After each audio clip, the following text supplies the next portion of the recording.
The Great Gatsby by FScottFitzgerald. Chapter 1. In my younger and more vulnerable years, my father gave me some advice that I've been turning over in my mind ever since. Whenever you feel like criticizing anyone, he told me, just remember that all the people in this world haven't had the advantages that you've had.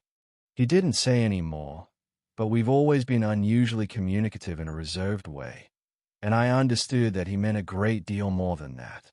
In consequence, I'm inclined to reserve all judgments, a habit that has opened up many curious natures to me and also made me the victim of not a few veteran boss.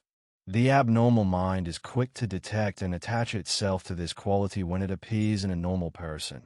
And so it came about that in college I was unjustly accused of being a politician, because I was privy to the secret griefs of wild, unknown men. Most of the confidences were unsought. Frequently I have feigned sleep, preoccupation, or a hostile levity when I realized by some unmistakable sign that an intimate revelation was quivering on the horizon. For the intimate revelations of young men, or at least the terms in which they express them, are usually plagiaristic and marred by obvious suppressions. Reserving judgments is a matter of infinite hope. I am still a little afraid of missing something if I forget that, as my father snobbishly suggested, and I snobbishly repeat, a sense of the fundamental decencies is parceled out unequally at birth. And, after boasting this way of my tolerance, I come to the admission that it has a limit. Conduct may be founded on the hard rock or the wet marshes, but after a certain point I don't care what it's founded on. When I came back from the East last autumn, I felt that I wanted the world to be in uniform and at a sort of moral attention forever. I wanted no more riotous excursions with privileged glimpses into the human heart. Only Gatsby, the man who gives his name to this book, was exempt from my reaction. Gatsby, who represented everything for which I have an unaffected scorn. If personality is an unbroken series of successful gestures, then there was something gorgeous about him, some heightened sensitivity to the promises of life, as if he were related to one of those intricate machines that register earthquakes 10,000 miles away. This responsiveness had nothing to do with that flabby impressionability which is dignified under the name of the creative temperament. It was an extraordinary gift for hope, a romantic readiness such as I have never found in any other person and which it is not likely I shall ever find again. No, Gatsby turned out all right at the end. It is what preyed on Gatsby, what foul dust floated in the wake of his dreams that temporarily closed out my interest in the abortive sorrows and short-winded elations of men.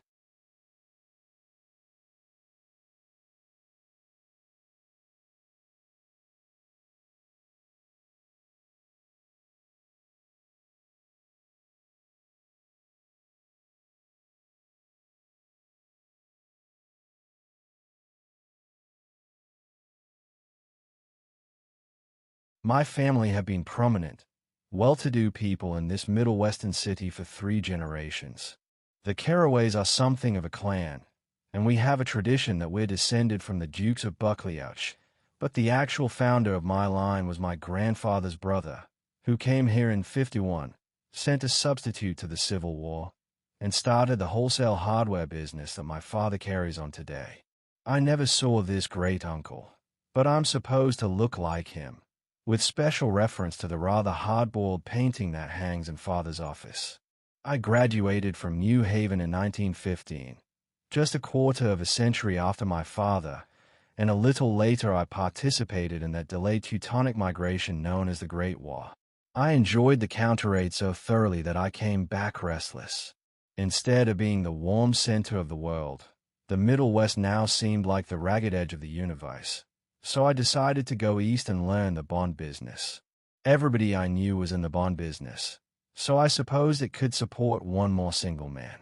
All my aunts and uncles talked it over as if they were choosing a prep school for me, and finally said, "Why, yes," with very grave, hesitant faces. Father agreed to finance me for a year, and after various delays I came east, permanently, I thought, in the spring of '22.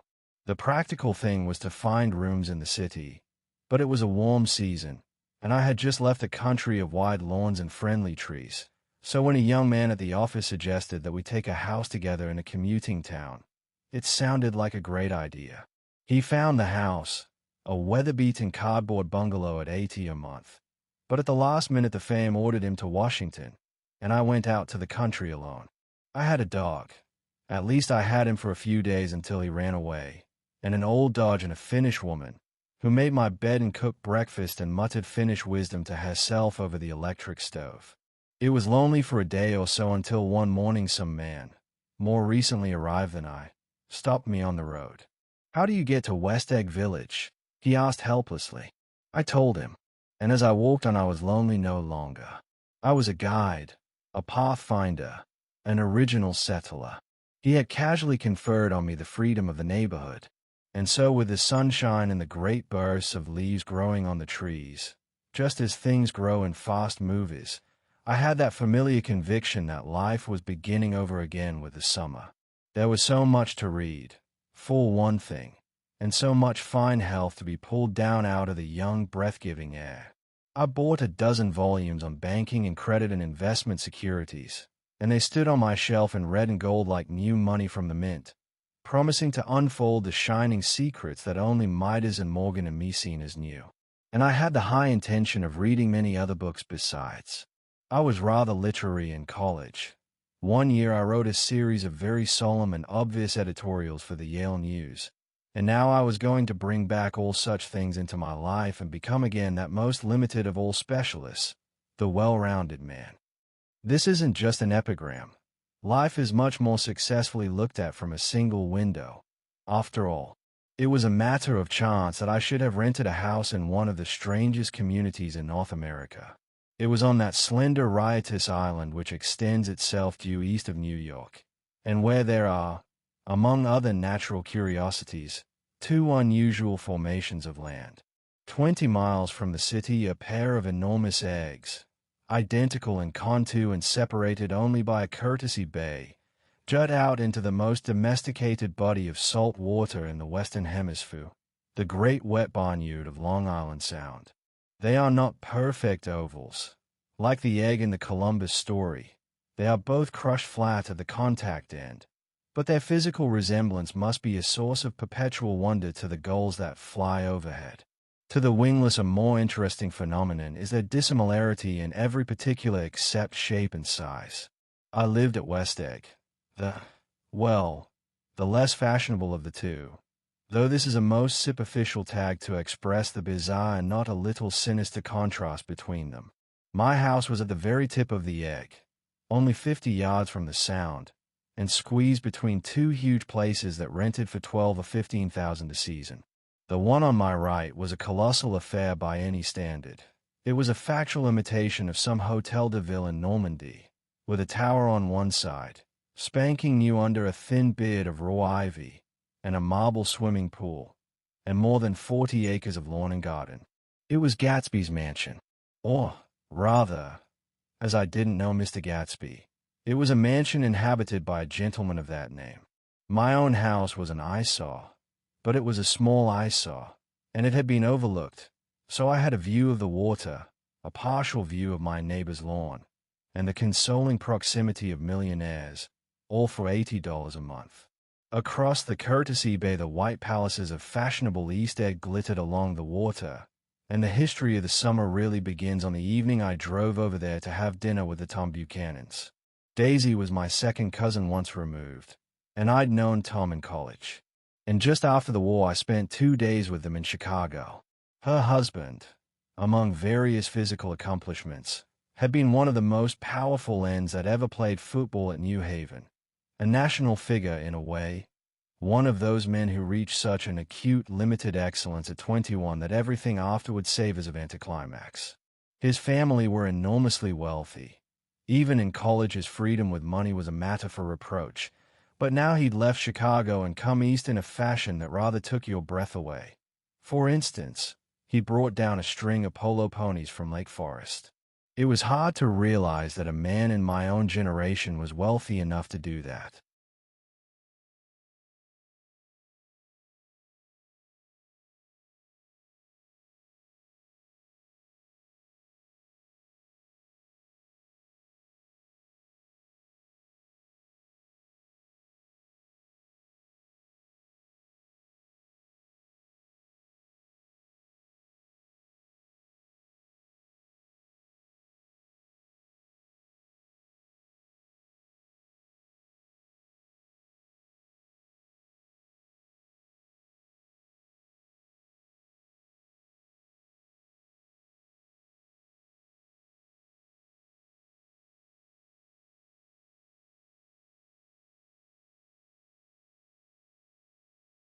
Why they came east I don't know. They had spent a year in France for no particular reason, and then drifted here and there unrestfully wherever people played polo and were rich together. This was a permanent move, said Daisy over the telephone. But I didn't believe it. I had no sight into Daisy's heart, but I felt that Tom would drift on forever seeking, a little wistfully, for the dramatic turbulence of some irrecoverable football game. And so it happened that on a warm, windy evening I drove over to East Egg to see two old friends whom I scarcely knew at all. Their house was even more elaborate than I expected, a cheerful red and white Georgian colonial mansion, overlooking the bay. The lawn started at the beach and ran towards the front door for a quarter of a mile, jumping over sundials and brick walks and burning gardens. Finally, when it reached the house, drifting up the side in bright vines as though from the momentum of its run. The front was broken by a line of French windows, glowing now with reflected gold and wide open to the warm, windy afternoon. And Tom Buchanan in riding clothes was standing with his legs apart on the front porch. He had changed since his New Haven years. Now he was a sturdy, straw-haired man of 30, with a rather hard mouth and a supercilious manner. Two shining, arrogant eyes had established dominance over his face and gave him the appearance of always leaning aggressively forward. Not even the effeminate swank of his riding clothes could hide the enormous power of that body. He seemed to fill those glistening boots until he strained the top lacing, and you could see a great pack of muscle shifting when his shoulder moved under his thin coat. It was a body capable of enormous leverage, a cruel body. His speaking voice, a gruff, husky tenor, added to the impression of fractiousness he conveyed. There was a touch of paternal contempt in it, even toward people he liked, and there were men at New Haven who had hated his guts. Now, don't think my opinion on these matters is final, he seemed to say, just because I'm stronger and more of a man than you are. We were in the same senior society, and while we were never intimate, I always had the impression that he approved of me and wanted me to like him with some harsh, defiant wistfulness of his own. We talked for a few minutes on the sunny porch. I've got a nice place here, he said, his eyes flashing about restlessly. Turning me around by one arm, he moved a broad flat hand along the front vista, including in its sweep a sunken Italian garden, a half-acre of deep, pungent roses, and a snub-nosed motorboat that bumped the tide offshore. It belonged to Domain, the oil man. He turned me around again, politely and abruptly. We'll go inside. We walked through a high hallway into a bright, rosy-colored space, fragilely bound into the house by French windows at either end. The windows were ajar and gleaming white against the fresh grass outside that seemed to grow a little way into the house. A breeze blew through the room, blue curtains in at one end and out the other like pale flags, twisting them up toward the frosted wedding cake of the ceiling, and then rippled over the wine-colored rug, making a shadow on it as wind does on the sea. The only completely stationary object in the room was an enormous couch on which two young women were buoyed up as though upon an anchored balloon. They were both in white, and their dresses were rippling and fluttering as if they had just been blown back in after a short flight around the house. I must have stood for a few moments listening to the whip and snap of the curtains and the groan of a picture on the wall. Then there was a boom as Tom Buchanan shut the rear windows and the court wind died out about the room, and the curtains and the rugs and the two young women ballooned slowly to the floor. The younger of the two was a stranger to me. She was extended full length at her end of the divan, completely motionless, and with her chin raised a little, as if she were balancing something on it which was quite likely to fall. If she saw me out of the corner of her eyes, she gave no hint of it. Indeed, I was almost surprised into murmuring an apology for having disturbed her by coming in. The other girl, Daisy, made an attempt to rise. She leaned slightly forward with a conscientious expression. Then she laughed, an absurd, charming little laugh, and I laughed too and came forward into the room. I'm paralyzed with happiness. She laughed again, as if she said something very witty, and held my hand for a moment, looking up into my face, promising that there was no one in the world she so much wanted to see. That was a way she had. She hinted in a murmur that the surname of the balancing girl was Baker. I've heard it said that Daisy's murmur was only to make people lean toward her, an irrelevant criticism that made it no less charming. At any rate, Miss Baker's lips fluttered. She nodded at me almost imperceptibly, and then quickly tipped her head back again. The object she was balancing had obviously tottered a little and given her something of a fright. Again, a sort of apology arose to my lips. Almost any exhibition of complete self-sufficiency draws a stunned tribute from me. I looked back at my cousin, who began to ask me questions in her low, thrilling voice. It was the kind of voice that the ear follows up and down, as if each speech is an arrangement of notes that will never be played again. Her face was sad and lovely with bright things in it, bright eyes and a bright, passionate mouth, but there was an excitement in her voice that men who had cared for her found difficult to forget. A singing compulsion, a whispered listen, a promise that she had done exciting things just a while since, and that there were exciting things hovering in the next hour.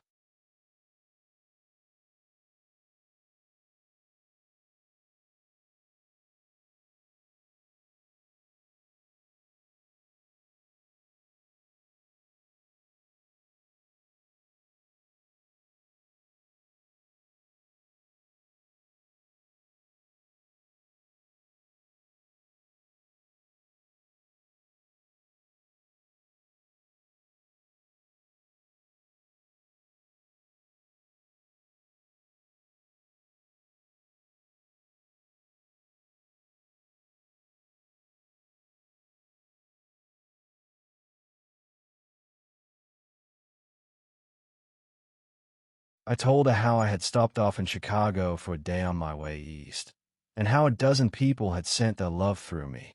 "Do they miss me?" she cried ecstatically. "The whole town is desolate. All the cars have the left rear wheel painted black as a mourning wreath, and there's a persistent wail all night along the North Shore. How gorgeous. Let's go back, Tom. Tomorrow." Then she added irrelevantly, "You ought to see the baby." "I'd like to. She's asleep. She's 3 years old. Haven't you ever seen her?" "Never." "Well, you ought to see her. She's—" Tom Buchanan, who had been hovering restlessly about the room, stopped and rested his hand on my shoulder. "What you doing, Nick?"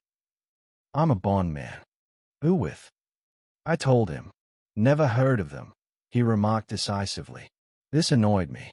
"You will," I answered shortly. "You will if you stay in the East." "Oh, I'll stay in the East. Don't you worry," he said, glancing at Daisy and then back at me, as if he were alert for something more. "I'd be a goddamn fool to live anywhere else." At this point Miss Baker said, "Absolutely," with such suddenness that I started. It was the first word she had uttered since I came into the room. Evidently it surprised her as much as it did me, for she yawned and with a series of rapid, deft movements stood up into the room. "I'm stiff," she complained. "I've been lying on that sofa for as long as I can remember." "Don't look at me," Daisy retorted. "I've been trying to get you to New York all afternoon." "No, thanks," said Miss Baker to the 4 cocktails just in from a pantry. "I'm absolutely in training." Her host looked at her incredulously. "You are?" He took down his drink as if it were a drop in the bottom of a glass. "How you ever get anything done is beyond me." I looked at Miss Baker, wondering what it was she got done. I enjoyed looking at her. She was a slender, small-breasted girl, with an erect carriage, which she accentuated by throwing her body backward at the shoulders like a young cadet. Her gray, sun-strained eyes looked back at me with polite reciprocal curiosity out of a wan, charming, discontented face. It occurred to me now that I had seen her, or a picture of her, somewhere before. "You live in West Egg," she remarked contemptuously. "I know somebody there." "I don't know a single." "You must know Gatsby." "Gatsby?" demanded Daisy. "What Gatsby?" Before I could reply that he was my neighbor, dinner was announced. Wedging his tense arm imperatively under mine, Tom Buchanan compelled me from the room as though he were moving a checker to another square. Slenderly, languidly, their hands set lightly on their hips, The two young women preceded us out onto a rosy-colored porch, open toward the sunset, where 4 candles flickered on the table in the diminished wind. "Why candles?" objected Daisy, frowning. She snapped them out with her fingers. "In 2 weeks it'll be the longest day in the year." She looked at us all radiantly. "Do you always watch for the longest day of the year and then miss it?" "I always watch for the longest day in the year and then miss it." "We ought to plan something," yawned Miss Baker, sitting down at the table as if she were getting into bed. "All right," said Daisy. "What'll we plan?" She turned to me helplessly. "What do people plan?" Before I could answer, her eyes fastened with an odd expression on her little finger. "Look," she complained. I heard it. We all looked. The knuckle was black and blue. "You did it, Tom," she said accusingly. "I know you didn't mean to, but you did do it. That's what I get for marrying a brute of a man, a great, big, hulking physical specimen of a—" "I hate that word hulking," objected Tom crossly, "even in kidding." "Hulking," insisted Daisy. Sometimes she and Miss Baker talked at once, unobtrusively and with a bantering inconsequence that was never quite chatter, that was as cool as their white dresses and their impersonal eyes in the absence of all desire. They were here, and they accepted Tom and me, making only a polite, pleasant effort to entertain or to be entertained. They knew that presently dinner would be over, and a little later the evening too would be over and casually put away. It was sharply different from the West, where an evening was hurried from phase to phase towards its close, in a continually disappointed anticipation, or else in sheer nervous dread of the moment itself. "You make me feel uncivilized, Daisy," I confessed on my second glass of corky but rather impressive claret. "Can't you talk about crops or something?" I meant nothing in particular by this remark, but it was taken up in an unexpected way. "Civilization's going to pieces," broke out Tom violently. "I've gotten to be a terrible pessimist about things. Have you read The Rise of the Colored Empires by this man Goddard?" "Why, no," I answered, rather surprised by his tone. "Well, it's a fine book, and everybody ought to read it. The idea is if we don't look out, the white race will be utterly submerged. It's all scientific stuff. It's been proved." "Tom's getting very profound," said Daisy, with an expression of unthoughtful sadness. "He reads deep books with long words in them." "What was that word we—" "Well, these books are all scientific," insisted Tom, glancing at her impatiently. "This fellow has worked out the whole thing. It's up to us, who are the dominant race, to watch out, or these other races will have control of things." "We've got to beat them down," whispered Daisy, winking ferociously toward the fervent sun. "You ought to live in California," began Miss Baker, but Tom interrupted her by shifting heavily in his chair. "This idea is that we're Nordics. I am, and you are, and you are, and—" After an infinitesimal hesitation he included Daisy with a slight nod, and she winked at me again. "And we produced all the things that go to make civilization, oh, science and art, and all that. Do you see?"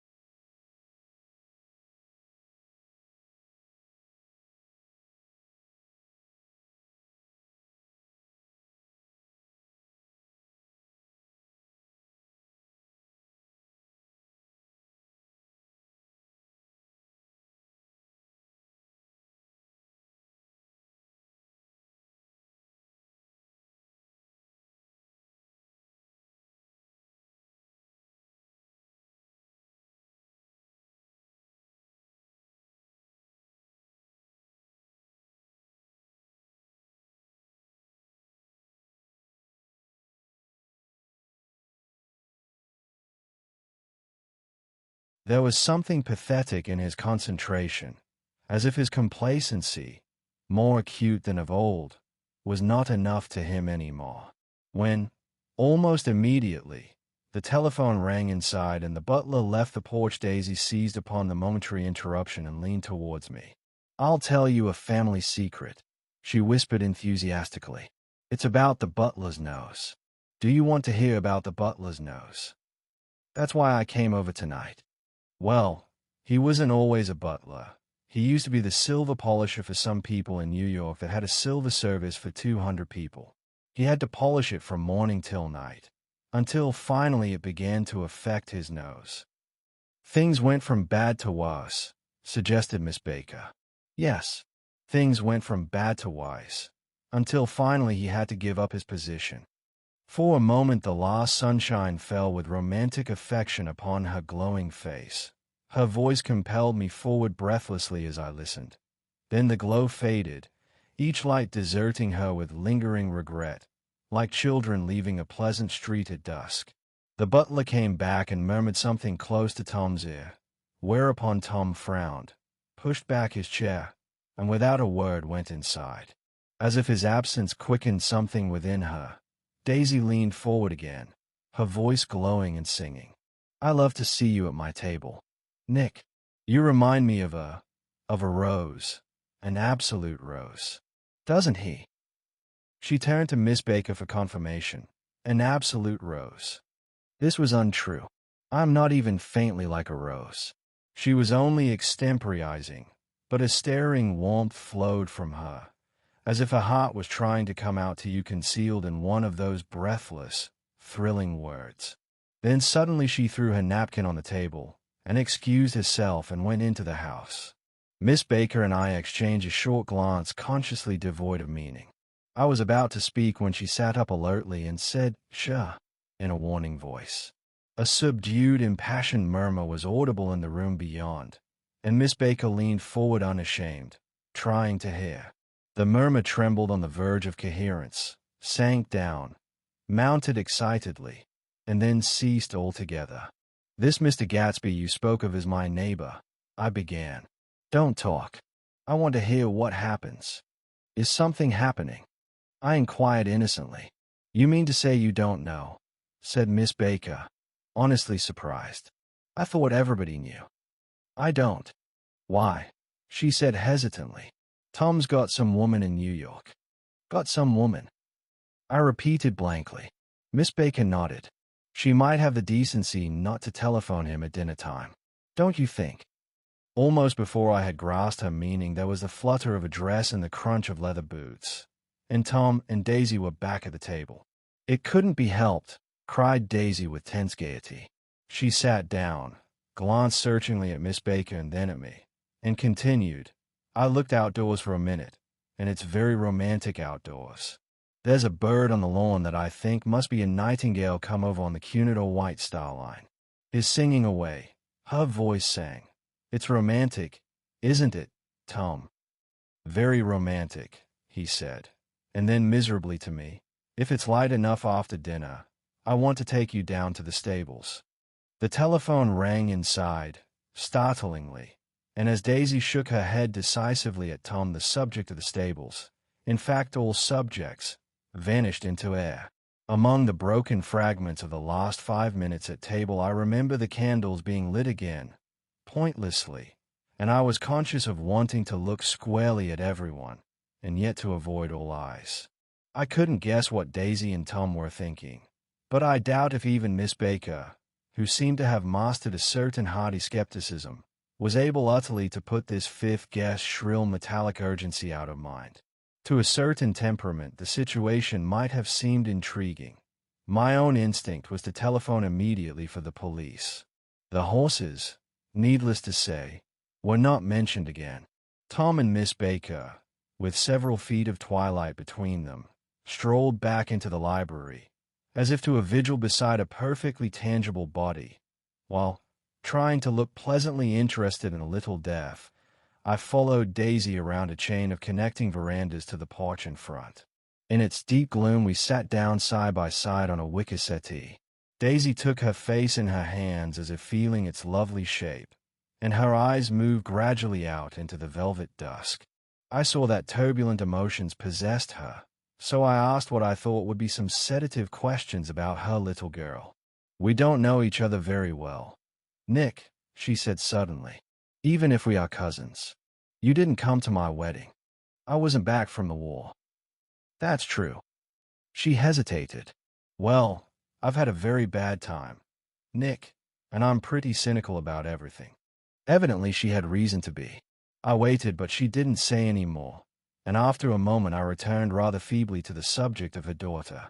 I suppose she talks, and eats, and everything. Oh, yes. She looked at me absently. Listen, Nick, let me tell you what I said when she was born. Would you like to hear? Very much. It'll show you how I've gotten to feel about things. Well, she was less than an hour old and Tom was God knows where. I woke up out of the ether with an utterly abandoned feeling and asked the nurse right away if it was a boy or a girl. She told me it was a girl, and so I turned my head away and wept. All right, I said. I'm glad it's a girl. And I hope she'll be a fool. That's the best thing a girl can be in this world. A beautiful little fool. You see, I think everything's terrible anyhow, she went on in a convinced way. Everybody thinks so. The most advanced people. And I know. I've been everywhere and seen everything and done everything. Her eyes flashed around her in a defiant way, rather like Tom's, and she laughed with thrilling scorn. Sophisticated. God, I'm sophisticated. The instant her voice broke off, ceasing to compel my attention, my belief, I felt the basic insincerity of what she had said. It made me uneasy, as though the whole evening had been a trick of some sort to exact a contributory emotion from me. I waited, and sure enough, in a moment she looked at me with an absolute smirk on her lovely face, as if she had asserted her membership in a rather distinguished secret society to which she and Tom belonged.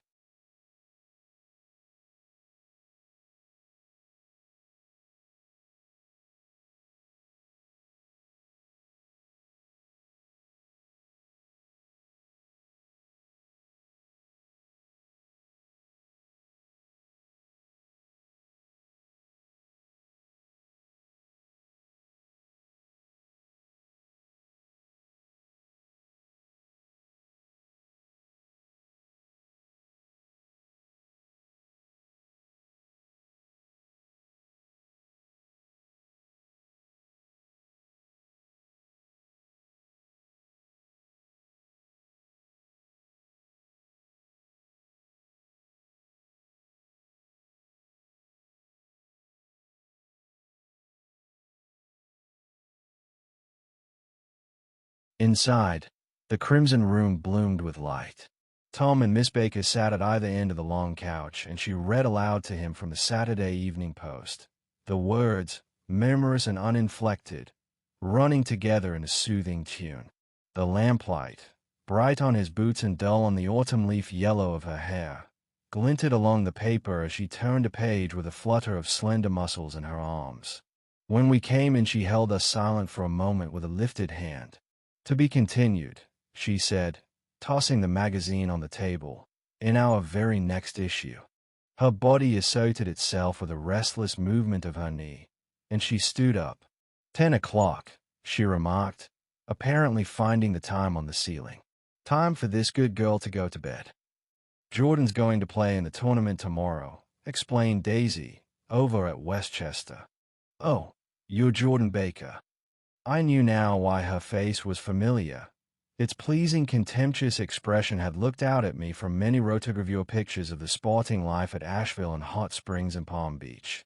I had heard some story of her too, a critical, unpleasant story, but what it was I had forgotten long ago. Good night, she said softly. Wake me at 8, won't you? If you'll get up. I will. Good night, Mr. Carraway. See you anon. Of course you will, confirmed Daisy. In fact, I think I'll arrange a marriage. Come over often, Nick, and I'll fling you together. You know, lock you up accidentally in linen closets and push you out to sea in a boat, and all that sort of thing.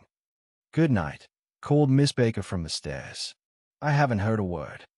She's a nice girl, said Tom after a moment. They oughtn't to let her run around the country this way. Who oughtn't to? Inquired Daisy coldly. Her family. Her family is one aunt about 1,000 years old. Besides, Nick's going to look after her, aren't you? Nick? She's going to spend lots of weekends out here this summer. I think the home influence will be very good for her. Daisy and Tom looked at each other for a moment in silence. Is she from New York? I asked quickly. From Louisville. Our white girlhood was passed together there. Our beautiful white. Did you give Nick a little heart-to-heart talk on the veranda? Demanded Tom suddenly. Did I? She looked at me. I can't seem to remember, but I think we talked about the Nordic race. Yes, I'm sure we did. It sort of crept up on us, and first thing you know. Don't believe everything you hear. Nick, he advised me. I said lightly that I had heard nothing at all, and a few minutes later I got up to go home. They came to the door with me and stood side by side in a cheerful square of light. As I started my motor, Daisy peremptorily called, "Wait. I forgot to ask you something, and it's important. We heard you were engaged to a girl out west." "That's right," corroborated Tom kindly. "We heard that you were engaged. It's a libel. I'm too poor." "But we heard it," insisted Daisy, surprising me by opening up again in a flower-like way. "We heard it from 3 people, so it must be true." Of course I knew what they were referring to, but I wasn't even vaguely engaged. The fact that gossip had published the banns was one of the reasons I had come east. You can't stop going with an old friend on account of rumors, and on the other hand I had no intention of being rumored into marriage. Their interest rather touched me and made them less remotely rich. Nevertheless, I was confused and a little disgusted as I drove away. It seemed to me that the thing for Daisy to do was to rush out of the house, child in arms, but apparently there were no such intentions in her head. As for Tom, the fact that he had some woman in New York was really less surprising than that he had been depressed by a book. Something was making him nibble at the edge of stale ideas, as if his sturdy physical egotism no longer nourished his peremptory heart. Already it was deep summer on roadhouse roofs and in front of wayside garages, when new red petrol pumps sat out in pools of light. And when I reached my estate at West Egg, I ran the car under its shed and sat for a while on an abandoned grass roller in the yard. The wind had blown off, leaving a loud, bright night, with wings beating in the trees and a persistent organ sound as the full bellows of the earth blew the frogs full of life. The silhouette of a moving cat wavered across the moonlight, and, turning my head to watch it, I saw that I was not alone. 50 feet away, a figure had emerged from the shadow of my neighbor's mansion and was standing with his hands in his pockets regarding the silver pepper of the stars. Something in his leisurely movements and the secure position of his feet upon the lawn suggested that it was Mr. Gatsby himself, come out to determine what share was his of our local heavens. I decided to call to him. Miss Baker had mentioned him at dinner, and that would do for an introduction. But I didn't call to him, for he gave a sudden intimation that he was content to be alone. He stretched out his arms toward the dark water in a curious way, and, far as I was from him, I could have sworn he was trembling. Involuntarily I glanced seaward, and distinguished nothing except a single green light, minute and far away. That might have been the end of a dock. When I looked once more for Gatsby, he had vanished, and I was alone again in the unquiet darkness.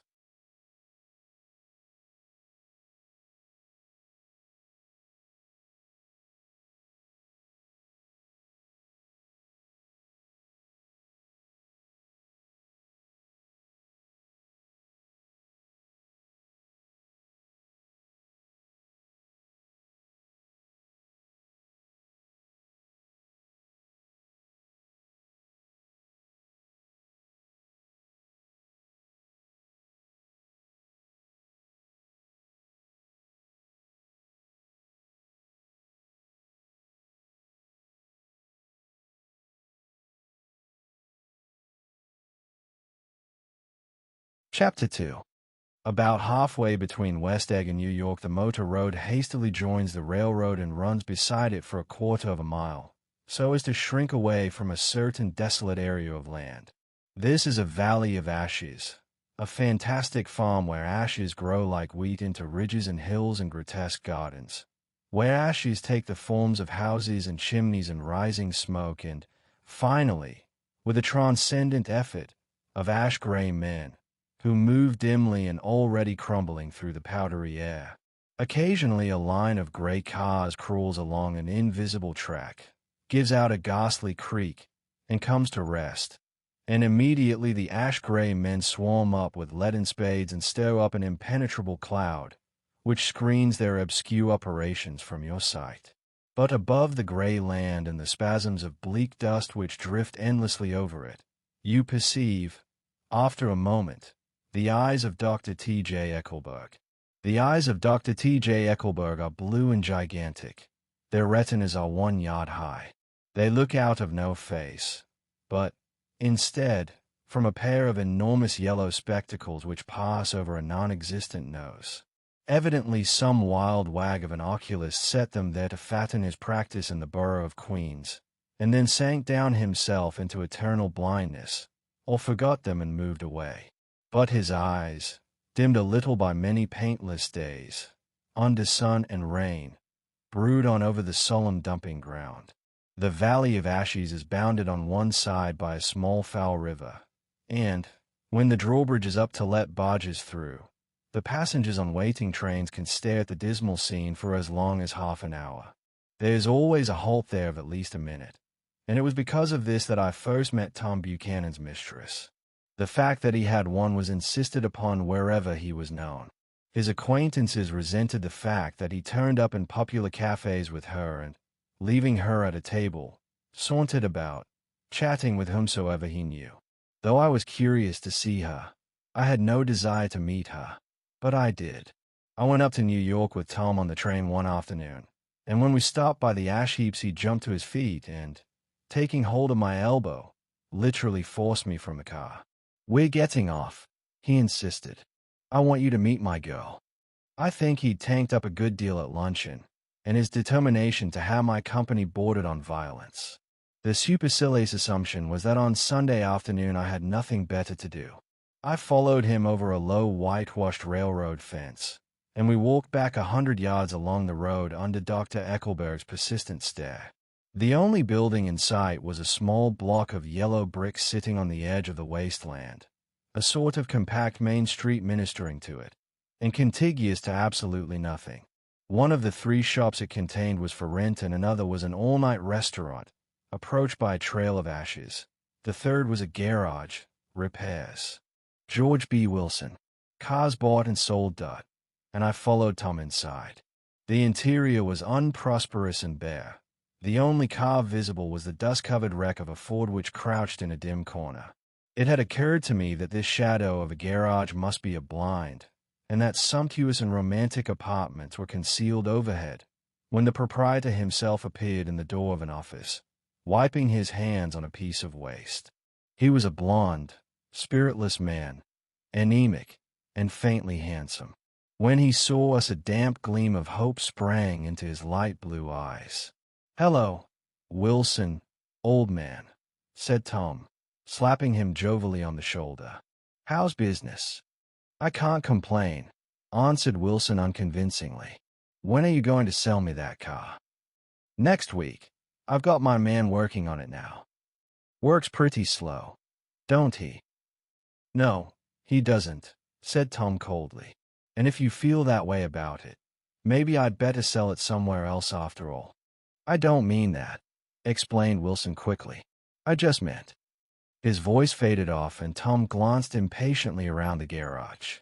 Then I heard footsteps on a stays, and in a moment the thickish figure of a woman blocked out the light from the office door. She was in the middle 30s, and faintly stout, but she carried her flesh sensuously as some women can. Her face, above a spotted dress of dark blue crepe de chine, contained no facet or gleam of beauty, but there was an immediately perceptible vitality about her as if the nerves of her body were continually smoldering. She smiled slowly and, walking through her husband as if he were a ghost, shook hands with Tom, looking him flush in the eye. Then she wet her lips, and without turning around spoke to her husband in a soft, coarse voice. "Get some chairs, why don't you, so somebody can sit down." "Oh, sure," agreed Wilson hurriedly, and went toward the little office, mingling immediately with the cement color of the walls. A white ashen dust veiled his dark suit and his pale hair as it veiled everything in the vicinity, except his wife, who moved close to Tom. "I want to see you," said Tom intently. "Get on the next train." "All right. I'll meet you by the newsstand on the lower level." She nodded and moved away from him just as George Wilson emerged with 2 chairs from his office door. We waited for her down the road and out of sight. It was a few days before the 4th of July, and a gray, scrawny Italian child was setting torpedoes in a row along the railroad track. "Terrible place, isn't it?" said Tom, exchanging a frown with Dr. Eckelberg. "Awful. It does her good to get away." "Doesn't her husband object?" "Wilson. He thinks she goes to see her sister in New York. He's so dumb he doesn't know he's alive." So Tom Buchanan, his girl, and I went up together to New York. Or not quite together, for Mrs. Wilson sat discreetly in another car. Tom deferred that much to the sensibilities of those East Eggers who might be on the train.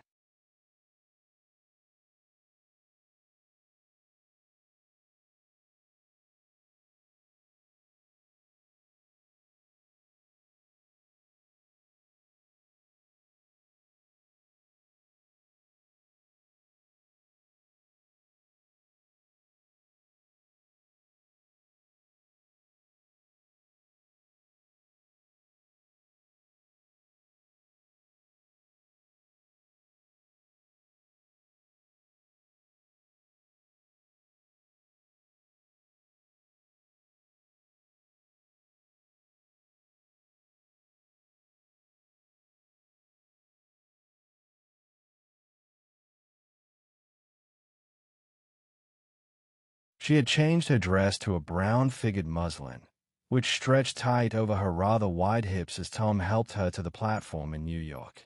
At the newsstand, she bought a copy of Town Tattle and a moving picture magazine, and in the station drugstore some cold cream and a small flask of perfume. Upstairs, in the solemn echoing drive, she let 4 taxicabs drive away before she selected a new one, lavender-colored with gray upholstery, and in this we slid out from the mass of the station into the glowing sunshine. But immediately she turned sharply from the window and, leaning forward, tapped on the front glass. "I want to get one of those dogs," she said earnestly. "I want to get one for the apartment. They are nice to have, a dog." We backed up to a gray old man who bore an absurd resemblance to John D. Rockefeller. In a basket swung from his neck cowered a dozen very recent puppies of an indeterminate breed. "What kind are they?" asked Mrs. Wilson eagerly, as he came to the taxi window. "All kinds." "What kind do you want, lady?" "I'd like to get one of those police dogs." "I don't suppose you got that kind." The man peered doubtfully into the basket, plunged in his hand, and drew one up, wriggling, by the back of the neck. "That's no police dog," said Tom. "No, it's not exactly a police dog," said the man with disappointment in his voice. "It's more of an Airedale." He passed his hand over the brown wash-rag of a back. "Look at that coat. Some coat. That's a dog that'll never bother you with catching cold." "I think it's cute," said Mrs. Wilson enthusiastically. "How much is it?" "That dog." He looked at it admiringly. "That dog will cost you $10. The Airedale, undoubtedly there was an Airedale concerned in it somewhere, though its feet were startlingly white, changed hands and settled down into Mrs. Wilson's lap, where she fondled the weatherproof coat with rapture. "Is it a boy or a girl?" she asked delicately. That dog's a boy." "It's a bitch," said Tom decisively. "Here's your money. Go and buy 10 more dogs with it." We drove over to Fifth Avenue, warm and soft, almost pastoral, on the summer Sunday afternoon. I wouldn't have been surprised to see a great flock of white sheep turn the corner. "Hold on," I said. "I have to leave you here." "No, you don't," interposed Tom quickly. "Myrtle'll be hurt if you don't come up to the apartment." "Won't you, Myrtle?" "Come on," she urged. "I'll telephone my sister Catherine. She's said to be very beautiful by people who ought to know." "Well, I'd like to, but—" We went on, cutting back again over the park toward the West Hundreds. At 158th Street, the cab stopped at one slice in a long white cake of apartment houses. Throwing a regal homecoming glance around the neighborhood, Mrs. Wilson gathered up her dog and her other purchases and went haughtily in. "I'm going to have them keys come up," she announced as we rose in the elevator. And, of course, I got to call up my sister, too. The apartment was on the top floor, a small living room, a small dining room, a small bedroom, and a bath. The living room was crowded to the doors with a set of tapestried furniture entirely too large for it, so that to move about was to stumble continually over scenes of ladies swinging in the gardens of Versailles. The only picture was an over-enlarged photograph, apparently a hen sitting on a blurred rock. Looked at from a distance, however, the hen resolved itself into a bonnet, and the countenance of a stout old lady beamed down into the room. Several old copies of Town Tattle lay on the table together with a copy of Simon Called Peter and some of the small scandal magazines of Broadway. Mrs. Wilson was first concerned with the dog. A reluctant elevator boy went for a box full of straw and some milk, to which he added on his own initiative a tin of large, hard dog biscuits, one of which decomposed apathetically in the saucer of milk all afternoon. Meanwhile, Tom brought out a bottle of whiskey from a locked bureau door. I had been drunk just twice in my life, and the second time was that afternoon, so everything that happened has a dim, hazy cast over it, although until after 8 o'clock the apartment was full of cheerful sun. Sitting on Tom's lap, Mrs. Wilson called up several people on the telephone. Then there were no cigarettes, and I went out to buy some at the drugstore on the corner. When I came back, they had both disappeared, so I sat down discreetly in the living room and read a chapter of Simon Called Peter. Either it was terrible stuff or the whiskey distorted things, because it didn't make any sense to me. Just as Tom and Myrtle, after the first drink Mrs. Wilson and I called each other by our first names, reappeared, company commenced to arrive at the apartment door. The sister, Catherine, was a slender, worldly girl of about 30, with a solid, sticky bob of red hair and a complexion powdered milky white. Her eyebrows had been plucked and then drawn on again at a more rakish angle, but the efforts of nature toward the restoration of the old alignment gave a blurred air to her face. When she moved about, there was an incessant clicking as innumerable pottery bracelets jingled up and down upon her arms. She came in with such a proprietary haste, and looked around so possessively at the furniture that I wondered if she lived here. But when I asked her, she laughed immoderately, repeated my question aloud, and told me she lived with a girlfriend at a hotel. Mr. McKee was a pale, feminine man from the flat below. He had just shaved, for there was a white spot of lather on his cheekbone, and he was most respectful in his greeting to everyone in the room. He informed me that he was in the artistic game, and I gathered later that he was a photographer and had made the dim enlargement of Mrs. Wilson's mother which hovered like an ectoplasm on the wall. His wife was shrill, languid, handsome, and horrible. She told me with pride that her husband had photographed her 127 times since they had been married.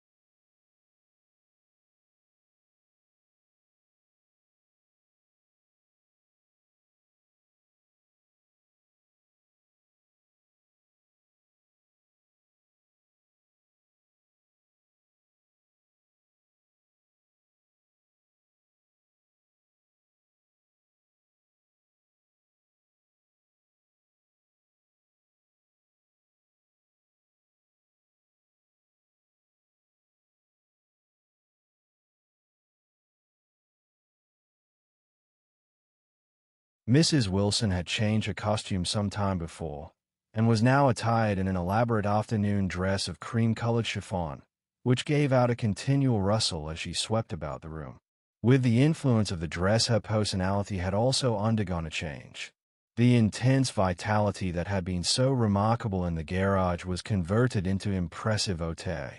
Her laughter, her gestures, her assertions became more violently affected moment by moment, and as she expanded, the room grew smaller around her, until she seemed to be revolving on a noisy, creaking pivot through the smoky air. "My day," she told her sister in a high, mincing shout. "Most of these fellas will cheat you every time. All they think of is money. I had a woman up here last week to look at my feet, and when she gave me the bill you'd have thought she had my appendicitis out." "What was the name of the woman?" asked Mrs. McKee. "Mrs. Eberhardt. She goes around looking at people's feet in their own homes." "I like your dress," remarked Mrs. McKee. "I think it's adorable." Mrs. Wilson rejected the compliment by raising her eyebrow in disdain. "It's just a crazy old thing," she said. "I just slip it on sometimes when I don't care what I look like." "But it looks wonderful on you, if you know what I mean," pursued Mrs. McKee. "If Chester could only get you in that pose, I think he could make something of it." We all looked in silence at Mrs. Wilson, who removed a strand of hair from over her eyes and looked back at us with a brilliant smile. Mr. McKee regarded her intently with his head on one side, and then moved his hand back and forth slowly in front of his face. "I should change the light," he said after a moment. "I'd like to bring out the modeling of the features, and I'd try to get hold of all the back hair." "I wouldn't think of changing the light," cried Mrs. McKee. "I think it's—" Her husband said, "Sure," and we all looked at the subject again, whereupon Tom Buchanan yawned audibly and got to his feet. "You McKees have something to drink," he said. "Get some more ice and mineral water, Myrtle, before everybody goes to sleep." I told that boy about the ice. Myrtle raised her eyebrows in despair at the shiftlessness of the lower orders. "These people, you have to keep after them all the time." She looked at me and laughed pointlessly. Then she flounced over to the dog, kissed it with ecstasy, and swept into the kitchen, implying that a dozen chefs awaited her orders there. "I've done some nice things out on Long Island," asserted Mr. McKee. Tom looked at him blankly. "Two of them we have framed downstairs." "Two what?" demanded Tom. "Two studies. One of them I call Montauk Point, the gulls, and the other I call Montauk Point, the sea." The Sister Catherine sat down beside me on the couch. "Do you live down on Long Island, too?" she inquired. "I live at West Egg." "Really? I was down there at a party about a month ago. At a man named Gatsby's. Do you know him?" "I live next door to him." "Well, they say he's a nephew or cousin of Kaiser Wilhelm's. That's where all his money comes from." "Really?" She nodded. "I'm scared of him. I'd hate to have him get anything on me." This absorbing information about my neighbor was interrupted by Mrs. McKee's pointing suddenly at Catherine. "Chester, I think you could do something with her," she broke out. But Mr. McKee only nodded in a bored way and turned his attention to Tom. "I'd like to do more work on Long Island, if I could get the entry. All I ask is that they should give me a start." "Ask Myrtle," said Tom, breaking into a short shout of laughter as Mrs. Wilson entered with a tray. "She'll give you a letter of introduction, won't you, Myrtle?" "Do what?" she asked, startled. "You'll give McKee a letter of introduction to your husband, so he can do some studies of him." His lips moved silently for a moment as he invented George B. Wilson of the gasoline pump, or something like that. Catherine leaned close to me and whispered in my ear, "Neither of them can stand the person they're married to." "Can't they?" "Can't stand them." She looked at Myrtle and then at Tom. "What I say is, why go on living with them if they can't stand them? If I was them, I'd get a divorce and get married to each other right away." "Doesn't she like Wilson either?" The answer to this was unexpected. It came from Myrtle, who had overheard the question, and it was violent and obscene. "You see," cried Catherine triumphantly. She lowered her voice again. "It's really his wife that's keeping them apart. She's a Catholic, and they don't believe in divorce." Daisy was not a Catholic, and I was a little shocked at the elaborateness of the lie. "When they do get married," continued Catherine, "they're going west to live for a while until it blows over. It'd be more discreet to go to Europe." "Oh, do you like Europe?" she exclaimed surprisingly. "I just got back from Monte Carlo." "Really? Just last year?" "I went over there with another girl." "Stay long?" "No, we just went to Monte Carlo and back. We went by way of Marseilles. We had over $1,200 when we started, but we got gypped out of it all in 2 days in the private rooms. We had an awful time getting back, I can tell you. God, how I hated that town. The late afternoon sky bloomed in the window for a moment like the blue honey of the Mediterranean. Then the shrill voice of Mrs. McKee called me back into the room. I almost made a mistake, too, she declared vigorously. I almost married a little kike who'd been after me for years. I knew he was below me. Everybody kept saying to me, Lucille, that man's way below you. But if I hadn't met Chester, he'd have got me sure.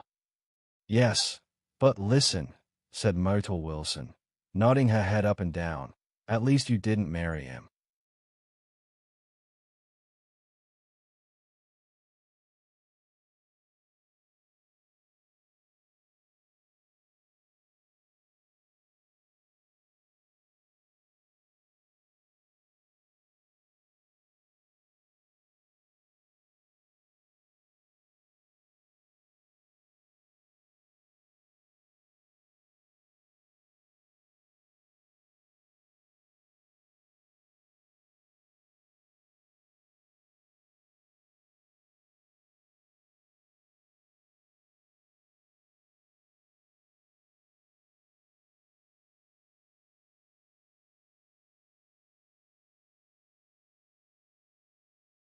I know I didn't. Well, I married him, said Myrtle, ambiguously. And that's the difference between your case and mine. Why did you, Myrtle? Demanded Catherine. Nobody forced you to. Myrtle considered. I married him because I thought he was a gentleman, she said finally. I thought he knew something about breeding, but he wasn't fit to lick my shoe. You were crazy about him for a while, said Catherine. Crazy about him, cried Myrtle incredulously. Who said I was crazy about him? I never was any more crazy about him than I was about that man there. She pointed suddenly at me, and everyone looked at me accusingly. I tried to show by my expression that I expected no affection. The only crazy I was when I married him. I knew right away I made a mistake. He borrowed somebody's best suit to get married in, and never even told me about it. And the man came after it one day when he was out. Oh, is that your suit? I said, this is the first I ever heard about it. But I gave it to him, and then I laid down and cried to beat the band all afternoon. She really ought to get away from him, resumed Catherine to me. They've been living over that garage for 11 years. And Tom's the first sweetie she ever had. The bottle of whiskey, a second one, was now in constant demand by all present, excepting Catherine, who felt just as good on nothing at all. Tom rang for the janitor and sent him for some celebrated sandwiches, which were a complete supper in themselves. I wanted to get out and walk eastward toward the park through the soft twilight, but each time I tried to go I became entangled in some wild, strident argument which pulled me back, as if with ropes, into my chair. Yet high over the city our line of yellow windows must have contributed their share of human secrecy to the casual watcher in the darkening streets. And I saw him too, looking up and wondering. I was within and without, simultaneously enchanted and repelled by the inexhaustible variety of life. Myrtle pulled her chair close to mine, and suddenly her warm breath poured over me the story of her first meeting with Tom. It was on the two little seats facing each other that are always the last ones left on the train. I was going up to New York to see my sister and spend the night. He had on a dress suit and patent leather shoes, and I couldn't keep my eyes off him. But every time he looked at me I had to pretend to be looking at the advertisement over his head. When we came into the station he was next to me, and his white shirt front pressed against my arm. And so I told him I'd have to call a policeman, but he knew I lied. I was so excited that when I got into a taxi with him I didn't hardly know I wasn't getting into a subway train. All I kept thinking about, over and over, was you can't live forever. You can't live forever. She turned to Mrs. McKee, and the room rang full of her artificial laughter.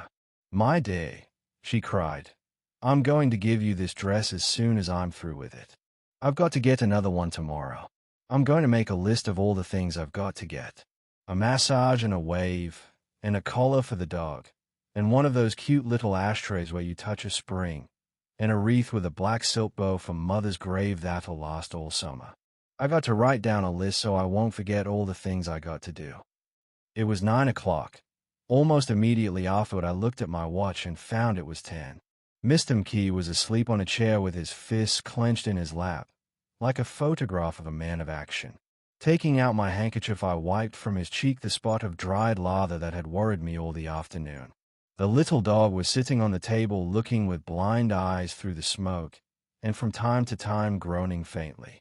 People disappeared, reappeared, made plans to go somewhere, and then lost each other, searched for each other, found each other a few feet away.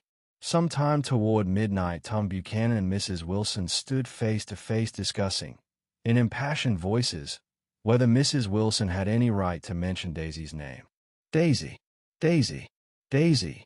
shouted Mrs. Wilson. "I'll say it whenever I want to. Daisy! Die!"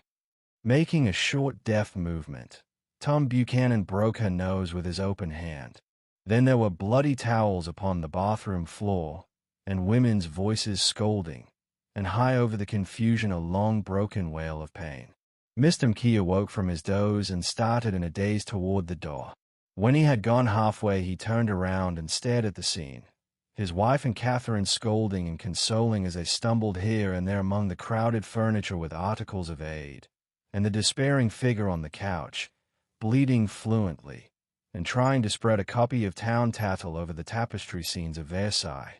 Then Mr. Key turned and continued on out the door. Taking my hat from the chandelier, I followed. "Come to lunch some day," he suggested, as we groaned down in the elevator. "Where?" "Anywhere. Keep your hands off the lever," snapped the elevator boy. "I beg your pardon," said Mr. Key with dignity. "I didn't know I was touching it." "All right," I agreed. "I'll be glad to."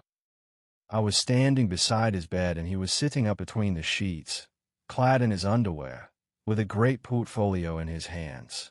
Beauty and the Beast, Loneliness, Old Grocery House, Brookend Bridge.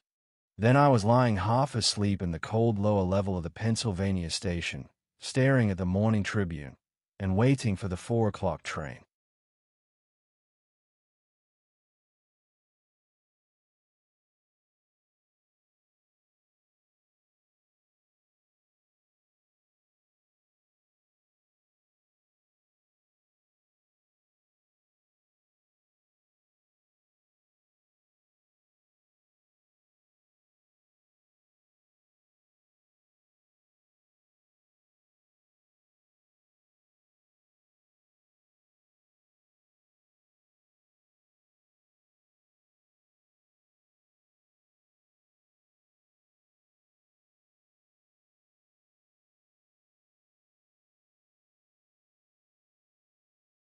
Chapter 3.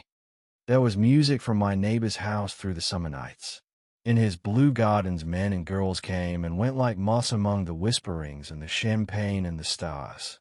At high tide in the afternoon I watched his guests diving from the tower of his raft, or taking the sun on the hot sand of his beach while his 2 motorboats slit the waters of the Sound, drawing aquaplanes over cataracts of foam. On weekends his Rolls-Royce became an omnibus, bearing parties to and from the city between 9 in the morning and long past midnight, while his station wagon scampered like a brisk yellow bug to meet all trains. And on Mondays 8 servants, including an extra gardener, toiled all day with mops and scrubbing brushes and hammers and garden shears, repairing the ravages of the night before. Every Friday 5 crates of oranges and lemons arrived from a fruiterer in New York. Every Monday these same oranges and lemons left his back door in a pyramid of pulpless halves.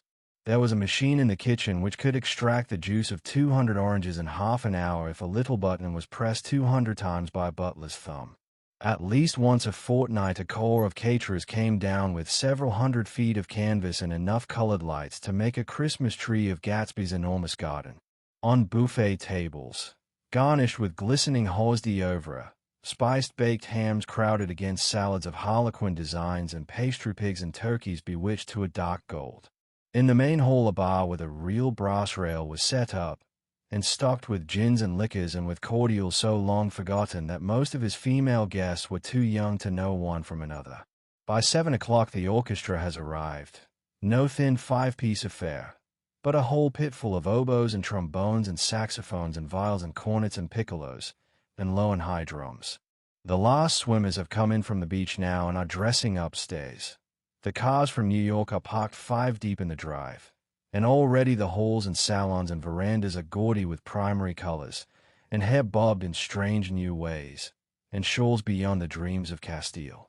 The bar is in full swing, and floating rounds of cocktails permeate the garden outside, until the air is alive with chatter and laughter, and casual innuendo and introductions forgotten on the spot, and enthusiastic meetings between women who never knew each other's names.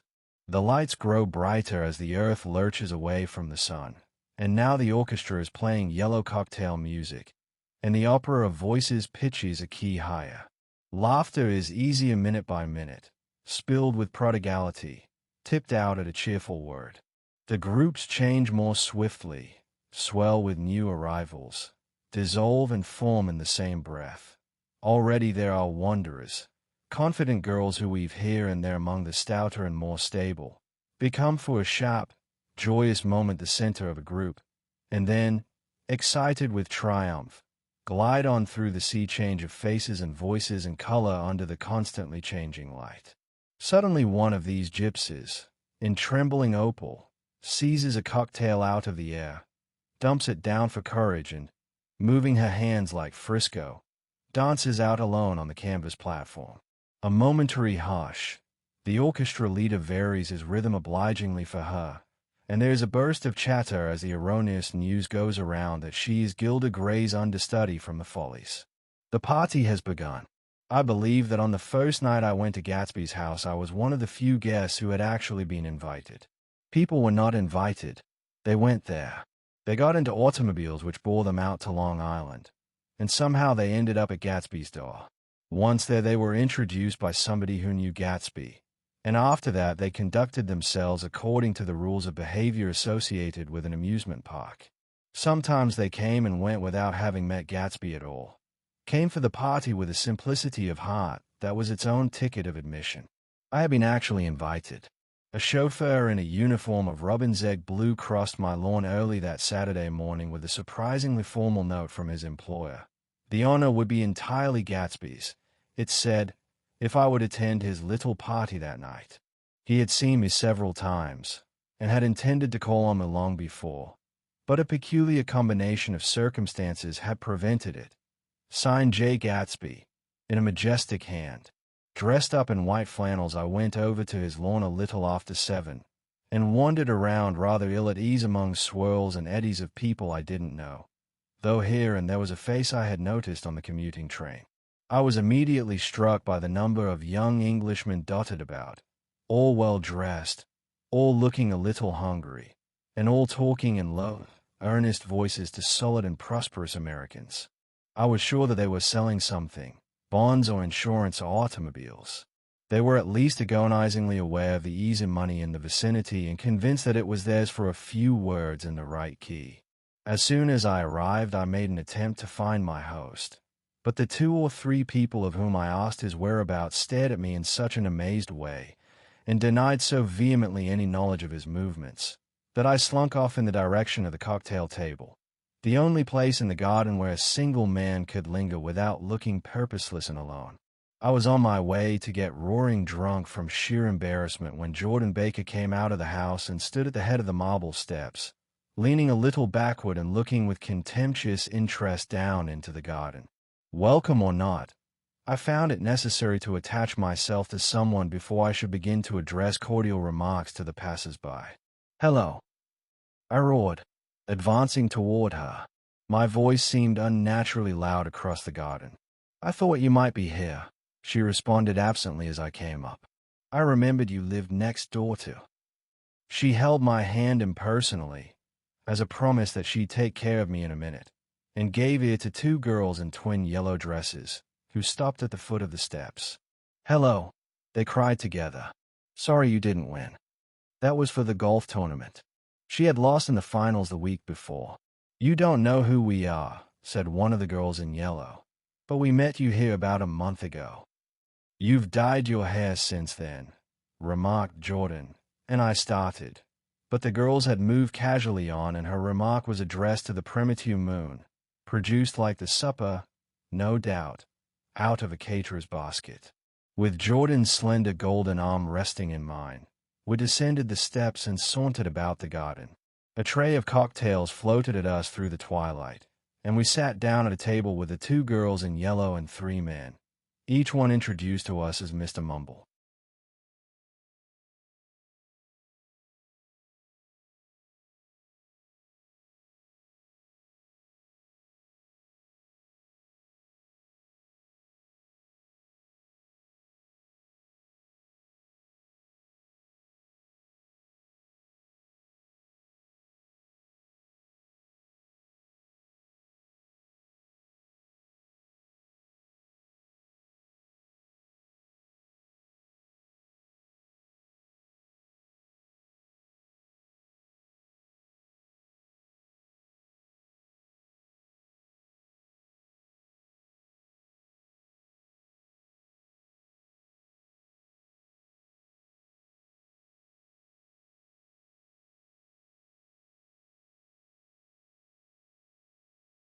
"Do you come to these parties often?"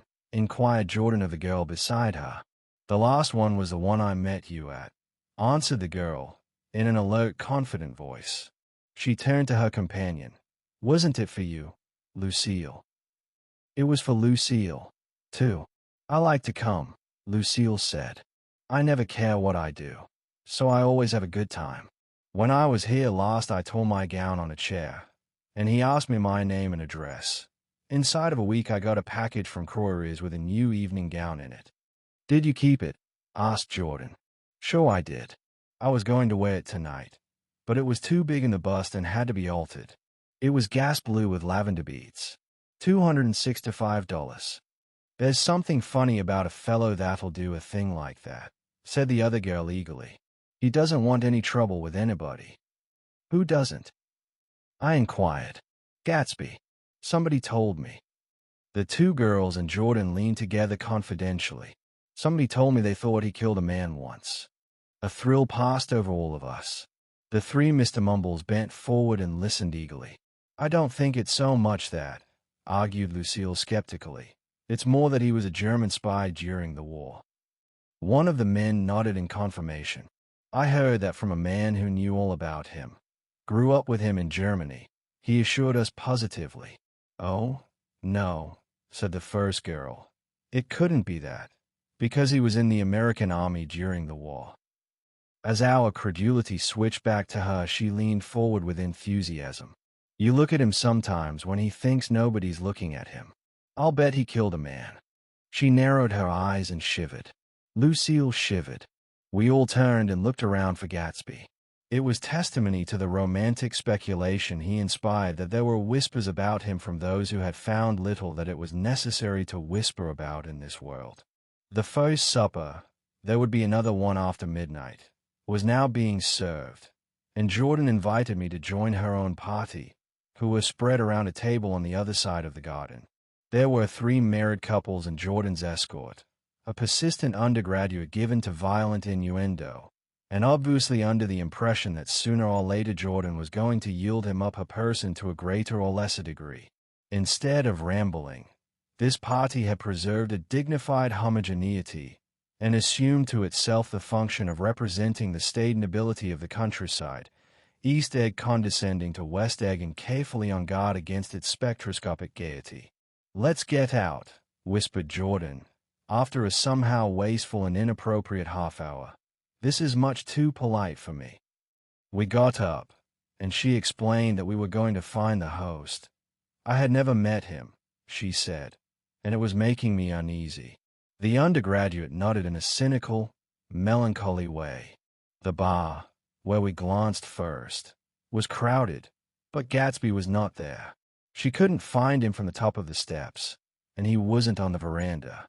On a chance, we tried an important-looking door and walked into a high Gothic library, paneled with carved English oak, and probably transported complete from some ruin overseas.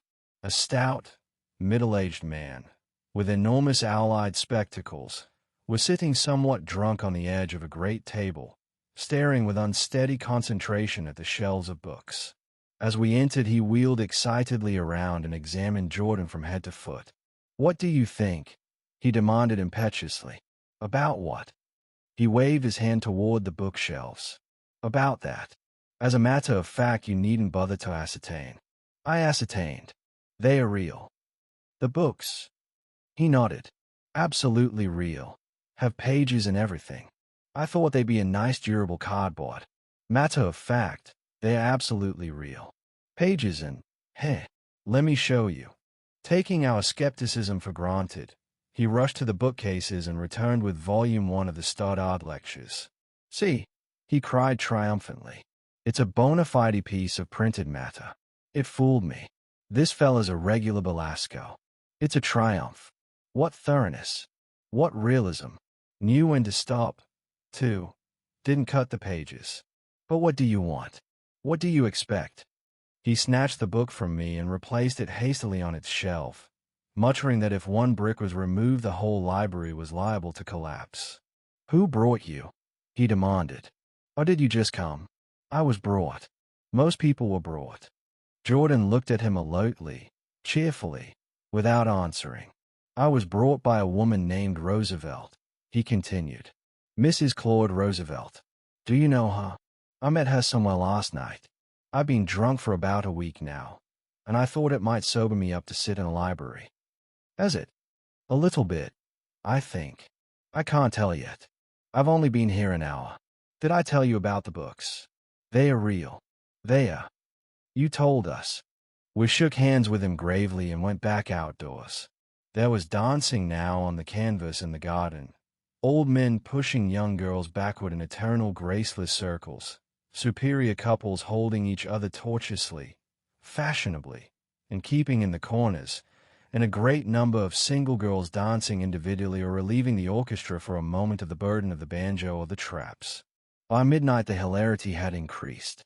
A celebrated tenor had sung in Italian, and a notorious contralto had sung in jazz, and between the numbers people were doing stunts all over the garden, while happy, vacuous bursts of laughter rose toward the summer sky. A pair of stage twins, who turned out to be the girls in yellow, did a baby act in costume, and champagne was served in glasses bigger than finger bowls. The moon had risen higher, and floating in the sound was a triangle of silver scales, trembling a little to the stiff, tinny drip of the banjos on the lawn. I was still with Jordan Baker. We were sitting at a table with a man of about my age and a rowdy little girl, who gave way upon the slightest provocation to uncontrollable laughter. I was enjoying myself now. I had taken 2 finger bowls of champagne, and the scene had changed before my eyes into something significant, elemental, and profound. At a lull in the entertainment, the man looked at me and smiled. "Your face is familiar," he said politely. "Weren't you in the 1st Division during the war?" "Why, yes. I was in the 28th Infantry. I was in the 16th until June 1918. I knew I'd seen you somewhere before." We talked for a moment about some wet, gray little villages in France. Evidently he lived in this vicinity, for he told me that he had just bought a hydroplane and was going to try it out in the morning. "Want to go with me? Old sport. Just near the shore along the Sound." "What time?" "Any time that suits you best." It was on the tip of my tongue to ask his name when Jordan looked around and smiled. "Having a gay time now?" she inquired. "Much better." I turned again to my new acquaintance. "This is an unusual party for me. I haven't even seen the host. I live over there." I waved my hand at the invisible hedge in the distance, and this man Gatsby sent over his chauffeur with an invitation.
For a moment he looked at me as if he failed to understand.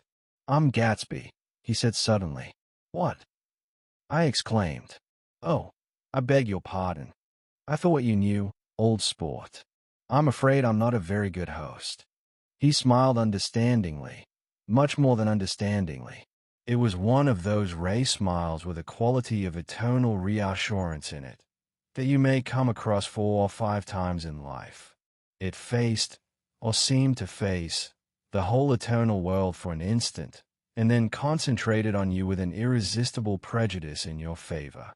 It understood you just so far as you wanted to be understood, believed in you as you would like to believe in yourself, and assured you that it had precisely the impression of you that, at your best, you hoped to convey. Precisely at that point it vanished, and I was looking at an elegant young roughneck, a year or 2 over 30, whose elaborate formality of speech just missed being absurd. Some time before he introduced himself, I got a strong impression that he was picking his words with care. Almost at the moment when Mr. Gatsby identified himself, a butler hurried toward him with the information that Chicago was calling him on the wire. He excused himself with a small bow that included each of us in turn. "If you want anything, just ask for it, old sport," he urged me. "Excuse me. I will rejoin you later." When he was gone, I turned immediately to Jordan, constrained to assure her of my surprise. I had expected that Mr. Gatsby would be a florid and corpulent person in his middle years. "Who is he?" I demanded. "Do you know?" "Is just a man named Gatsby." "Where is he from? I mean, and what does he do?" "Now you're started on the subject," she answered with a wan smile. "Well, he told me once he was an Oxford man." A dim background started to take shape behind him, but at her next remark it faded away. "However, I don't believe it." "Why not?" "I don't know," she insisted. "I just don't think he went there." Something in her tone reminded me of the other girls. I think he killed a man, and had the effect of stimulating my curiosity. I would have accepted without question the information that Gatsby sprang from the swamps of Louisiana or from the Lower East Side of New York. That was comprehensible. But young men didn't. At least in my provincial inexperience, I believe they didn't. Drift coolly out of nowhere and buy a palace on Long Island Sound. "Anyhow, he gives large parties," said Jordan, changing the subject with an urban distaste for the concrete. "And I like large parties. They are so intimate. At small parties there isn't any privacy." There was the boom of a bass drum, and the voice of the orchestra leader rang out suddenly above the echolalia of the garden. "Ladies and gentlemen," he cried, "at the request of Mr. Gatsby, we are going to play for you Mr. Vladimir Tolstoy's latest work, which attracted so much attention at Carnegie Hall last May. If you read the papers, you know there was a big sensation." He smiled with jovial condescension, and added, "Some sensation." Whereupon everybody laughed. "The piece is known," he concluded lustily, "as Vladimir Tolstoy's Jazz History of the World." The nature of Mr. Tolstoy's composition eluded me, because just as it began my eyes fell on Gatsby, standing alone on the marble steps and looking from one group to another with approving eyes. His tan skin was drawn attractively tight on his face, and his short hair looked as though it were trimmed every day. I could see nothing sinister about him. I wondered if the fact that he was not drinking helped to set him off from his guess, for it seemed to me that he grew more correct as the fraternal hilarity increased. When the Jazz History of the World was over, girls were putting their heads on men's shoulders in a puppyish, convivial way. Girls were swooning backward playfully into men's arms, even into groups, knowing that someone would arrest their fools. But no one swooned backward on Gatsby, and no French bob touched Gatsby's shoulder, and no singing quartets were formed with Gatsby's head for one link. "I beg your pardon." Gatsby's butler was suddenly standing beside us. "Miss Baker?" he inquired. "I beg your pardon, but Mr. Gatsby would like to speak to you alone." "With me?" she exclaimed in surprise. "Yes, madam." She got up slowly, raising her eyebrows at me in astonishment, and followed the butler toward the house. I noticed that she wore her evening dress, all her dresses, like sports clothes, There was a jauntiness about her movements as if she had first learned to walk upon golf courses on clean, crisp mornings. I was alone, and it was almost 2. For some time confused and intriguing sounds had issued from a long, many-windowed room which overhung the terrace. Eluding Jordan's undergraduate, who was now engaged in an obstetrical conversation with 2 chorus girls, and who implored me to join him, I went inside. The large room was full of people. One of the girls in yellow was playing the piano, and beside her stood a tall, red-haired young lady from a famous chorus, engaged in song. She had drunk a quantity of champagne, and during the course of her song she had decided, ineptly, that everything was very, very sad. She was not only singing, she was weeping too. Whenever there was a pause in the song, she filled it with gasping, broken sobs, and then took up the lyric again in a quavering soprano. The tears coursed down her cheeks, not freely, however, for when they came into contact with her heavily beaded eyelashes they assumed an inky color, and pursued the rest of their way in slow black rivulets.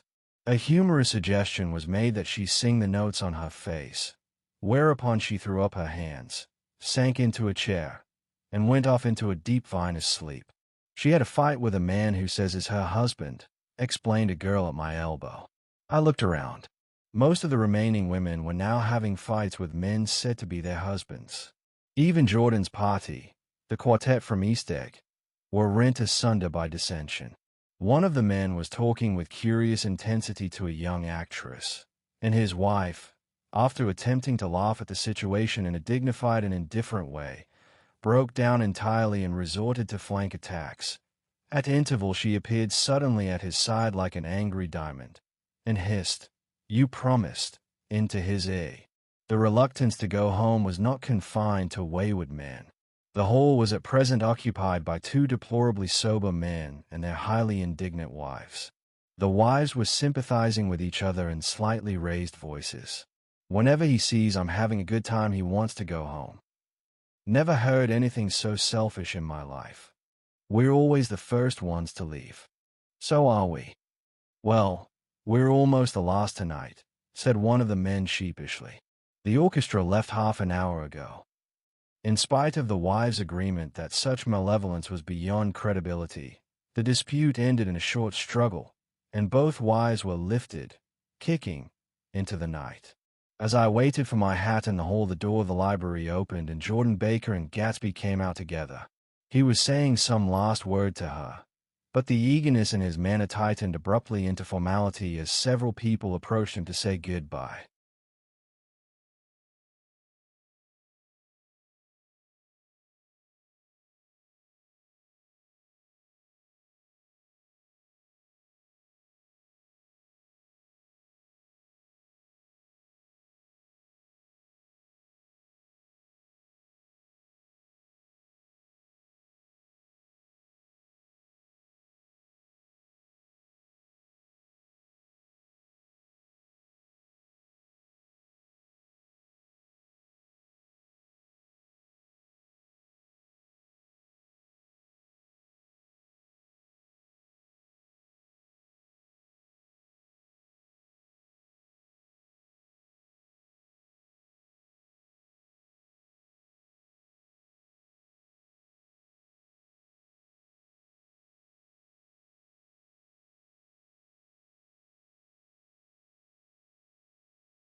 Jordan's party were calling impatiently to her from the porch, but she lingered for a moment to shake hands. "I've just heard the most amazing thing," she whispered. "How long were we in there?" "Why, about an hour." "It was simply amazing," she repeated abstractedly. "But I swore I wouldn't tell it, and here I am tantalizing you." She yawned gracefully in my face. "Please come and see me. Phone book. Under the name of Mrs. Sigourney Howard. My aunt." She was hurrying off as she talked. Her brown hand waved a jaunty salute as she melted into her party at the door. Rather ashamed that on my first appearance I had stayed so late, I joined the last of Gatsby's guests, who were clustered around him. I wanted to explain that I'd hunted for him early in the evening and to apologize for not having known him in the garden. "Don't mention it," he enjoined me eagerly. Don't give it another thought, old sport. The familiar expression held no more familiarity than the hand which reassuringly brushed my shoulder. And don't forget we're going up in the hydroplane tomorrow morning, at 9 o'clock. Then the butler, behind his shoulder. Philadelphia wants you on the phone, sir. All right. In a minute. Tell them I'll be right there. Good night. Good night. Good night. He smiled, and suddenly there seemed to be a pleasant significance in having been among the last to go, as if he had desired it all the time. Good night, old sport. Good night. But as I walked down the steps I saw that the evening was not quite over. 50 feet from the door a dozen headlights illuminated a bizarre and tumultuous scene. In the ditch beside the road, right side up, but violently shorn of one wheel, rested a new coupe which had left Gatsby's drive not 2 minutes before. The sharp jut of a wall accounted for the detachment of the wheel, which was now getting considerable attention from half a dozen curious chauffeurs. However, as they had left their cars blocking the road, a harsh, discordant din from those in the rear had been audible for some time, and added to the already violent confusion of the scene. A man in a long duster had dismounted from the wreck and now stood in the middle of the road, looking from the car to the tire and from the tire to the observers in a pleasant, puzzled way. See, he explained. It went in the ditch. The fact was infinitely astonishing to him, and I recognized first the unusual quality of wonder, and then the man. It was the late patron of Gatsby's library. How'd it happen? He shrugged his shoulders. I know nothing whatever about mechanics, he said decisively. But how did it happen? Did you run into the wall? Don't ask me, said Owl Eyes, washing his hands of the whole matter. I know very little about driving. Next to nothing. It happened, and that's all I know. Well, if you're a poor driver you oughtn't to try driving at night. But I wasn't even trying, he explained indignantly. I wasn't even trying. An awed hush fell upon the bystanders. Do you want to commit suicide? You're lucky it was just a wheel. A bad driver and not even trying. You don't understand, explained the criminal. I wasn't driving. There's another man in the car. The shock that followed this declaration found voice in a sustained RHH as the door of the coupe swung slowly open. The crowd, it was now a crowd, stepped back involuntarily, and when the door had opened wide there was a ghostly pause. Then, very gradually, part by part, a pale, dangling individual stepped out of the wreck, pawing tentatively at the ground with a large, uncertain dancing shoe. Blinded by the glare of the headlights and confused by the incessant groaning of the horns, the apparition stood swaying for a moment before he perceived the man in the duster. What's matter? He inquired calmly. Did we run out of gas? Look. Half a dozen fingers pointed at the amputated wheel. He stared at it for a moment, and then looked upward as though he suspected that it had dropped from the sky. It came off, someone explained. He nodded. At first I didn't notice we'd stopped. A pause. Then, taking a long breath and straightening his shoulders, he remarked in a determined voice. Wonder FF tell me where there's a gas line station. At least a dozen men, some of them a little better off than he was, explained to him that wheel and car were no longer joined by any physical bond. Back out, he suggested after a moment. Put her in reverse. But the wheel's off. He hesitated. No harm in trying, he said. The caterwauling horns had reached a crescendo, and I turned away and cut across the lawn toward home. I glanced back once. A wafer of a moon was shining over Gatsby's house, making the night fine as before, and surviving the laughter and the sound of his still glowing garden. A sudden emptiness seemed to flow now from the windows and the great doors, endowing with complete isolation the figure of the host, who stood on the porch, his hand up in a formal gesture of farewell.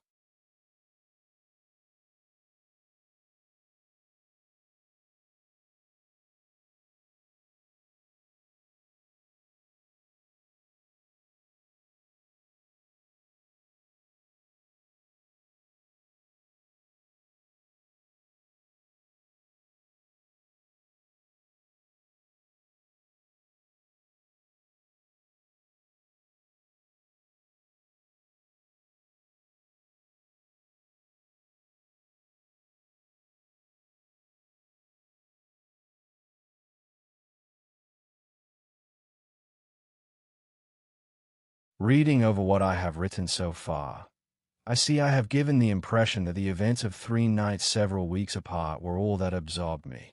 On the contrary, they were merely casual events in a crowded summer, and, until much later, they absorbed me infinitely less than my personal affairs.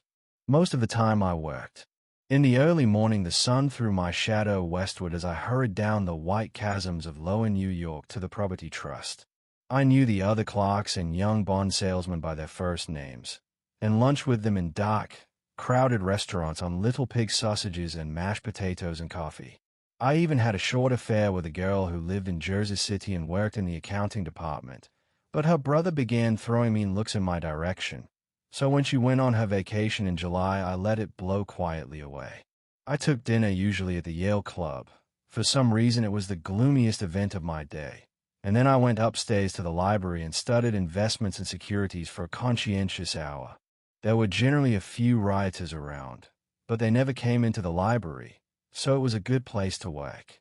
After that, if the night was mellow, I strolled down Madison Avenue past the old Murray Hill Hotel, and over 33rd Street to the Pennsylvania Station. I began to like New York, the racy, adventurous feel of it at night, and the satisfaction that the constant flicker of men and women and machines gives to the restless eye. I like to walk up Fifth Avenue and pick out romantic women from the crowd and imagine that in a few minutes I was going to enter into their lives, and no one would ever know or disapprove. Sometimes, in my mind, I followed them to their apartments on the corners of hidden streets, and they turned and smiled back at me before they faded through a door into warm darkness. At the enchanted metropolitan twilight I felt a haunting loneliness sometimes, and felt it in others, poor young clerks who loitered in front of windows waiting until it was time for a solitary restaurant dinner, young clerks in the dusk, wasting the most poignant moments of night and life. Again at 8 o'clock, when the dark lanes of the 40s were lined 5 deep with throbbing taxicabs, bound for the theater district, I felt a sinking in my heart. Forms leaned together in the taxis as they waited, and voices sang, and there was laughter from unheard jokes, and lighted cigarettes made unintelligible circles inside. Imagining that I, too, was hurrying towards gaiety and sharing their intimate excitement, I wished them well.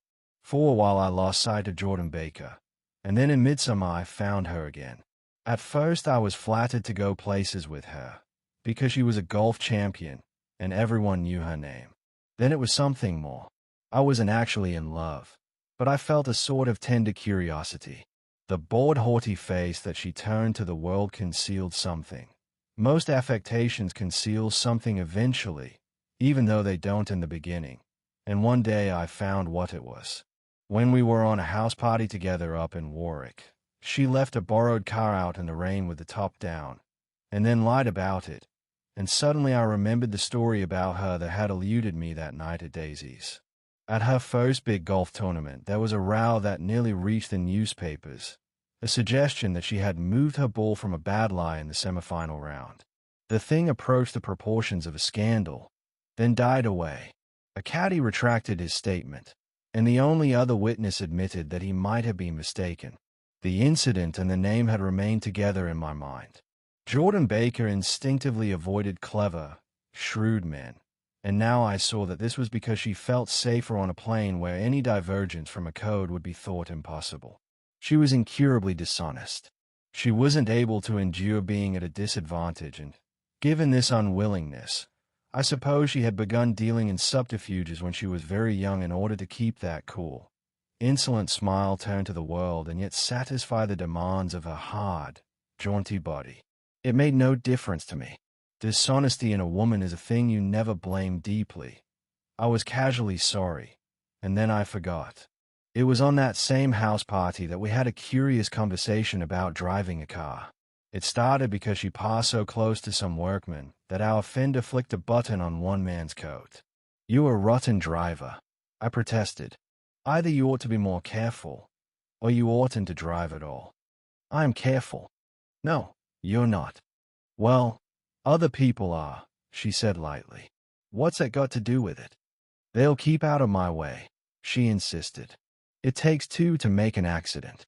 Suppose you met somebody just as careless as yourself. I hope I never will, she answered. I hate careless people. That's why I like you. Her gray, sun-strained eyes stared straight ahead, but she had deliberately shifted our relations, and for a moment I thought I loved her. But I am slow-thinking and full of interior rules that act as brakes on my desires, and I knew that first I had to get myself definitely out of that tangle back home. I'd been writing letters once a week and signing them.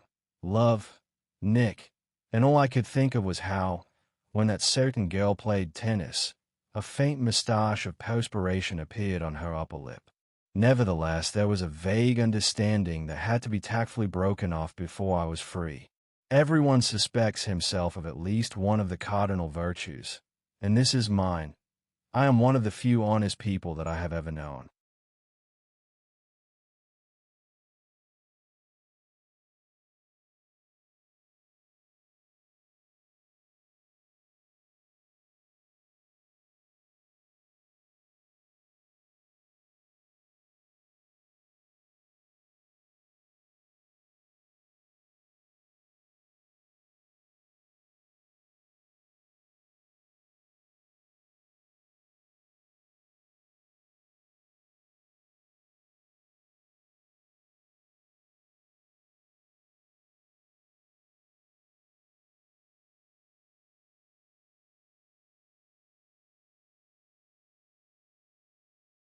Chapter 4.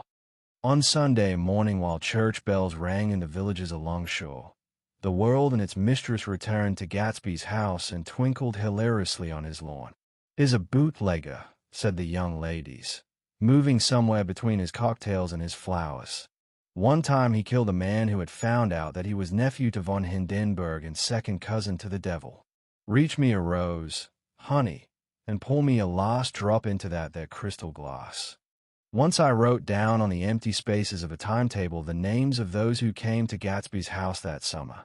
It is an old timetable now, disintegrating at its folds, and headed this schedule in effect July 5th, 1922.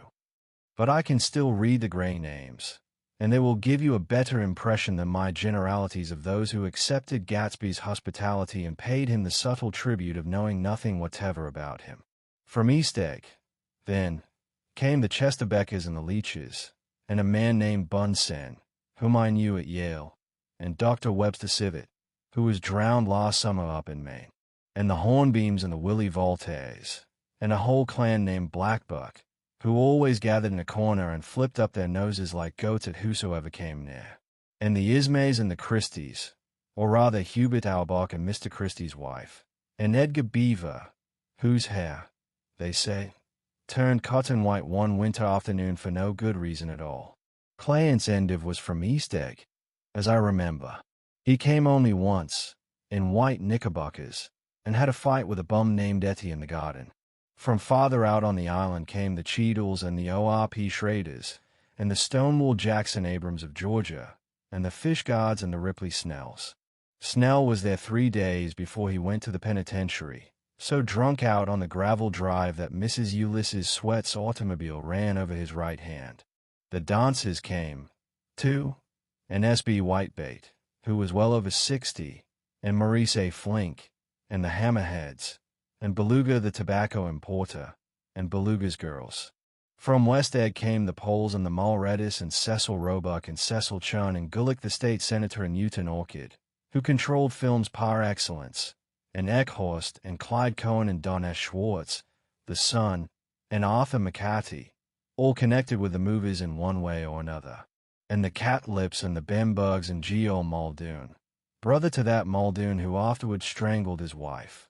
D.A. Fontenot the promoter came there, and Ed LeGros and James B. Rutgut, Ferret and the De Jongs and Ernest Lilly.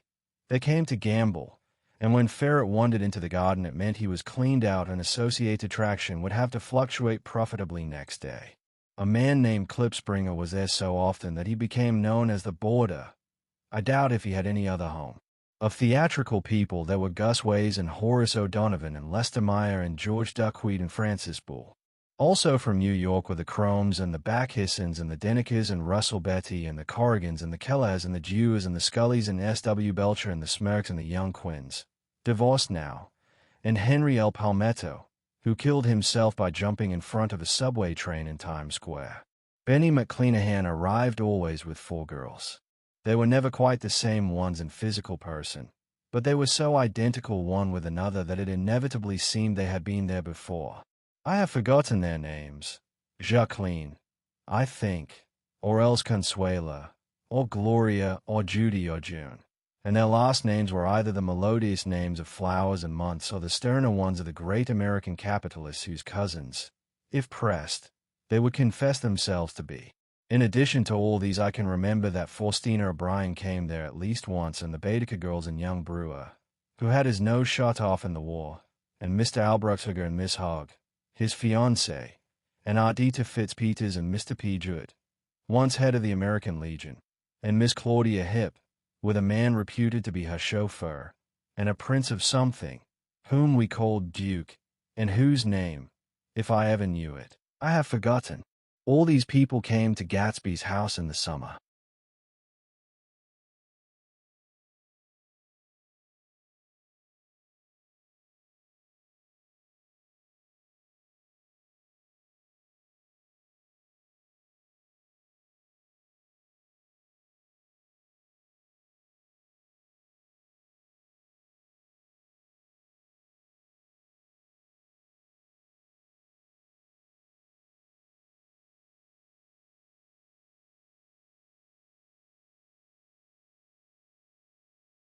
At 9 o'clock, one morning late in July, Gatsby's gorgeous car lurched up the rocky drive to my door and gave out a burst of melody from its 3-noted horn.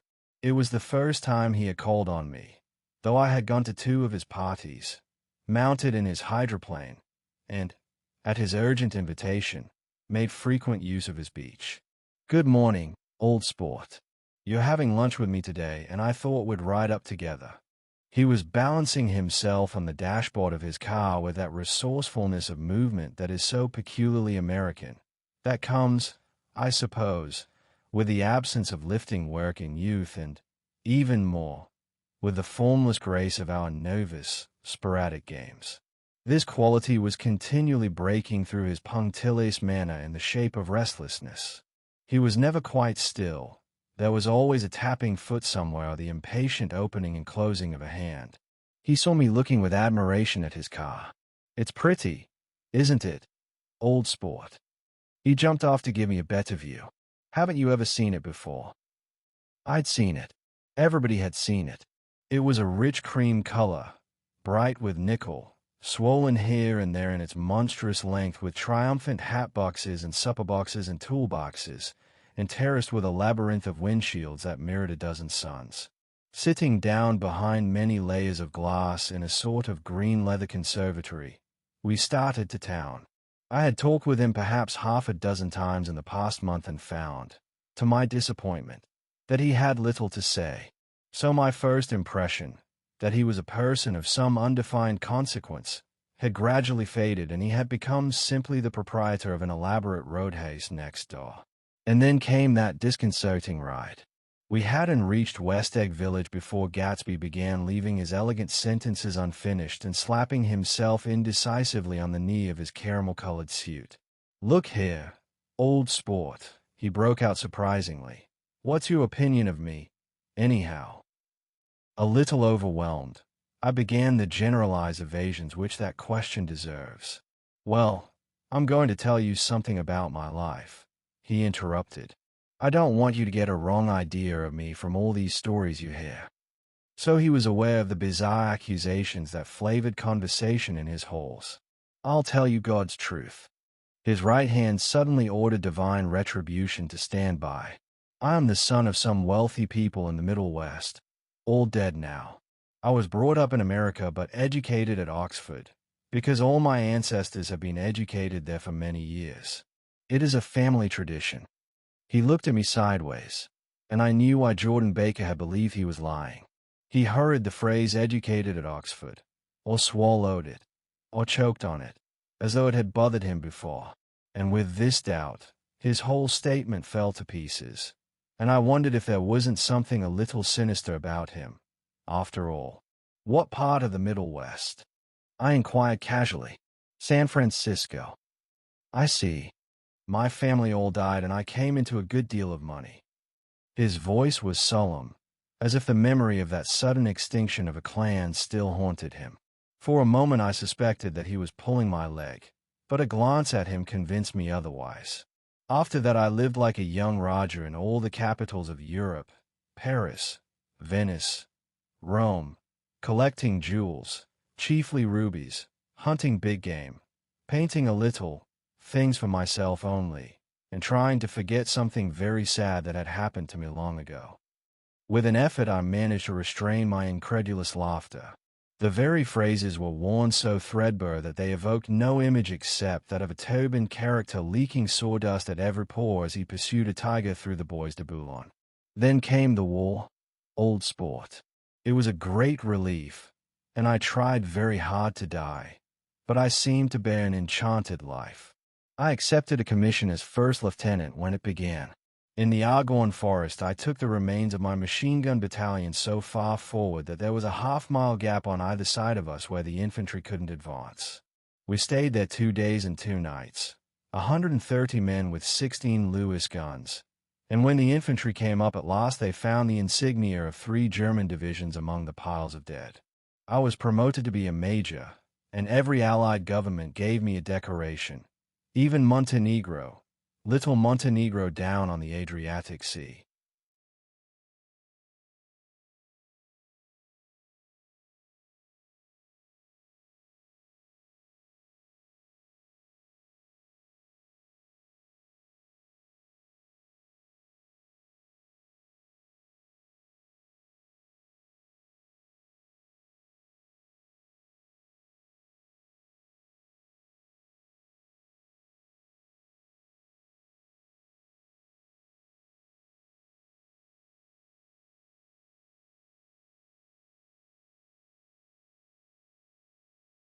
Little Montenegro. He lifted up the words and nodded at them, with his smile. The smile comprehended Montenegro's troubled history and sympathized with the brave struggles of the Montenegrin people.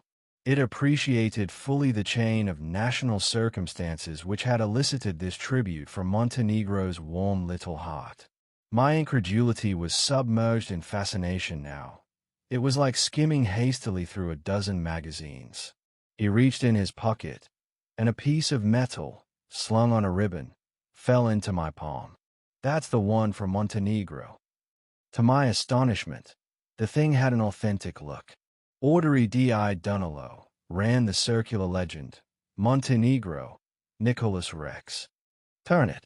Major Jay Gatsby, I read, for valor extraordinary. Here's another thing I always carry. A souvenir of Oxford days. It was taken in Trinity Quad. The man on my left is now the Earl of Doncaster. It was a photograph of half a dozen young men in blazers loafing in an archway through which were visible a host of spies. There was Gatsby, looking a little, not much, younger, with a cricket bat in his hand. Then it was all true. I saw the skins of tigers flaming in his palace on the Grand Canal. I saw him opening a chest of rubies to ease, with their crimson-lighted depths, the gnawings of his broken heart. I'm going to make a big request of you today, he said, pocketing his souvenirs with satisfaction. So I thought you ought to know something about me.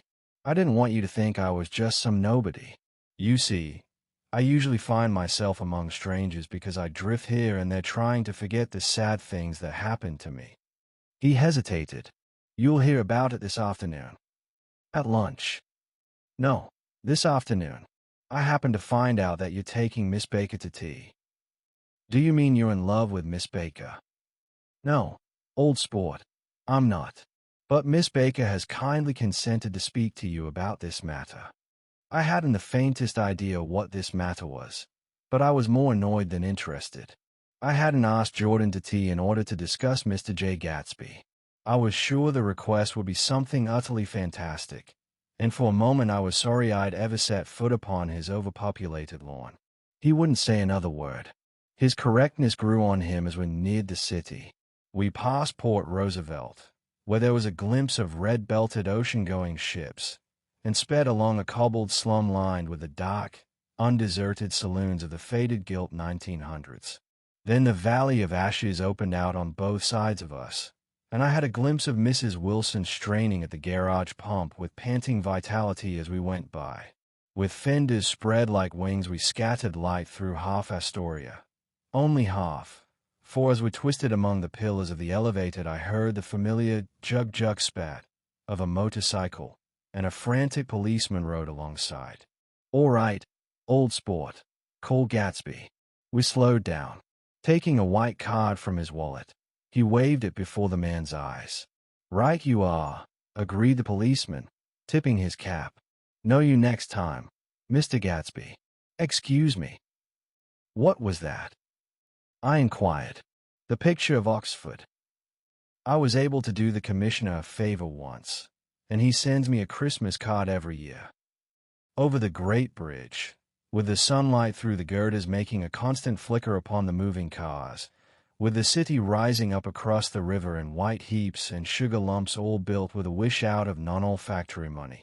The city scene from the Queensboro Bridge is always the city scene for the first time, in its first wild promise of all the mystery and the beauty in the world.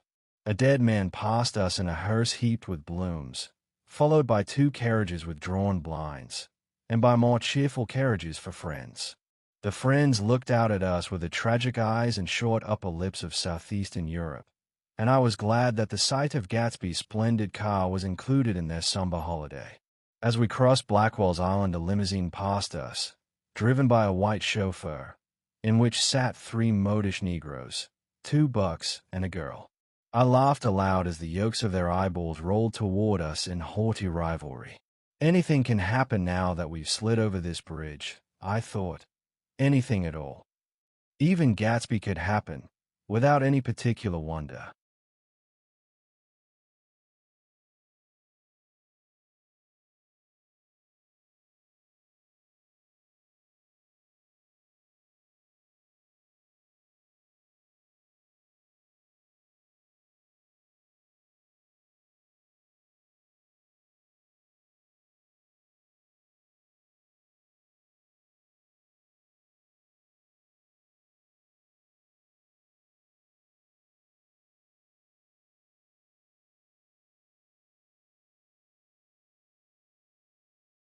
Roaring noon. In a well-fanned 42nd Street cellar, I met Gatsby for lunch. Blinking away the brightness of the street outside, my eyes picked him out obscurely in the anteroom, talking to another man. "Mr. Carraway, this is my friend Mr. Wolfsham." A small, flat-nosed Jew raised his large head and regarded me with 2 fine growths of hair which luxuriated in either nostril. After a moment I discovered his tiny eyes in the half-darkness. "So I took one look at him," said Mr. Wolfsham, shaking my hand earnestly. "And what do you think I did?" "What?" I inquired politely, but evidently he was not addressing me, for he dropped my hand and covered Gatsby with his expressive nose. I handed the money to Catspaw and I said, "All right, Catspaw, don't pay him a penny till he shuts his mouth." He shut it then and there. Gatsby took an arm of each of us and moved forward into the restaurant, whereupon Mr. Wolfsham swallowed a new sentence he was starting and lapsed into a somnambulatory abstraction. "Highballs?" asked the head waiter. "This is a nice restaurant here," said Mr. Wolfsham, looking at the Presbyterian nymphs on the ceiling. "But I like across the street better." "Yes, highballs," agreed Gatsby, and then to Mr. Wolfsham, "It's too hot over there." "Hot and small, yes," said Mr. Wolfsham, "but full of memories." "What place is that?" I asked. "The old Metropole." "The old Metropole," brooded Mr. Wolfsham gloomily. "Filled with faces dead and gone. Filled with friends gone now forever. I can't forget so long as I live the night they shot Rosie Rosenthal there. It was 6 of us at the table, and Rosie had eaten and drunk a lot all evening. When it was almost morning, the waiter came up to him with a funny look and says somebody wants to speak to him outside. "All right," says Rosie, and begins to get up, and I pulled him down in his chair. "Let the bastards come in here if they want you, Rosie, but don't you, so help me, move outside this room." It was 4 o'clock in the morning then, and if we'd have raised the blinds, we'd have seen daylight. "Did he go?" I asked innocently. "Sure he went." Mr. Wolfsheim's nose flashed at me indignantly. He turned around in the door and says, "Don't let that waiter take away my coffee." Then he went out on the sidewalk, and they shot him 3 times in his full belly and drove away. 4 of them were electrocuted, I said, remembering. 5, with Becca. His nostrils turned to me in an interested way. "I understand you're looking for a business connection." The juxtaposition of these 2 remarks was startling. Gatsby answered for me. "Oh, no," he exclaimed. "This isn't the man." "No." Mr. Wolfsheim seemed disappointed. "This is just a friend. I told you we'd talk about that some other time." "I beg your pardon," said Mr. Wolfsheim. "I had a wrong man." A succulent hash arrived, and Mr. Wolfsheim, forgetting the more sentimental atmosphere of the old metropole, began to eat with ferocious delicacy. His eyes, meanwhile, roved very slowly all around the room. He completed the arc by turning to inspect the people directly behind. I think that, except for my presence, he would have taken one short glance beneath our own table. "Look here, old sport," said Gatsby, leaning toward me. "I'm afraid I made you a little angry this morning in the car." There was the smile again, but this time I held out against it. "I don't like mysteries," I answered, "and I don't understand why you won't come out frankly and tell me what you want. Why has it all got to come through Miss Baker?" "Oh, it's nothing underhand," he assured me. "Miss Baker's a great sportswoman, you know, and she'd never do anything that wasn't all right." Suddenly he looked at his watch, jumped up, and hurried from the room, leaving me with Mr. Wolfsheim at the table. "He has to telephone," said Mr. Wolfsheim, following him with his eyes. "Fine fellow, isn't he? Handsome to look at and a perfect gentleman." "Yes. He's an Oxford man." "Oh." "He went to Oxford College in England." "You know Oxford College?" "I've heard of it. It's one of the most famous colleges in the world." "Have you known Gatsby for a long time?" I inquired. "Several years," he answered in a gratified way. "I made the pleasure of his acquaintance just after the war, but I knew I had discovered a man of fine breeding after I talked with him an hour. I said to myself, there's the kind of man you'd like to take home and introduce to your mother and sister." He paused. "I see you're looking at my cuff buttons." I hadn't been looking at them, but I did now. They were composed of oddly familiar pieces of ivory, finest specimens of human molars, he informed me. "Well," I inspected them. "That's a very interesting idea." "Yeah." He flipped his sleeves up under his coat. "Yeah, Gatsby's very careful about women. He would never so much as look at a friend's wife." When the subject of this instinctive trust returned to the table and sat down, Mr. Wolfsheim drank his coffee with a jerk and got to his feet. "I have enjoyed my lunch," he said, "and I'm going to run off from you 2 young men before I outstay my welcome." "Don't hurry, Maya," said Gatsby, without enthusiasm. Mr. Wolfsheim raised his hand in a sort of benediction. "You're very polite, but I belong to another generation," he announced solemnly. "You sit here and discuss your sports and your young ladies and your—" He supplied an imaginary noun with another wave of his hand. "As for me, I am 50 years old, and I won't impose myself on you any longer." As he shook hands and turned away, his tragic nose was trembling. I wondered if I had said anything to offend him. "He becomes very sentimental sometimes," explained Gatsby. "This is one of his sentimental days. He's quite a character around New York. A denizen of Broadway." "Who is he, anyhow? An actor?"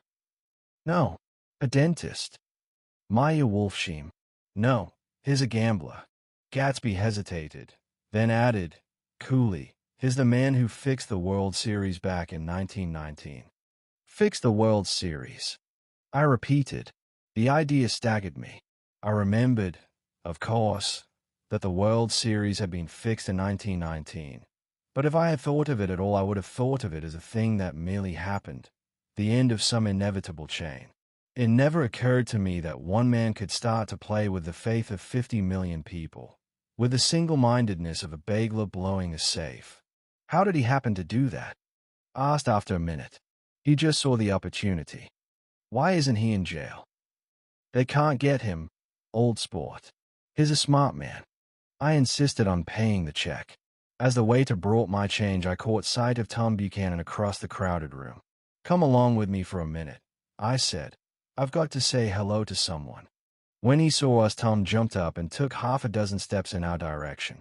Where have you been? He demanded eagerly. Daisy's furious because you haven't called up. This is Mr. Gatsby, Mr. Buchanan. They shook hands briefly, and a strained, unfamiliar look of embarrassment came over Gatsby's face. How have you been, anyhow? Demanded Tom of me. How'd you happen to come up this far to eat? I've been having lunch with Mr. Gatsby.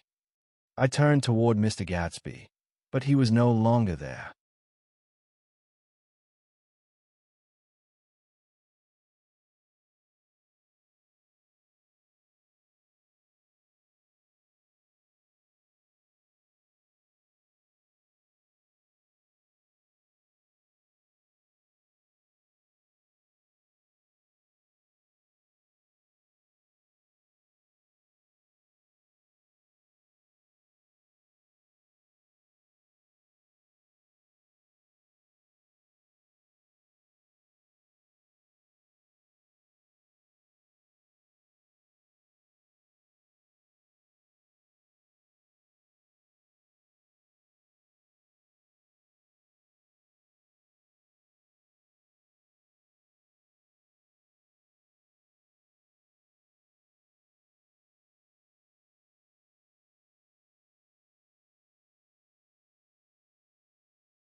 One October day in 1917, said Jordan Baker that afternoon, sitting up very straight on a straight chair in the tea garden at the Plaza Hotel. I was walking along from one place to another, half on the sidewalks and half on the lawns. I was happier on the lawns because I had on shoes from England with rubber knobs on the soles that bit into the soft ground. I had on a new plaid skirt also that blew a little in the wind, and whenever this happened, the red, white, and blue banners in front of all the houses stretched out stiff and said tut tut tut tut, in a disapproving way. The largest of the banners and the largest of the lawns belonged to Daisy Faye's house. She was just 18, 2 years older than me, and by far the most popular of all the young girls in Louisville. She dressed in white, and had a little white roadster, and all day long the telephone rang in her house and excited young officers from Camp Taylor demanded the privilege of monopolizing her that night. Anyways, for an hour. When I came opposite her house that morning, her white roadster was beside the curb, and she was sitting in it with a lieutenant I had never seen before. They were so engrossed in each other that she didn't see me until I was 5 feet away. Hello, Jordan, she called unexpectedly. Please come here. I was flattered that she wanted to speak to me. Because of all the older girls, I admired her most. She asked me if I was going to the Red Cross to make bandages. I was. Well, then, would I tell them that she couldn't come that day? The officer looked at Daisy while she was speaking, in a way that every young girl wants to be looked at sometime, and because it seemed romantic to me, I have remembered the incident ever since. His name was Jay Gatsby, and I didn't lay eyes on him again for over 4 years. Even after I'd met him on Long Island, I didn't realize it was the same man. That was 1917. By the next year, I had a few beaux myself, and I began to play in tournaments, so I didn't see Daisy very often. She went with a slightly older crowd, when she went with anyone at all. Wild rumors were circulating about her, how her mother had found her packing her bag one winter night to go to New York and say goodbye to a soldier who was going overseas. She was effectually prevented, but she wasn't on speaking terms with her family for several weeks. After that, she didn't play around with the soldiers anymore, but only with a few flat-footed, short-sighted young men in town, who couldn't get into the army at all. By the next autumn, she was gay again, gay as ever. She had a debut after the armistice, and in February she was presumably engaged to a man from New Orleans. In June she married Tom Buchanan of Chicago, with more pomp and circumstance than Louisville ever knew before. He came down with 100 people in 4 private cars, and hired a whole floor of the Mulbach Hotel, and the day before the wedding he gave her a string of pearls valued at $350,000. I was a bridesmaid. I came into her room half an hour before the bridal dinner, and found her lying on her bed as lovely as the June night in her flowered dress, and as drunk as a monkey. She had a bottle of Satans in one hand and a letter in the other. "Gratulate me," she muttered. "Never had a drink before, but oh how I do enjoy it. What's the matter, Daisy?" I was scared, I can tell you. I'd never seen a girl like that before. "Here, dearies." She groped around in a wastebasket she had with her on the bed and pulled out the string of pearls. "Take him downstairs and give him back to whoever they belong to. Tell him all Daisy's change her mind. Say, Daisy's change her mind." She began to cry. She cried and cried. I rushed out and found her mother's maid, and we locked the door and got her into a cold bath. She wouldn't let go of the letter. She took it into the tub with her and squeezed it up in a wet bowl, and only let me leave it in the soap dish when she saw that it was coming to pieces like snow. But she didn't say another word. We gave her spirits of ammonia and put ice on her forehead and hooked her back into her dress. And half an hour later, when we walked out of the room, the pearls were around her neck and the incident was over. Next day at 5 o'clock she married Tom Buchanan without so much as a shiver, and started off on a 3-month trip to the South Seas. I saw them in Santa Barbara when they came back, and I thought I'd never seen a girl so mad about her husband. If he left the room for a minute, she'd look around uneasily and say, "Where's Tom gone?" and wear the most abstracted expression until she saw him coming in the door. She used to sit on the sand with his head in her lap by the hour, rubbing her fingers over his eyes and looking at him with unfathomable delight. It was touching to see them together. It made you laugh in a hushed, fascinated way. That was in August. A week after I left Santa Barbara, Tom ran into a wagon on the Ventura Road one night and ripped a front wheel off his car. The girl who was with him got into the papers, too, because her arm was broken. She was one of the chambermaids in the Santa Barbara hotel. The next April, Daisy had her little girl, and they went to France for a year. I saw them one spring in Cannes, and later in Deauville, and then they came back to Chicago to settle down. Daisy was popular in Chicago, as you know. They moved with a fast crowd, all of them young and rich and wild. But she came out with an absolutely perfect reputation, perhaps because she doesn't drink. It's a great advantage not to drink among hard-drinking people. You can hold your tongue and, moreover, you can time any little irregularity of your own so that everybody else is so blind that they don't see or care. Perhaps Daisy never went in for amour at all. And yet there's something in that voice of hers. Well, about 6 weeks ago, she heard the name Gatsby for the first time in years. It was when I asked you, "Do you remember if you knew Gatsby in West Egg?" After you had gone home, she came into my room and woke me up and said, "What Gatsby?" And when I described him, I was half asleep. She said in the strangest voice that it must be the man she used to know. It wasn't until then that I connected this Gatsby with the officer in her white car.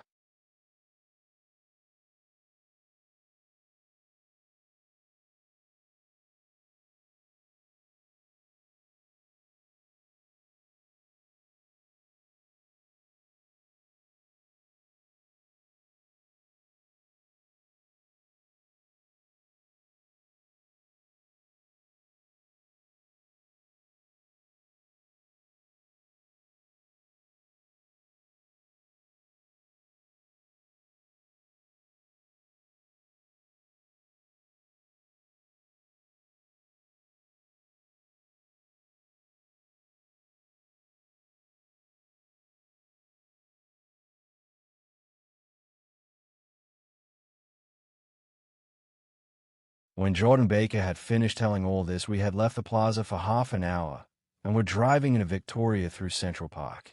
The sun had gone down behind the tall apartments of the movie stars in the West 50s, and the clear voices of children, already gathered like crickets on the grass, rose through the hot twilight. I'm the Sheikh of Araby. Your love belongs to me. At night when you're asleep, into your tent I'll creep. It was a strange coincidence, I said, but it wasn't a coincidence at all. Why not? Gatsby bought that house so that Daisy would be just across the bay. Then it had not been merely the stars to which he had aspired on that June night. He came alive to me, delivered suddenly from the womb of his purposeless splendor. He wants to know, continued Jordan, if you'll invite Daisy to your house some afternoon and then let him come over. The modesty of the demand shook me. He had waited 5 years and bought a mansion where he dispensed starlight to casual moths, so that he could come over some afternoon to a stranger's garden. Did I have to know all this before he could ask such a little thing? He's afraid. He's waited so long. He thought you might be offended. You see, he's regular tough underneath it all. Something worried me. Why didn't he ask you to arrange a meeting? He wants her to see his house, she explained. And your house is right next door. Oh. I think he half expected her to wander into one of his parties, some night, went on Jordan, but she never did. Then he began asking people casually if they knew her, and I was the first one he found. It was that night he sent for me at his dance, and you should have heard the elaborate way he worked up to it. Of course, I immediately suggested a luncheon in New York, and I thought he'd go mad. I don't want to do anything out of the way, he kept saying. I want to see her right next door. When I said you were a particular friend of Tom's, he started to abandon the whole idea. He doesn't know very much about Tom, though he says he's read a Chicago paper for years just on the chance of catching a glimpse of Daisy's name. It was dark now, and as we dipped under Little Bridge I put my arm around Jordan's golden shoulder and drew her toward me and asked her to dinner. Suddenly I wasn't thinking of Daisy and Gatsby anymore, but of this clean, hard, limited person who dealt in universal skepticism and who leaned back jauntily just within the circle of my arm. A phrase began to beat in my ears with a sort of heady excitement. There are only the pursued, the pursuing, the busy, and the tired. And Daisy ought to have something in her life, murmured Jordan to me.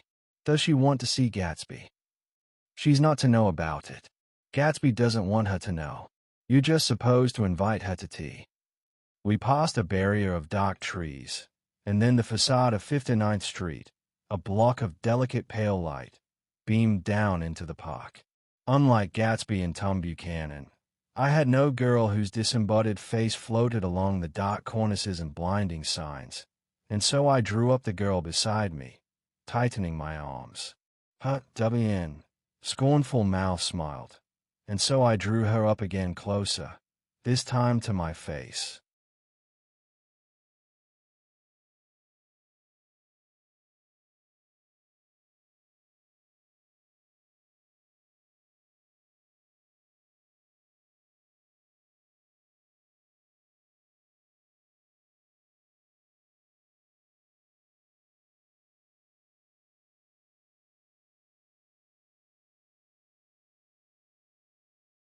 Chapter 5. When I came home to West Egg that night, I was afraid for a moment that my house was on fire. 2 o'clock, and the whole corner of the peninsula was blazing with light, which fell unreal on the shrubbery and made thin elongating glints upon the roadside wires. Turning a corner, I saw that it was Gatsby's house, lit from tower to cellar. At first I thought it was another party, a wild rout that had resolved itself into hide-and-go-seek or sardines in the box with all the house thrown open to the game. But there wasn't a sound, only wind in the trees, which blew the wires and made the lights go off and on again as if the house had winked into the darkness. As my taxi groaned away, I saw Gatsby walking toward me across his lawn. "Your place looks like the World's Fair," I said. "Does it?" He turned his eyes toward it absently. I had been glancing into some of the rooms. "Let's go to Coney Island, old sport." "In my car." "It's too late." "Well, suppose we take a plunge in the swimming pool. I haven't made use of it all summer. I've got to go to bed." "All right." He waited, looking at me with suppressed eagerness. "I talked with Miss Baker," I said after a moment. I'm going to call up Daisy tomorrow and invite her over here to tea. Oh, that's all right, he said carelessly. I don't want to put you to any trouble. What day would suit you? What day would suit you? He corrected me quickly. I don't want to put you to any trouble, you see. How about the day after tomorrow? He considered for a moment. Then, with reluctance, I want to get the grass cut, he said. We both looked down at the grass. There was a sharp line where my ragged lawn ended and the darker, well-kept expanse of his began. I suspected that he meant my grass. There's another little thing, he said uncertainly, and hesitated. Would you rather put it off for a few days? I asked. Oh, it isn't about that. At least, he fumbled with a series of beginnings. Why, I thought, why, look here. Old sport, you don't make much money, do you? Not very much. This seemed to reassure him, and he continued more confidently. I thought you didn't, if you'll pardon my. You see, I carry on a little business on the side, a sort of sideline, you understand. And I thought that if you don't make very much, you're selling bonds, aren't you, old sport? Trying to. Well, this would interest you. It wouldn't take up much of your time, and you might pick up a nice bit of money. It happens to be a rather confidential sort of thing. I realize now that under different circumstances that conversation might have been one of the crises of my life. But, because the offer was obviously and tactlessly for a service to be rendered, I had no choice except to cut him off there. I've got my hands full, I said.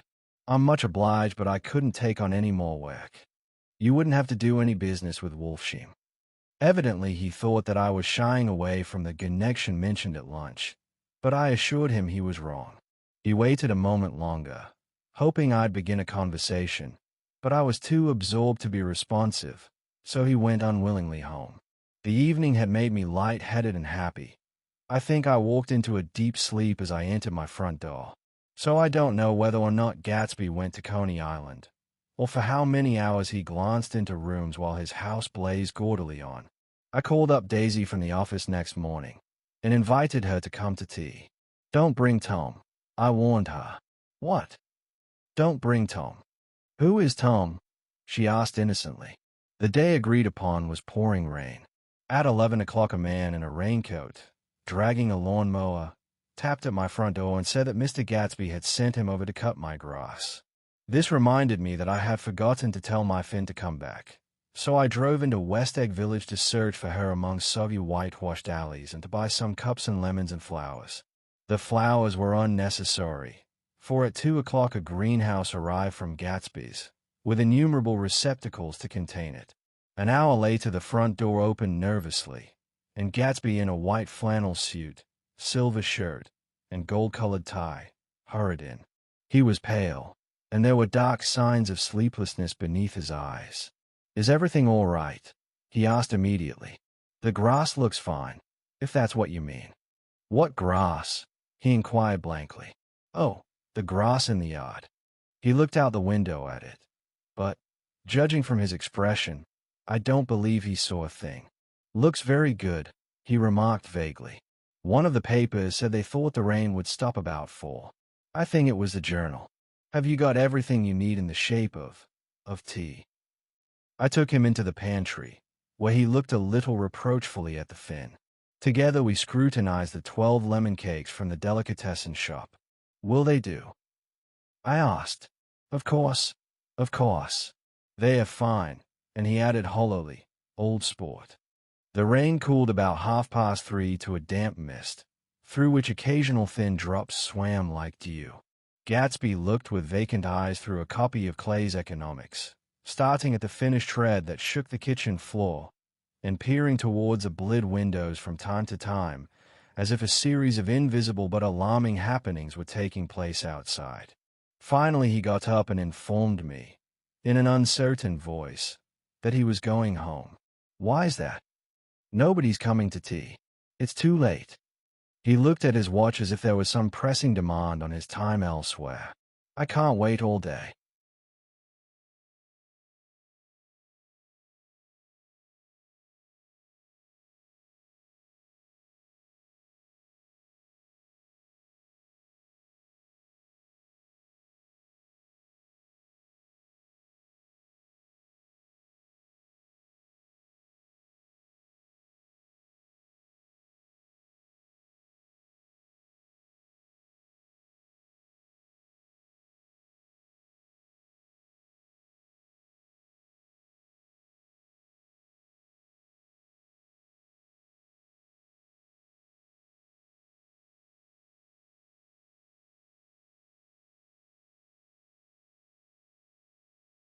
Don't be silly.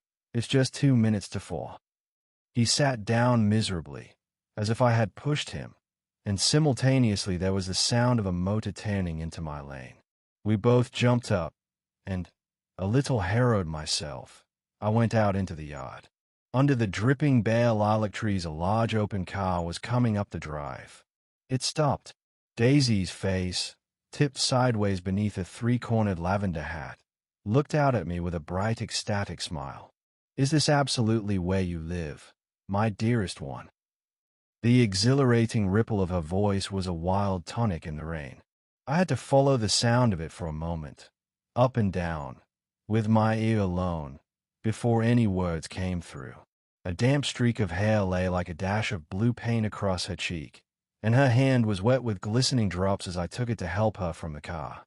"Are you in love with me?" she said low in my ear. "Or why did I have to come alone? That's the secret of Castle Rack Rent. Tell your chauffeur to go far away and spend an hour. Come back in an hour, Ferdy." Then in a grave murmur, "His name is Ferdy. Does the gasoline affect his nose?" "I don't think so," she said innocently. "Why?" We went in. To my overwhelming surprise, the living room was deserted. "Well, that's funny," I exclaimed. "What's funny?" She turned her head as there was a light, dignified knocking at the front door. I went out and opened it. Gatsby, pale as death, with his hands plunged like weights in his coat pockets, was standing in a puddle of water, glaring tragically into my eyes. With his hands still in his coat pockets, he stalked by me into the hall, turned sharply as if he were on a wire, and disappeared into the living room. It wasn't a bit funny. Aware of the loud beating of my own heart, I pulled the door to against the increasing rain. For half a minute there wasn't a sound. Then from the living room I heard a sort of choking murmur and part of a laugh, followed by Daisy's voice on a clear artificial note. "I certainly am awfully glad to see you again." A pause. It endured horribly. I had nothing to do in the hall, so I went into the room. Gatsby, his hands still in his pockets, was reclining against the mantelpiece in a strained counterfeit of perfect ease, even of boredom. His head leaned back so far that it rested against the face of a defunct mantelpiece clock, and from this position his distraught eyes stared down at Daisy, who was sitting, frightened but graceful, on the edge of a stiff chair. "We've met before," muttered Gatsby. His eyes glanced momentarily at me, and his lips parted with an abortive attempt at a laugh. Luckily the clock took this moment to tilt dangerously at the pressure of his head, whereupon he turned and caught it with trembling fingers, and set it back in place. Then he sat down, rigidly, his elbow on the arm of the sofa and his chin in his hand. "I'm sorry about the clock," he said. My own face had now assumed a deep tropical burn. I couldn't muster up a single commonplace out of the 1,000 in my head. "It's an old clock," I told them idiotically. I think we all believed for a moment that it had smashed in pieces on the floor. "We haven't met for many years," said Daisy, her voice as matter-of-fact as it could ever be. 5 years next November." The automatic quality of Gatsby's answer set us all back at least another minute. I had them both on their feet with the desperate suggestion that they help me make tea in the kitchen when the demoniac Finn brought it in on a tray. Amid the welcome confusion of cups and cakes, a certain physical decency established itself. Gatsby got himself into a shadow and, while Daisy and I talked, looked conscientiously from one to the other of us with tense, unhappy eyes. However, as calmness wasn't an end in itself, I made an excuse at the first possible moment, and got to my feet. "Where are you going?" demanded Gatsby in immediate alarm. "I'll be back. I've got to speak to you about something before you go." He followed me wildly into the kitchen, closed the door, and whispered, "Oh, God," in a miserable way. "What's the matter?" "This is a terrible mistake," he said, shaking his head from side to side. "A terrible, terrible mistake. You're just embarrassed, that's all." And luckily I added, "Daisy's embarrassed too." "She's embarrassed," he repeated incredulously. "Just as much as you are." "Don't talk so loud. You're acting like a little boy," I broke out impatiently. "Not only that, But you're rude. Daisy's sitting in there all alone. He raised his hand to stop my words, looked at me with unforgettable reproach, and, opening the door cautiously, went back into the other room. I walked out the back way, just as Gatsby had when he had made his nervous circuit of the house half an hour before, and ran through a huge black knotted tree, whose massed leaves made a fabric against the rain. Once more it was pouring, and my irregular lawn, well shaved by Gatsby's gardener, abounded in small muddy swamps and prehistoric marshes. There was nothing to look at from under the tree except Gatsby's enormous house, so I stared at it, like Kant at his church steeple, for half an hour. A brewer had built it early in the period craze, a decade before, and there was a story that he'd agreed to pay 5 years' taxes on all the neighboring cottages if the owners would have their roofs thatched with straw. Perhaps their refusal took the heart out of his plan to found a family. He went into an immediate decline.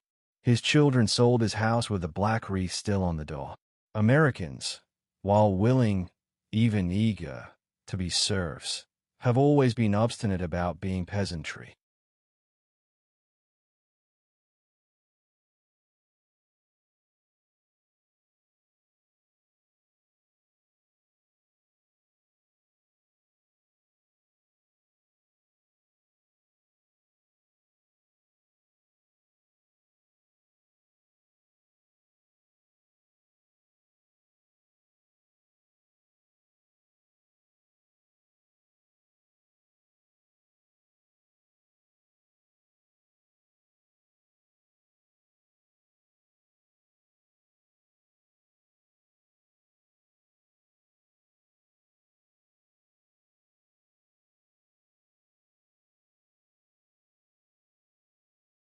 After half an hour, the sun shone again, and the grocer's automobile rounded Gatsby's drive with the raw material for his servant's dinner.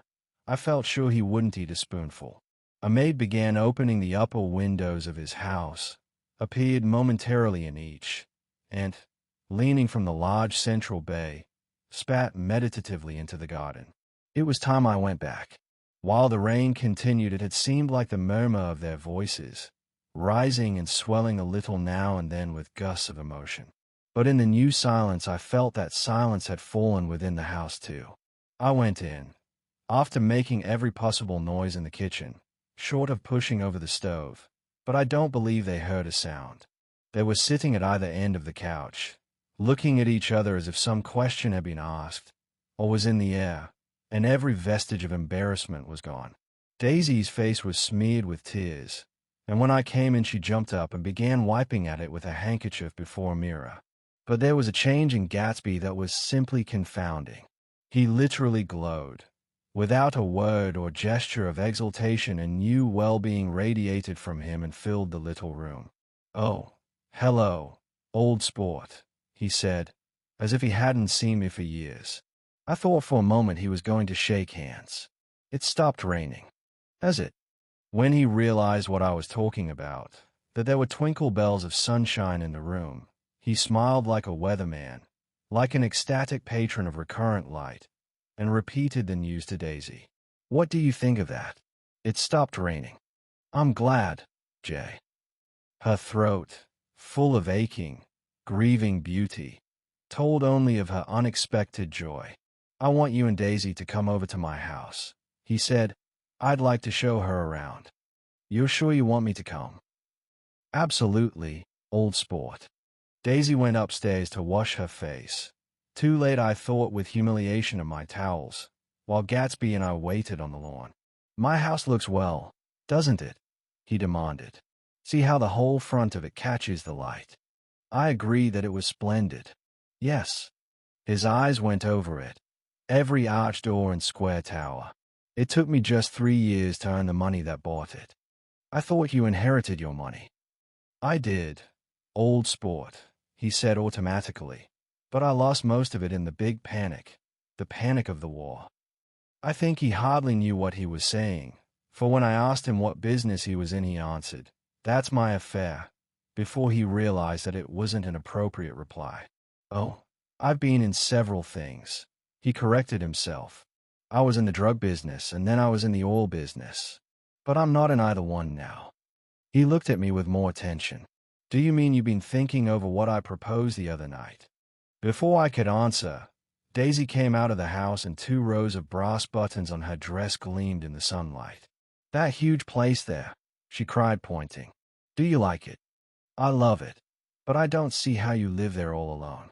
I keep it always full of interesting people, night and day. People who do interesting things.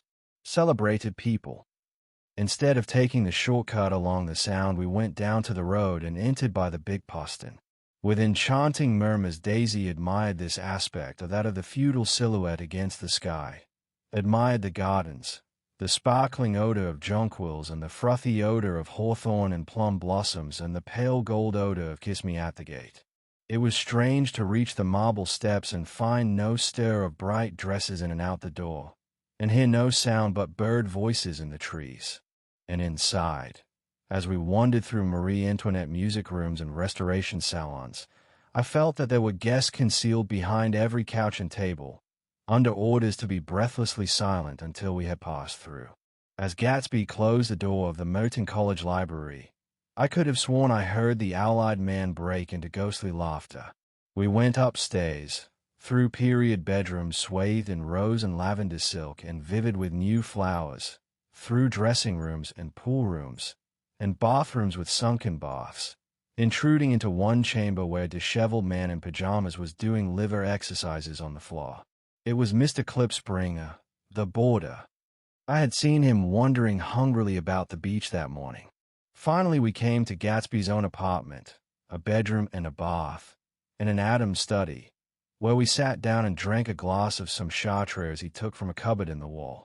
He hadn't once ceased looking at Daisy, and I think he revalued everything in his house according to the measure of response it drew from her well-loved eyes. Sometimes, too, he stared around at his possessions in a dazed way, as though in her actual and astounding presence none of it was any longer real. Once he nearly toppled down a flight of stairs. His bedroom was the simplest room of all, except where the dresser was garnished with a toilet set of pure dull gold.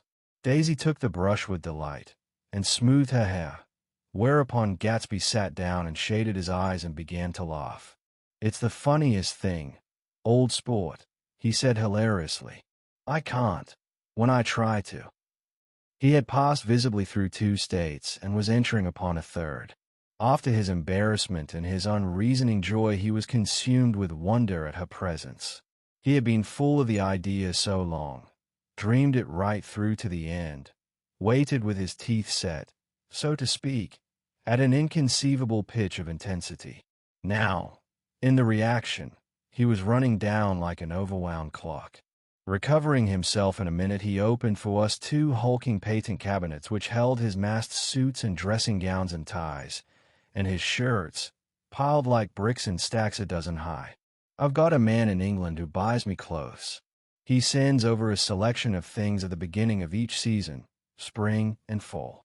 He took out a pile of shirts and began throwing them, one by one, before us, shirts of sheer linen and thick silk and fine flannel, which lost their folds as they fell and covered the table in many-colored disarray.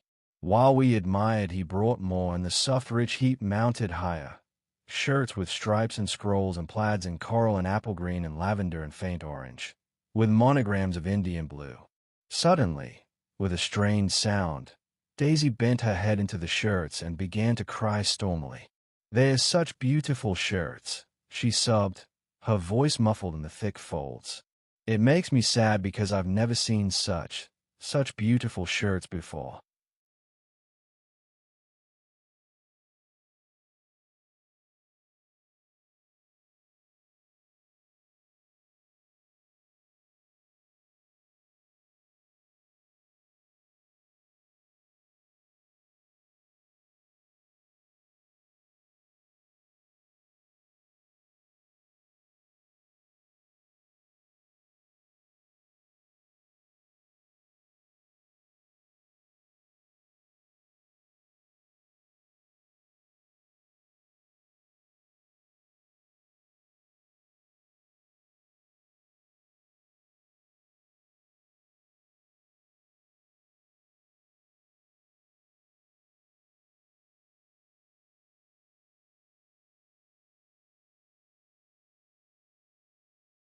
After the house, we were to see the grounds and the swimming pool, and the hydroplane, and the midsummer flowers.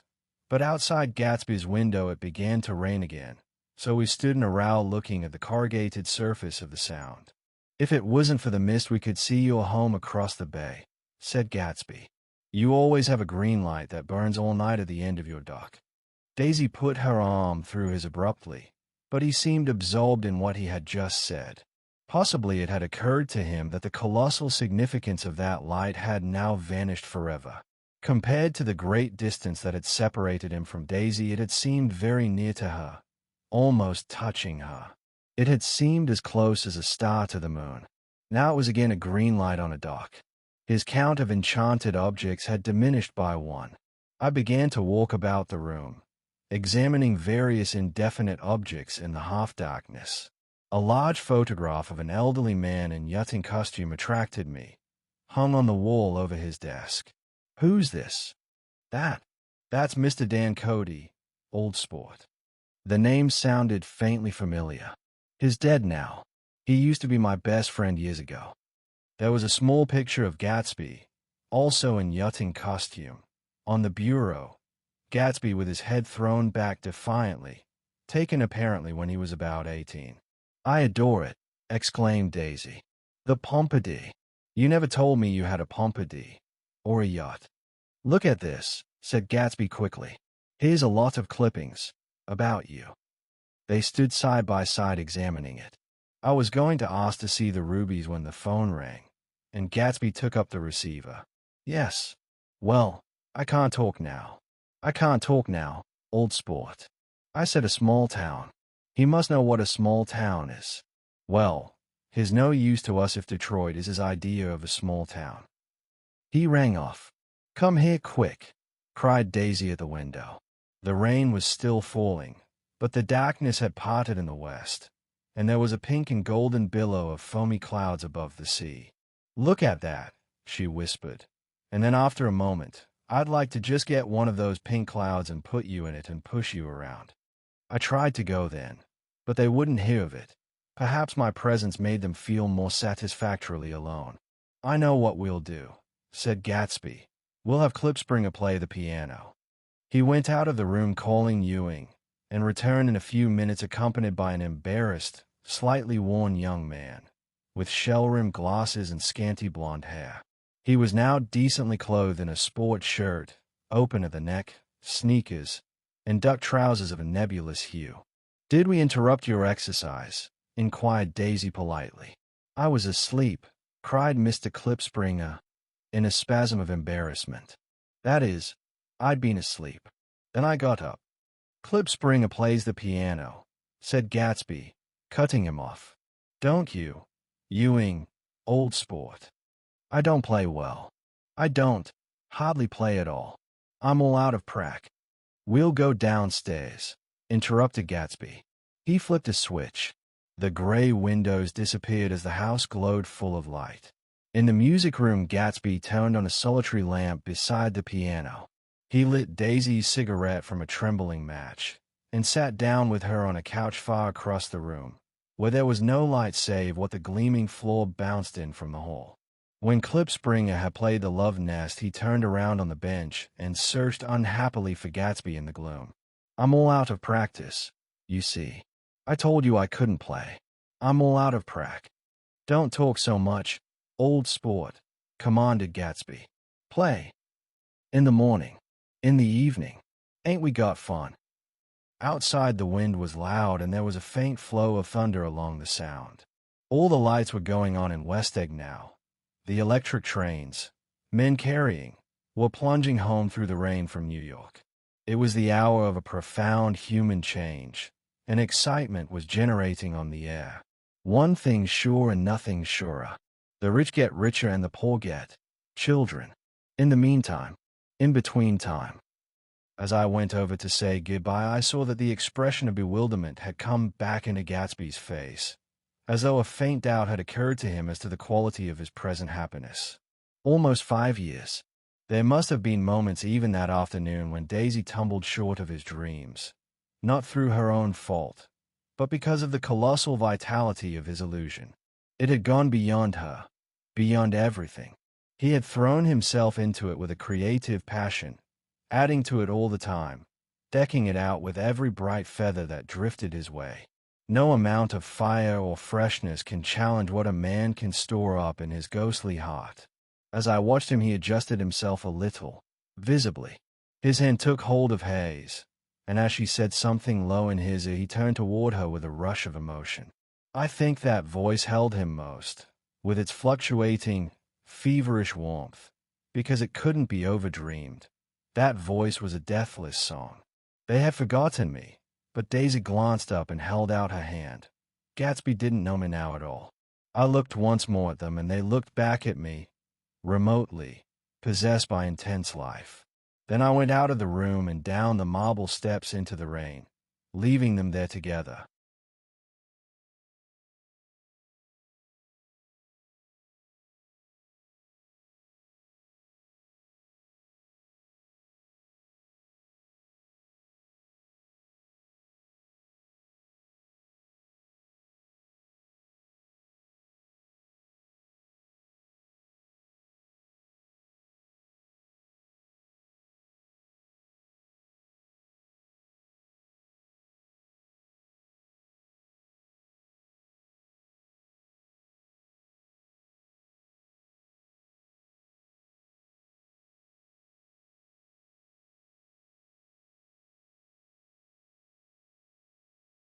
Chapter 6.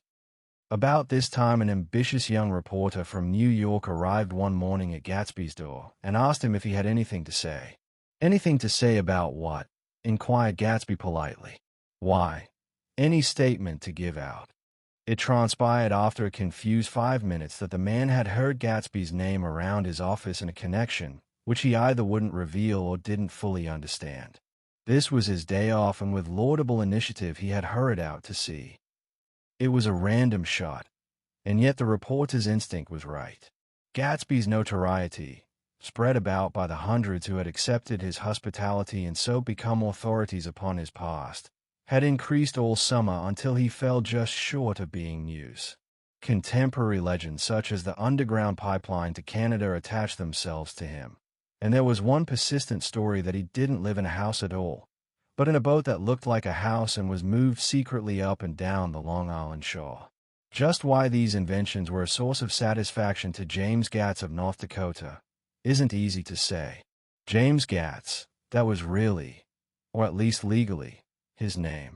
He had changed it at the age of 17 and at the specific moment that witnessed the beginning of his career, when he saw Dan Cody's yacht drop anchor over the most insidious flat on Lake Superior.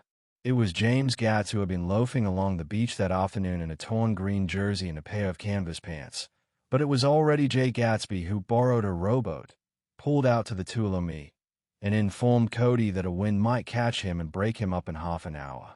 I suppose he'd had the name ready for a long time. Even then, his parents were shiftless and unsuccessful farm people. His imagination had never really accepted them as his parents at all. The truth was that Jay Gatsby of West Egg, Long Island, sprang from his platonic conception of himself. He was a son of God, a phrase which, if it means anything, means just that, and he must be about his father's business, the service of a vast, vulgar, and meretricious beauty. So he invented just the sort of Jay Gatsby that a 17-year-old boy would be likely to invent, and to this conception he was faithful to the end. For over a year he had been beating his way along the south shore of Lake Superior as a clam digger and a salmon fisher, or in any other capacity that brought him food and bed. His brown, hardening body lived naturally through the half-fierce, half-lazy work of the bracing days. He knew women early, and since they spoiled him he became contemptuous of them, of young virgins because they were ignorant, of the others because they were hysterical about things which in his overwhelming self-absorption he took for granted. But his heart was in a constant, turbulent riot. The most grotesque and fantastic conceits haunted him in his bed at night. A universe of ineffable gaudiness spun itself out in his brain while the clock ticked on the washstand and the moon soaked with wet light his tangled clothes upon the floor. Each night he added to the pattern of his fancies until drowsiness closed down upon some vivid scene with an oblivious embrace.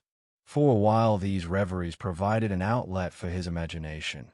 They were a satisfactory hint of the unreality of reality, a promise that the rock of the world was founded securely on a fairy's wing. An instinct toward his future glory had led him, some months before, to the small Lutheran College of St. Olaf's in southern Minnesota. He stayed there 2 weeks, dismayed at its ferocious indifference to the drums of his destiny, to destiny itself, and despising the janitor's work with which he was to pay his way through. Then he drifted back to Lake Superior, and he was still searching for something to do on the day that Dan Cody's yacht dropped anchor in the shallows alongshore. Cody was 50 years old then, a product of the Nevada silver fields, of the Yukon, of every rush for metal since '75. The transactions in Montana copper that made him many times a millionaire found him physically robust but on the verge of soft-mindedness, and, suspecting this, an infinite number of women tried to separate him from his money. The none too savory ramifications by which Ella Kay, the newspaper woman, played Madame de Maintenon into his weakness and sent him to sea in a yacht, were common property of the turgid journalism in 1902. He had been coasting along all too hospitable shores for 5 years when he turned up as James Gats's destiny in Little Girl Bay. To young Gats, resting on his oars and looking up at the railed deck, that yacht represented all the beauty and glamour in the world. I suppose he smiled at Cody. He had probably discovered that people liked him when he smiled. At any rate, Cody asked him a few questions. One of them elicited the brand new name, and found that he was quick and extravagantly ambitious. A few days later he took him to Duluth and bought him a blue coat, 6 pairs of white duck trousers, and a yachting cap. And when the Tuolumne left for the West Indies and the Barbary Coast, Gatsby left too. He was employed in a vague personal capacity. While he remained with Cody, he was in turn steward, mate, skipper, secretary, and even jailer, for Dan Cody sober knew what lavish doings Dan Cody drunk might soon be about, and he provided for such contingencies by reposing more and more trust in Gatsby. The arrangement lasted 5 years, during which the boat went 3 times around the continent. It might have lasted indefinitely except for the fact that Ella Kay came on board one night in Boston, and a week later Dan Cody inhospitably died.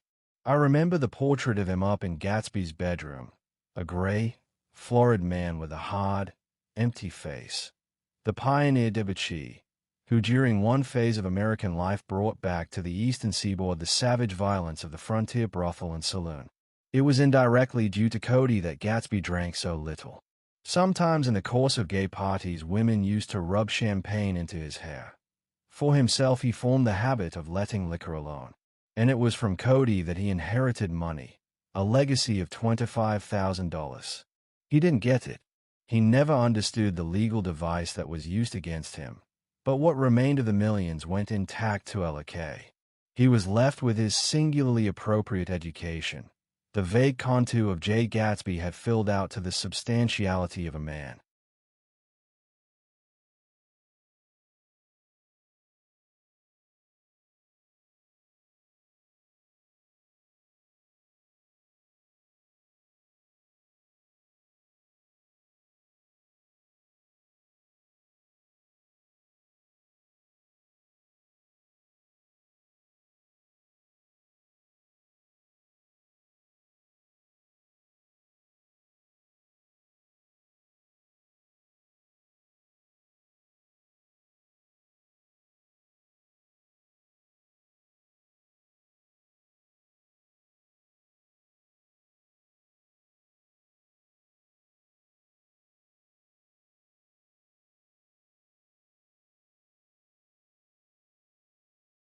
He told me all this very much later, but I've put it down here with the idea of exploding those first wild rumors about his antecedents, which weren't even faintly true. Moreover, he told it to me at a time of confusion, when I had reached the point of believing everything and nothing about him.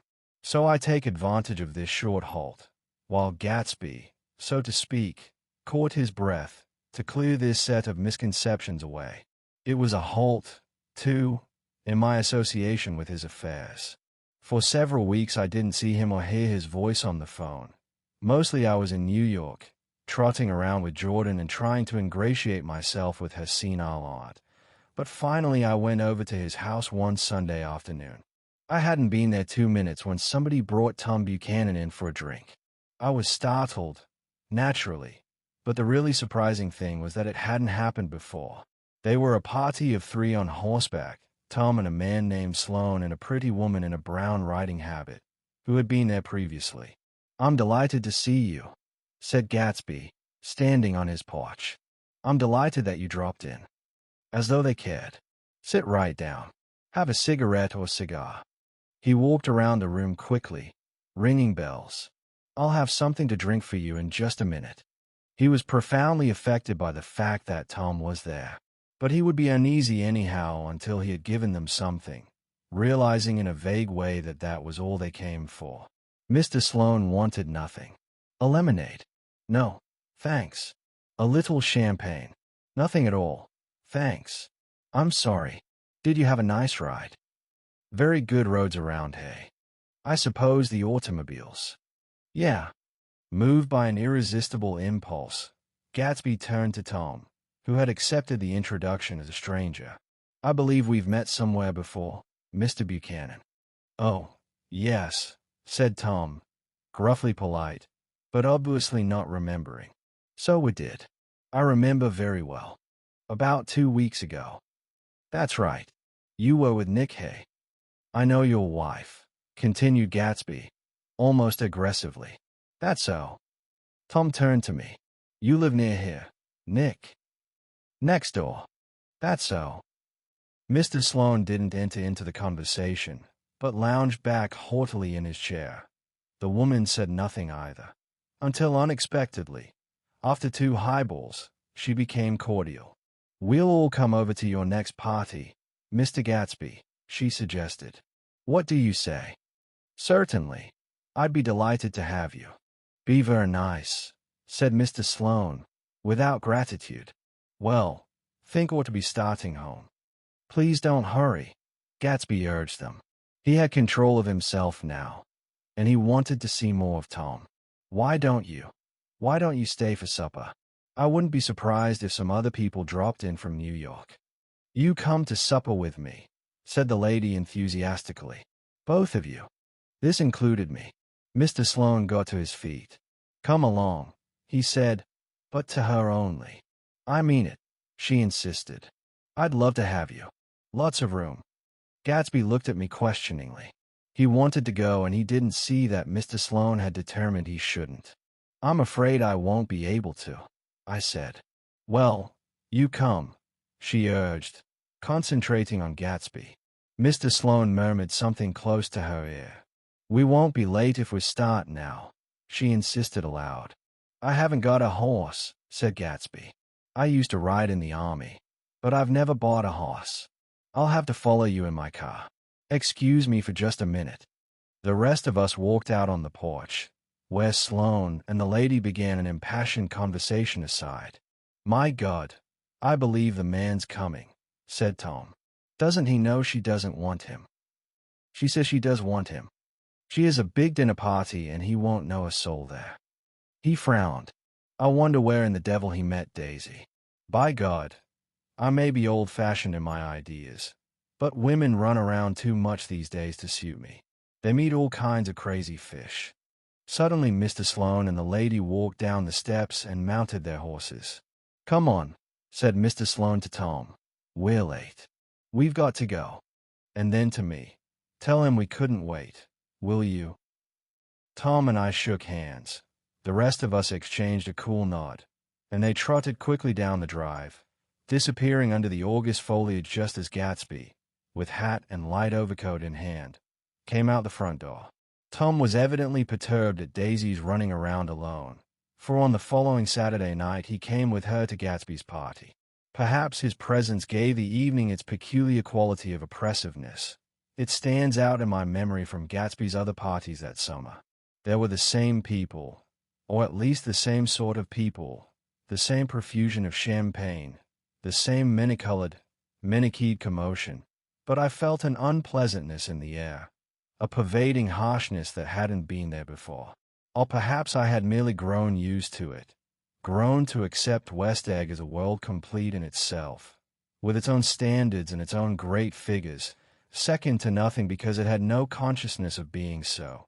And now I was looking at it again, through Daisy's eyes. It is invariably saddening to look through new eyes at things upon which you have expended your own powers of adjustment.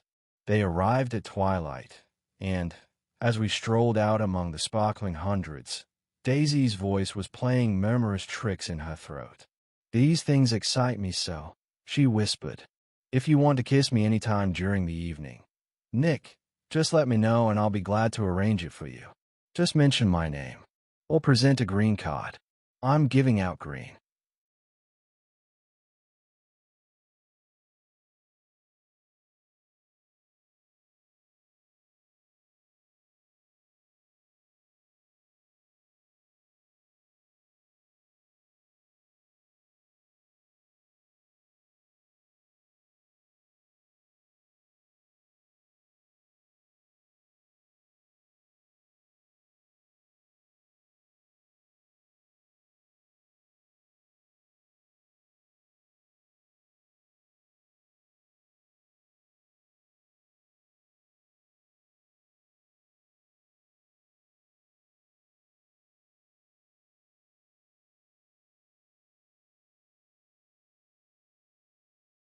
"Look around," suggested Gatsby. "I'm looking around. I'm having a marvelous. You must see the faces of many people you've heard about." Tom's arrogant eyes roamed the crowd. "We don't go around very much," he said. "In fact, I was just thinking I don't know a soul here. Perhaps you know that lady."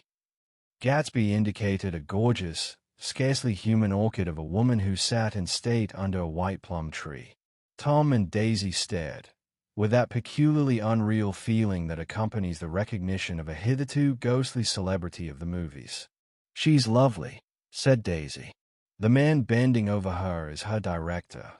He took them ceremoniously from group to group. "Mrs. Buchanan and Mr. Buchanan." After an instant's hesitation, he added, "The polo player." "Oh no," objected Tom quickly. "Not me." But evidently the sound of it pleased Gatsby, for Tom remained the polo player for the rest of the evening. "I've never met so many celebrities," Daisy exclaimed. "I like that man. What was his name, with the sort of blue nose?" Gatsby identified him, adding that he was a small producer. "Well, I liked him anyhow." "I'd a little rather not be the polo player," said Tom pleasantly. "I'd rather look at all these famous people in oblivion." Daisy and Gatsby danced. I remember being surprised by his graceful, conservative foxtrot. I had never seen him dance before. Then they sauntered over to my house and sat on the steps for half an hour, while at her request I remained watchfully in the garden. "In case there's a fire or flood," she explained, "or any act of God." Tom appeared from his oblivion as we were sitting down to supper together. "Do you mind if I eat with some people over here?" he said. "A fellow's getting off some funny stuff." "Go ahead," answered Daisy genially. "And if you want to take down any addresses, here's my little gold pencil." She looked around after a moment and told me the girl was common but pretty, and I knew that except for the half hour she'd been alone with Gatsby, she wasn't having a good time. We were at a particularly tipsy table. That was my fault. Gatsby had been called to the phone, and I'd enjoyed these same people only 2 weeks before. But what had amused me then turned septic on the air now. "How do you feel, Miss Baedeker?" The girl addressed was trying, unsuccessfully, to slump against my shoulder. At this inquiry she sat up and opened her eyes. "What?" A massive and lethargic woman, who had been urging Daisy to play golf with her at the local club tomorrow, spoke in Miss Baedeker's defense. "Oh, she's all right now. When she's had 5 or 6 cocktails, she always starts screaming like that. I tell her she ought to leave it alone." "I do leave it alone," affirmed the accused hollowly. "We heard you yelling, so I said to Doc Civet here, there's somebody that needs your help. Document." "She's much obliged, I'm sure," said another friend, "without gratitude. But you got her dress all wet when you stuck her head in the pool. Anything I hate is to get my head stuck in a pool, mumbled Miss Baedeker. They almost drowned me once over in New Jersey. Then you ought to leave it alone, countered Dr. Civet. Speak for yourself, cried Miss Baedeker violently. Your hand shakes. I wouldn't let you operate on me. It was like that. Almost the last thing I remember was standing with Daisy and watching the moving picture director and his star. They were still under the white plum tree, and their faces were touching except for a pale, thin ray of moonlight between. It occurred to me that he had been very slowly bending toward her all evening to attain this proximity, and even while I watched I saw him stoop one ultimate degree and kiss at her cheek. I like her, said Daisy. I think she's lovely. But the rest offended her, and inarguably because it wasn't a gesture but an emotion. She was appalled by West Egg, this unprecedented place that Broadway had begotten upon a Long Island fishing village, appalled by its raw vigor that chafed under the old euphemisms and by the too obtrusive fate that herded its inhabitants along a shortcut from nothing to nothing. She saw something awful in the very simplicity she failed to understand. I sat on the front steps with them while they waited for their car. It was dark here in front. Only the bright door sent 10 square feet of light volleying out into the soft black morning. Sometimes a shadow moved against a dressing-room blind above, gave way to another shadow, an indefinite procession of shadows, who rouged and pouted in an invisible glass. "Who is this Gatsby anyhow?" demanded Tom suddenly. "Some big bootlegger." "Where'd you hear that?" I inquired. "I didn't hear it. I imagined it. A lot of these newly rich people are just big bootleggers, you know." "Not Gatsby," I said shortly. He was silent for a moment. The pebbles of the drive crunched under his feet. Well, he certainly must have strained himself to get this menagerie together. A breeze stirred the gray haze of Daisy's fur collar. "At least they are more interesting than the people we know," she said with an effort. "You didn't look so interested." "Well, I was." Tom laughed and turned to me. "Did you notice Daisy's face when that girl asked her to put her under a cold shower?" Daisy began to sing with the music in a husky, rhythmic whisper, bringing out a meaning in each word that it had never had before and would never have again. When the melody rose, her voice broke up sweetly, following it, in a way contralto voices have, and each change tipped out a little of her warm human magic upon the air. "Lots of people come who haven't been invited," she said suddenly. That girl hadn't been invited. They simply forced their way in and is too polite to object. "I'd like to know who he is and what he does," insisted Tom, "and I think I'll make a point of finding out."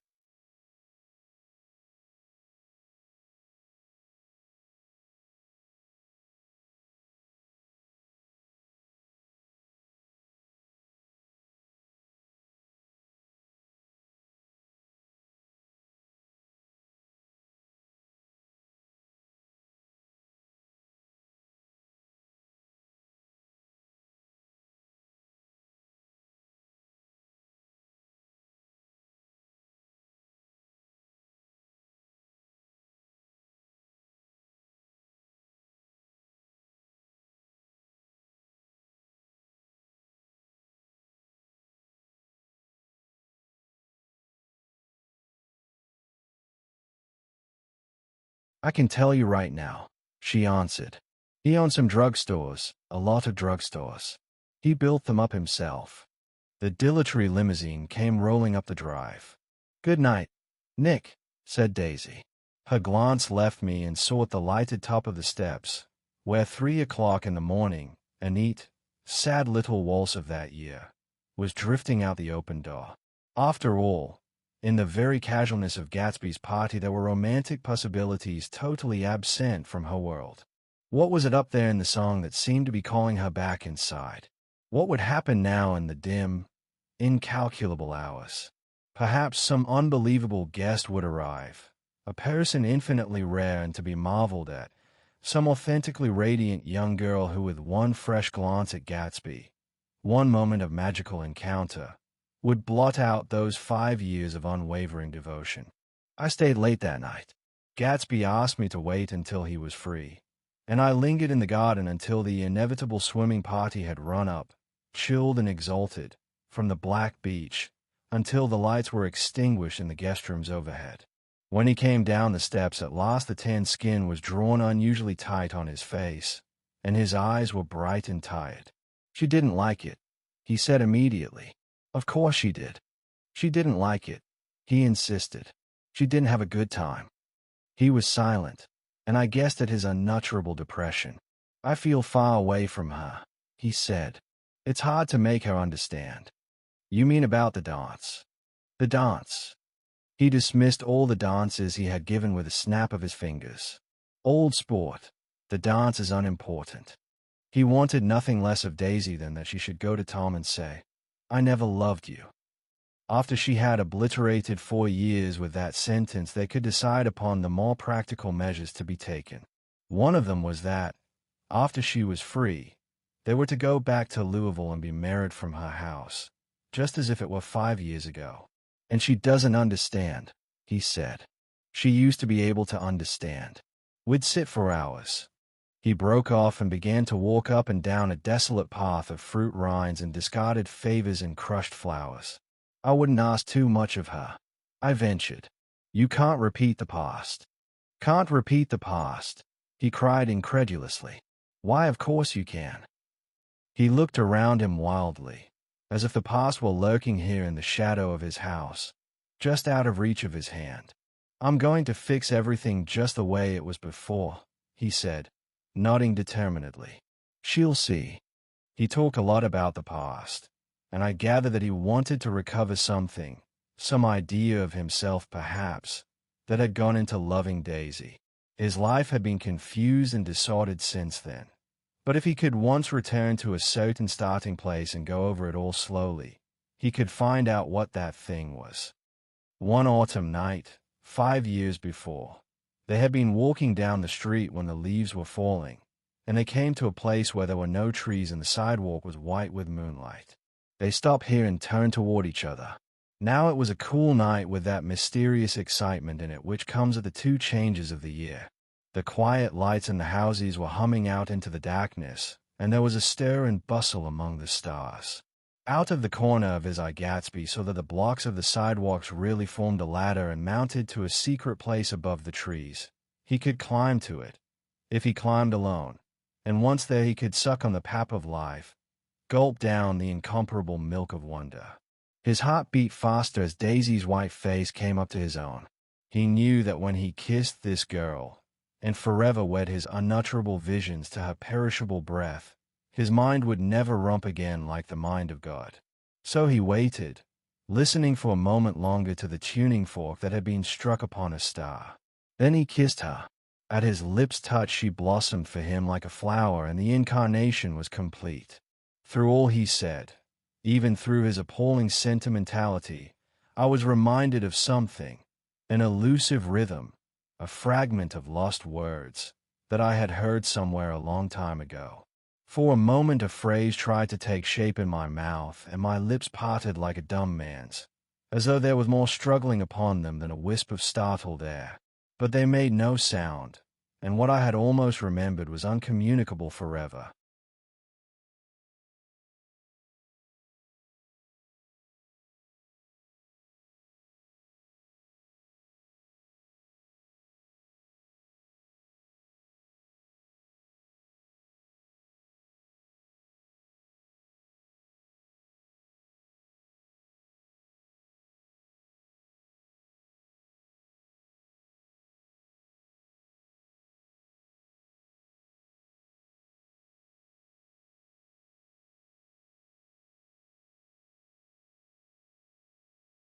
Chapter 7. It was when curiosity about Gatsby was at its highest that the lights in his house failed to go on one Saturday night, and, as obscurely as it had begun, his career as Trimalchio was over. Only gradually did I become aware that the automobiles which turned expectantly into his drive stayed for just a minute, and then drove sulkily away. Wondering if he was sick, I went over to find out. An unfamiliar butler with a villainous face squinted at me suspiciously from the door. Is Mr. Gatsby sick? Nope. After a pause he added, sir, in a dilatory, grudging way. I hadn't seen him around, and I was rather worried. "Tell him Mr. Carraway came over." "Who?" he demanded rudely. "Carraway. Carraway. All right, I'll tell him." Abruptly he slammed the door. My Finn informed me that Gatsby had dismissed every servant in his house a week ago and replaced them with half a dozen others, who never went into West Egg Village to be bribed by the tradesmen, but ordered moderate supplies over the telephone. The grocery boy reported that the kitchen looked like a pigsty, and the general opinion in the village was that the new people weren't servants at all. Next day, Gatsby called me on the phone. "Going away?" I inquired. "No, old sport. I hear you fired all your servants." I wanted somebody who wouldn't gossip. Daisy comes over quite often, in the afternoons. So the whole caravansary had fallen in like a card house at the disapproval in her eyes. There's some people Wolfsheim wanted to do something for. They're all brothers and sisters. They used to run a small hotel. I see. He was calling up at Daisy's request. Would I come to lunch at her house tomorrow? Miss Baker would be there. Half an hour later, Daisy herself telephoned and seemed relieved to find that I was coming. Something was up, and yet I couldn't believe that they would choose this occasion for a scene, especially for the rather harrowing scene that Gatsby had outlined in the garden. The next day was broiling, almost the last, certainly the warmest, of the summer. As my train emerged from the tunnel into sunlight, only the hot whistles of the National Biscuit Company broke the simmering hush at noon. The straw seats of the car hovered on the edge of combustion. The woman next to me perspired delicately for a while into her white shirtwaist, and then, as her newspaper dampened under her fingers, lapsed despairingly into deep heat with a desolate cry. Her pocket-bic slapped to the floor. "Oh, my," she gasped. I picked it up with a weary bend and handed it back to her, holding it at arm's length and by the extreme tip of the corners to indicate that I had no designs upon it. But everyone nearby, including the woman, suspected me just the same. "Hot," said the conductor to familiar faces. "Some weather." "Hot. Hot. Hot. Is it hot enough for you? Is it hot? Is it?" My commutation ticket came back to me with a dark stain from his hand. That anyone should care in this heat, whose flushed lips he kissed, whose head made damp the pajama pocket over his heart. Through the whole of the Buchanan's house blew a faint wind, carrying the sound of the telephone bell out to Gatsby and me as we waited at the door. "The master's body," roared the butler into the mouthpiece. "I'm sorry, madam, but we can't furnish it. It's far too hot to touch this noon." What he really said was, "Yes, yes, I'll see." He set down the receiver and came toward us, glistening slightly, to take our stiff straw hats. "Madam expects you in the salon," he cried, needlessly indicating the direction. In this heat, every extra gesture was an affront to the common store of life. The room, shadowed well with awnings, was dark and cool. Daisy and Jordan lay upon an enormous couch, like silver idols weighing down their own white dresses against the singing breeze of the fans. "We can't move," they said together. Jordan's fingers, powdered white over their tan, rested for a moment in mine. "And Mr. Thomas Buchanan, the athlete?" I inquired. Simultaneously I heard his voice, gruff, muffled, husky, at the whole telephone.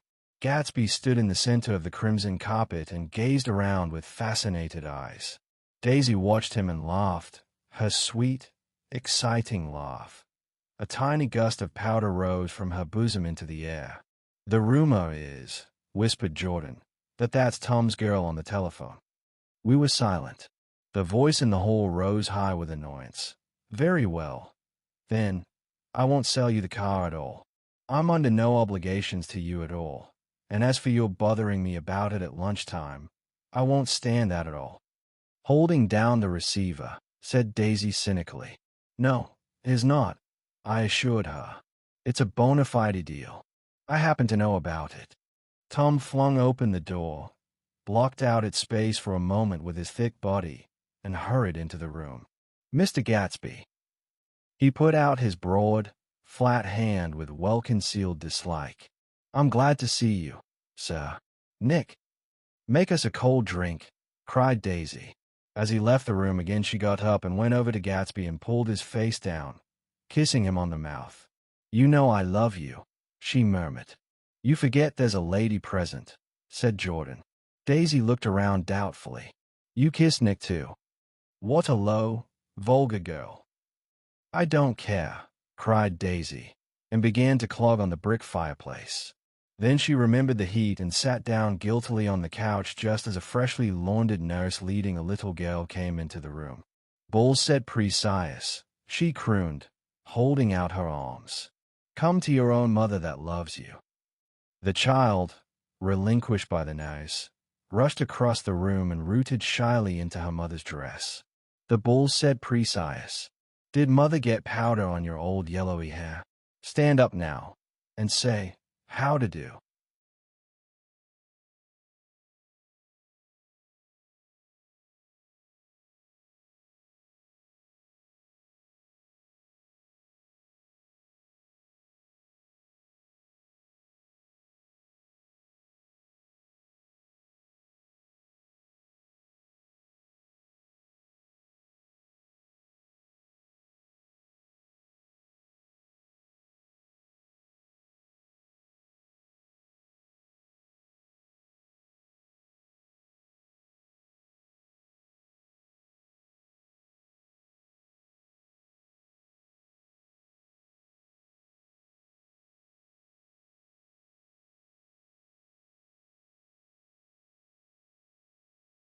Gatsby and I in turn leaned down and took the small reluctant hand. Afterward he kept looking at the child with surprise. I don't think he had ever really believed in its existence before. I got dressed before luncheon, said the child, turning eagerly to Daisy. That's because your mother wanted to show you off. Her face bent into the single wrinkle of the small white neck. You dream. You absolute little dream. Yes, admitted the child calmly. Aunt Jordan's got on a white dress too. How do you like mother's friends? Daisy turned her around so that she faced Gatsby. Do you think they're pretty? Where's Daddy?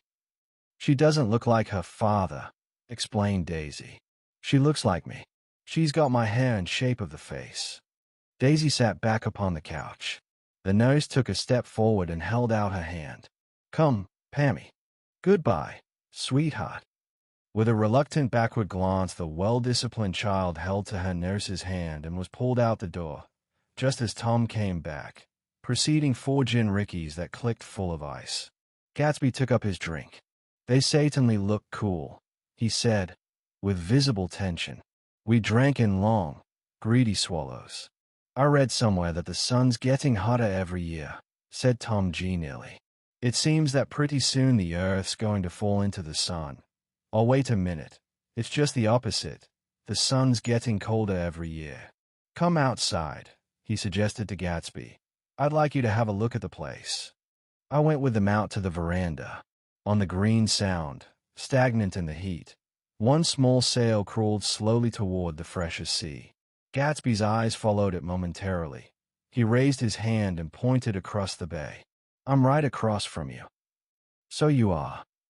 Our eyes lifted over the rose beds and the hot lawn and the weedy refuse of the dog days alongshore. Slowly the white wings of the boat moved against the blue cool limit of the sky. Ahead lay the scalloped ocean and the abounding blessed isles. There's sport for you, said Tom, nodding. I'd like to be out there with him for about an hour. We had luncheon in the dining room, darkened too against the heat, and drank down nervous gaiety with a cold ale. What'll we do with ourselves this afternoon? Cried Daisy, and the day after that, and the next 30 years. Don't be morbid, Jordan said. Life starts all over again when it gets crisp in the fall.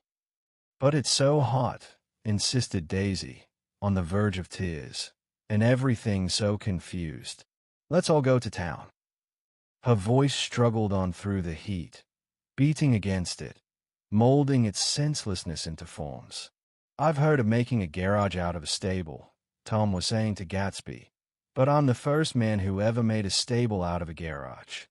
Who wants to go to town? Demanded Daisy insistently. Gatsby's eyes floated toward her. Ah, she cried. You look so cool." Their eyes met, and they stared together at each other, alone in space. With an effort, she glanced down at the table. "You always look so cool," she repeated. She had told him that she loved him, and Tom Buchanan saw. He was astounded.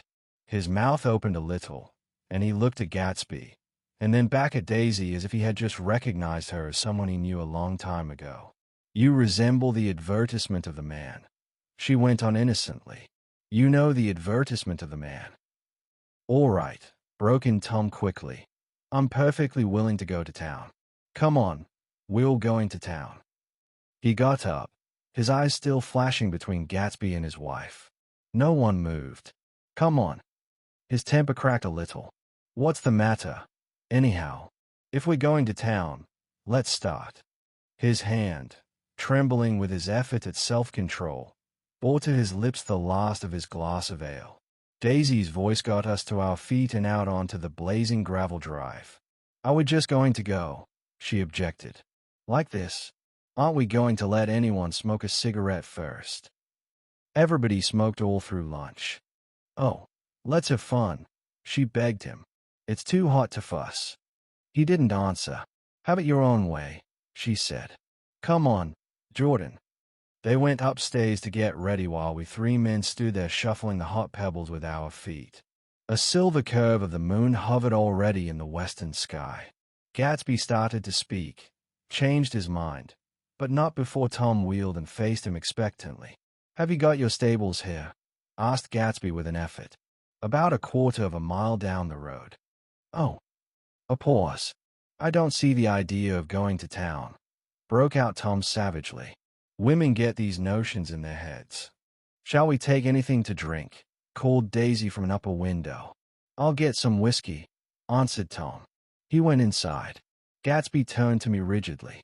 "I can't say anything in his house, old sport."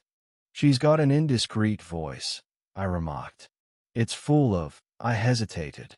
"Her voice is full of money," he said suddenly. That was it. I'd never understood before. It was full of money. That was the inexhaustible charm that rose and fell in it, the jingle of it, the cymbals' song of it. High in a white palace, the king's daughter, the golden girl. Tom came out of the house wrapping a quart bottle in a towel, followed by Daisy and Jordan wearing small tight hats of metallic cloth and carrying light capes over their arms. "Shall we all go in my car?" suggested Gatsby. He felt the hot, green leather of the seat. I ought to have left it in the shade. "Is it standard shift?" demanded Tom. "Yes." "Well, you take my coupe and let me drive your car to town."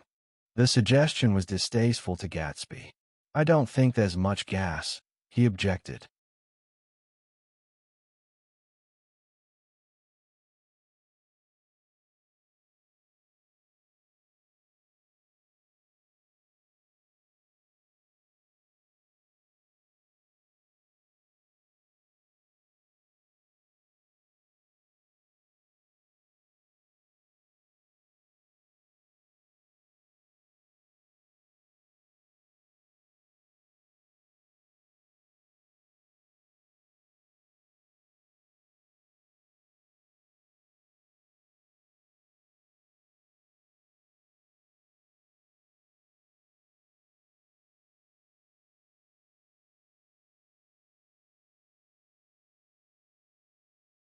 "Plenty of gas," said Tom boisterously.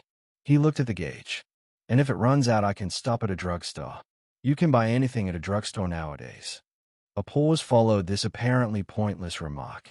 Daisy looked at Tom frowning, and an indefinable expression, at once definitely unfamiliar and vaguely recognizable, as if I had only heard it described in words, passed over Gatsby's face. "Come on, Daisy," said Tom, pressing her with his hand toward Gatsby's car. "I'll take you in this circus wagon." He opened the door, but she moved out from the circle of his arm. "You take Nick and Jordan. We'll follow you in the coupe." She walked close to Gatsby, touching his coat with her hand. Jordan and Tom and I got into the front seat of Gatsby's car. Tom pushed the unfamiliar gears tentatively, and we shot off into the oppressive heat, leaving them out of sight behind. "Did you see that?" demanded Tom. See what? He looked at me keenly, realizing that Jordan and I must have known all along. You think I'm pretty dumb, don't you? He suggested. Perhaps I am, but I have almost a second sight, sometimes, that tells me what to do. Maybe you don't believe that, but science. He paused. The immediate contingency overtook him, pulled him back from the edge of theoretical abyss. I've made a small investigation of this fellow, he continued. I could have gone deeper if I'd known. Do you mean you've been to a medium? Inquired Jordan humorously. What? Confused, he stared at us as we laughed. A medium? About Gatsby. About Gatsby. No, I haven't. I said I'd been making a small investigation of his past. And you found he was an Oxford man, said Jordan helpfully. An Oxford man. He was incredulous. Like hell he is. He wears a pink suit. Nevertheless, he's an Oxford man. Oxford, New Mexico, snorted Tom contemptuously, or something like that. Listen, Tom, if you're such a snub, why did you invite him to lunch? Demanded Jordan crossly. Daisy invited him. She knew him before we were married, God knows where. We were all irritable now with the fading ale, and aware of it we drove for a while in silence. Then as Dr. T.J. Eckelberg's faded eyes came into sight down the road, I remembered Gatsby's caution about gasoline. We've got enough to get us to town, said Tom. But there's a garage right here, objected Jordan. I don't want to get stalled in this baking heat. Tom threw on both brakes impatiently, and we slid to an abrupt, dusty stop under Wilson's sign. After a moment, the proprietor emerged from the interior of his establishment and gazed hollow-eyed at the car. Let's have some gas, cried Tom roughly. What do you think we stopped for? To admire the view. I'm sick, said Wilson without moving. Been sick all day. What's the matter? I'm all run down. Well, shall I help myself? Tom demanded. You sounded well enough on the phone. With an effort, Wilson left the shade in support of the doorway and, breathing hard, unscrewed the cap of the tank. In the sunlight, his face was green. I didn't mean to interrupt your lunch, he said, but I need money pretty bad, and I was wondering what you were going to do with your old car. How do you like this one? Inquired Tom. I bought it last week. It's a nice yellow one, said Wilson, as he strained to the handle. Like to buy it? Big chance. Wilson smiled faintly. No, but I could make some money on the other. What do you want money for? All of a sudden. I've been here too long. I want to get away. My wife and I want to go west. Your wife does, exclaimed Tom, startled. She's been talking about it for 10 years. He rested for a moment against the pump, shading his eyes. And now she's going whether she wants to or not. I'm going to get her away. The coupe flashed by us with a flurry of dust and the flash of a waving hand. What do I owe you? Demanded Tom harshly. I just got wised up to something funny the last 2 days, remarked Wilson. That's why I want to get away. That's why I've been bothering you about the car. What do I owe you? $20. The relentless beating heat was beginning to confuse me, and I had a bad moment there before I realized that so far his suspicions hadn't alighted on Tom. He had discovered that Motel had some sort of life apart from him in another world, and the shock had made him physically sick. I stared at him and then at Tom, who had made a parallel discovery less than an hour before, and it occurred to me that there was no difference between men, in intelligence or race, so profound is the difference between the sick and the well. Wilson was so sick that he looked guilty, unforgivably guilty, as if he had just got some poor girl with child. I'll let you have that car, said Tom. I'll send it over tomorrow afternoon. That locality was always vaguely disquieting, even in the broad glare of afternoon, and now I turned my head as though I had been warned of something behind. Over the ash heaps, the giant eyes of Dr. T.J. Eckelberg kept their vigil. But I perceived, after a moment, that other eyes were regarding us with peculiar intensity from less than 20 feet away. In one of the windows over the garage, the curtains had been moved aside a little, and Motel Wilson was peering down at the car. So engrossed was she that she had no consciousness of being observed, and one emotion after another crept into her face like objects into a slowly developing picture. Her expression was curiously familiar. It was an expression I had often seen on women's faces, but on Myrtle Wilson's face it seemed purposeless and inexplicable until I realized that her eyes, wide with jealous terror, were fixed not on Tom, but on Jordan Baker, whom she took to be his wife.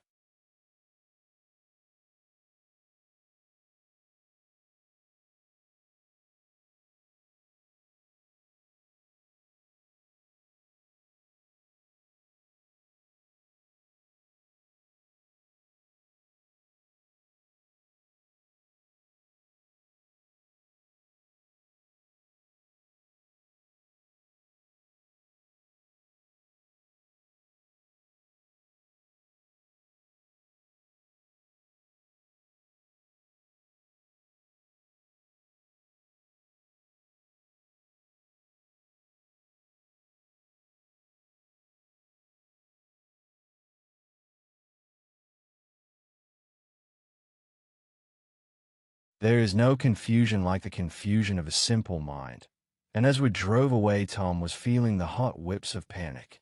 His wife and his mistress, until an hour ago secure and inviolate, were slipping precipitately from his control. Instinct made him step on the accelerator with the double purpose of overtaking Daisy and leaving Wilson behind, and we sped along toward Astoria at 50 miles an hour, until, among the spidery girders of the elevated, we came in sight of the easygoing blue coupe. "Those big movies around 50th Street are cool," suggested Jordan. "I love New York on summer afternoons when everyone's away. There's something very sensuous about it.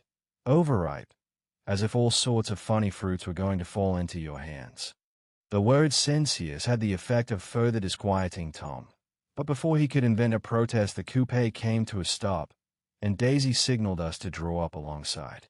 "Where are we going?" she cried. "How about the movies?" "It's so hot," she complained. "You go. We'll ride around and meet you after." With an effort her wit rose faintly. "We'll meet you on some corner. I'll be the man smoking 2 cigarettes." "We can't argue about it here," Tom said impatiently, as a truck gave out a cursing whistle behind us.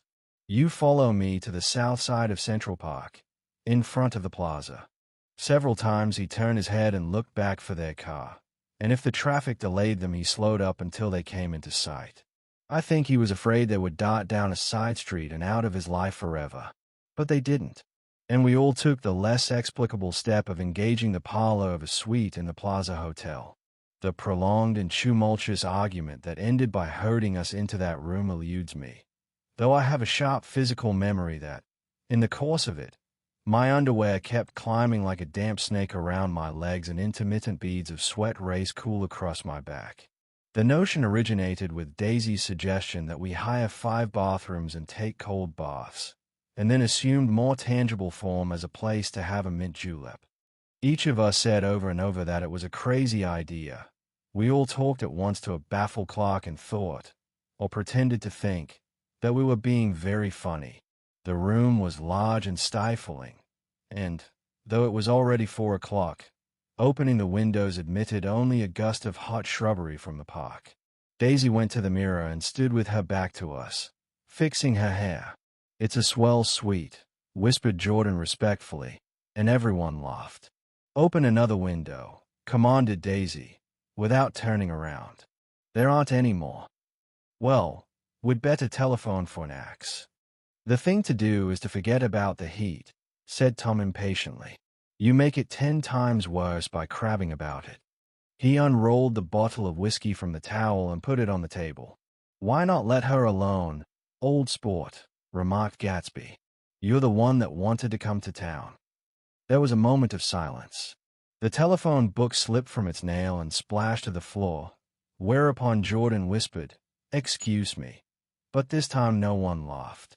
"I'll pick it up," I offered. "I've got it."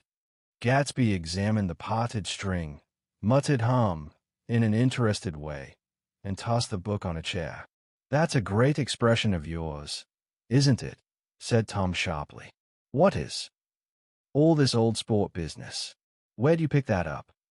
Now see here, Tom, said Daisy, turning around from the mirror. If you're going to make personal remarks, I won't stay here a minute.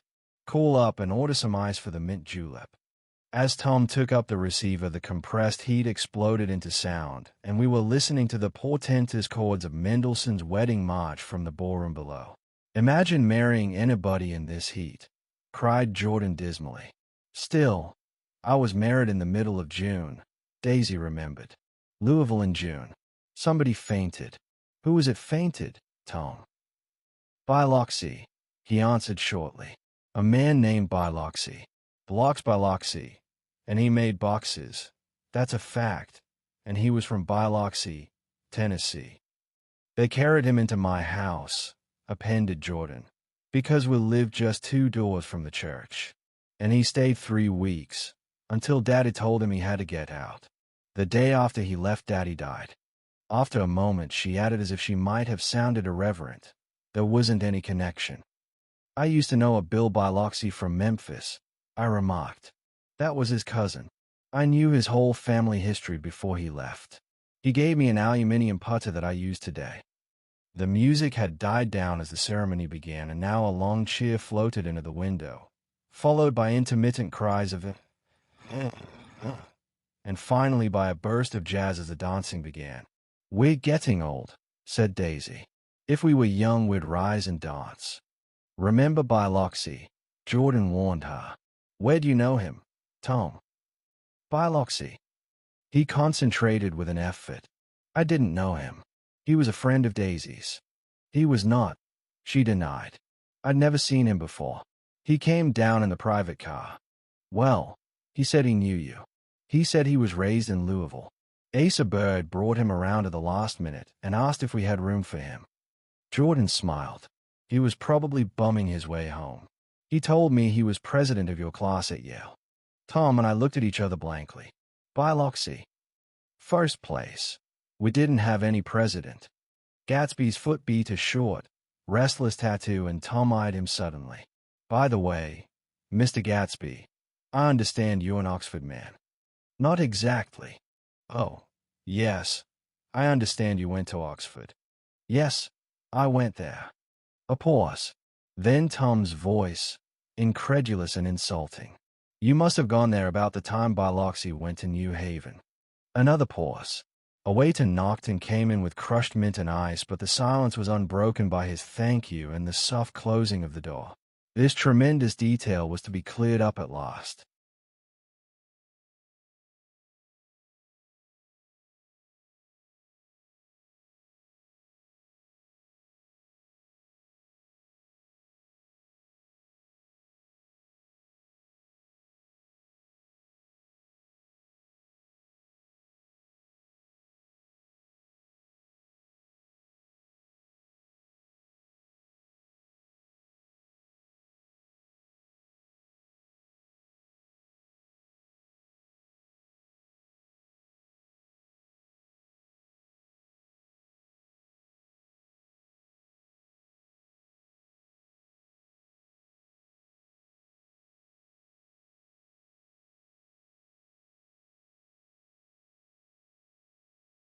I told you I went there, said Gatsby. I heard you, but I'd like to know when. It was in 1919. I only stayed 5 months. That's why I can't really call myself an Oxford man. Tom glanced around to see if we mirrored his unbelief, but we were all looking at Gatsby. It was an opportunity they gave to some of the officers after the armistice, he continued. We could go to any of the universities in England or France.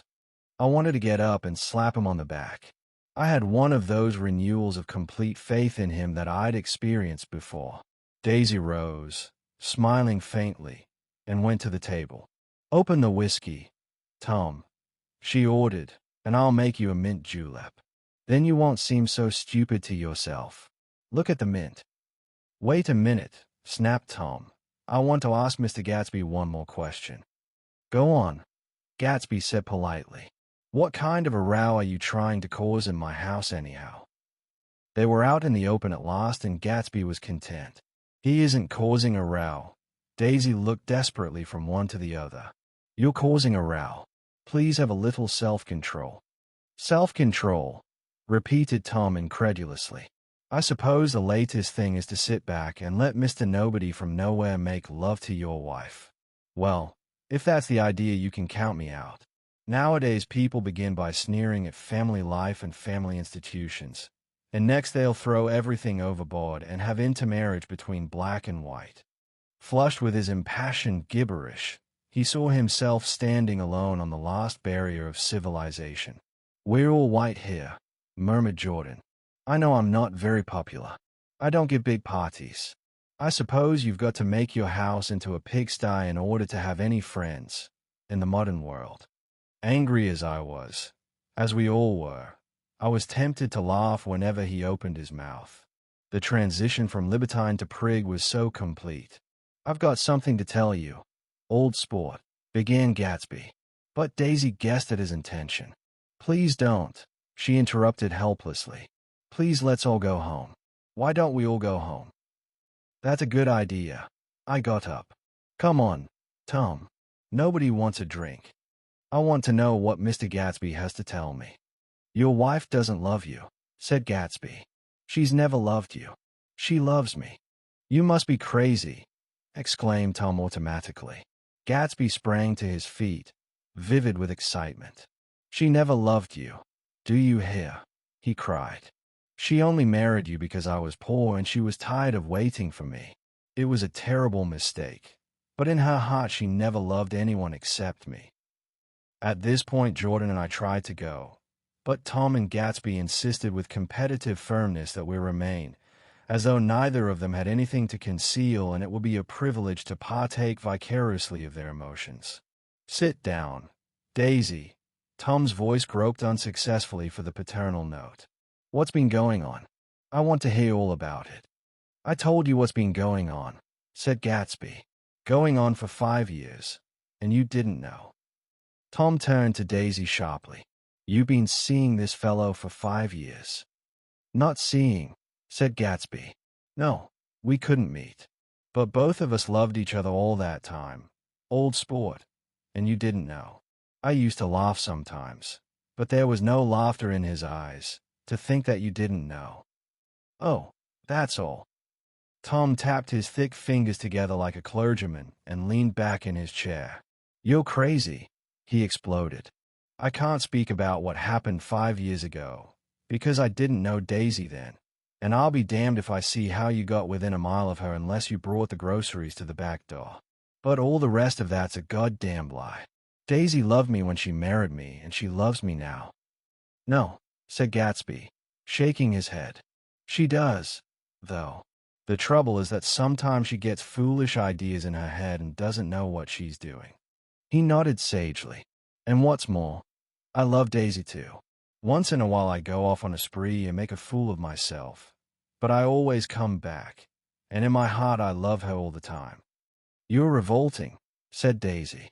She turned to me, and her voice, dropping an octave lower, filled the room with thrilling scorn. "Do you know why we left Chicago? I'm surprised that they didn't treat you to the story of that little spree." Gatsby walked over and stood beside her. "Daisy, that's all over now," he said earnestly. "It doesn't matter anymore.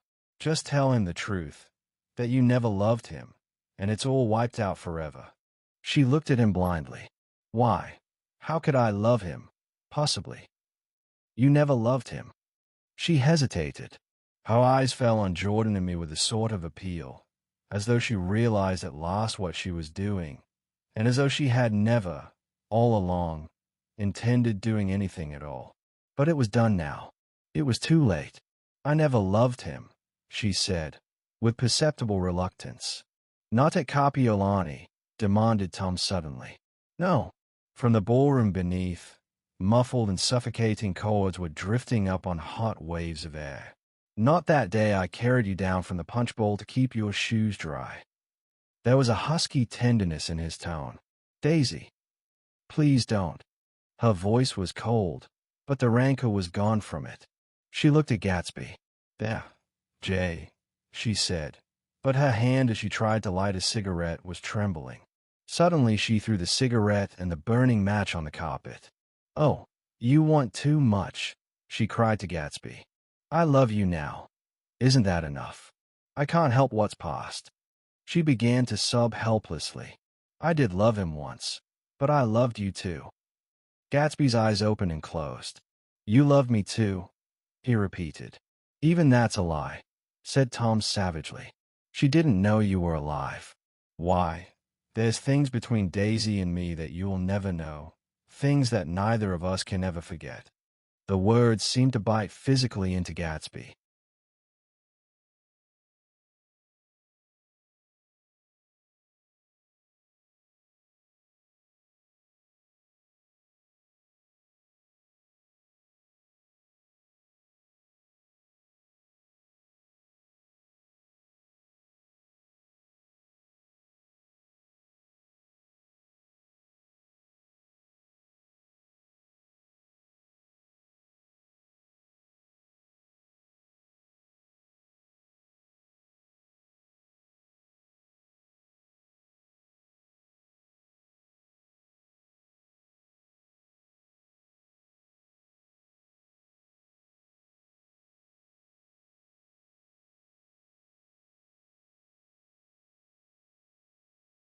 "I want to speak to Daisy alone," he insisted. "She's all excited now." "Even alone I can't say I never loved Tom," she admitted in a pitiful voice. "It wouldn't be true." "Of course it wouldn't," agreed Tom. She turned to her husband. "As if it mattered to you," she said. "Of course it matters. I'm going to take better care of you from now on." "You don't understand," said Gatsby, with a touch of panic. "You're not going to take care of her anymore." "I'm not."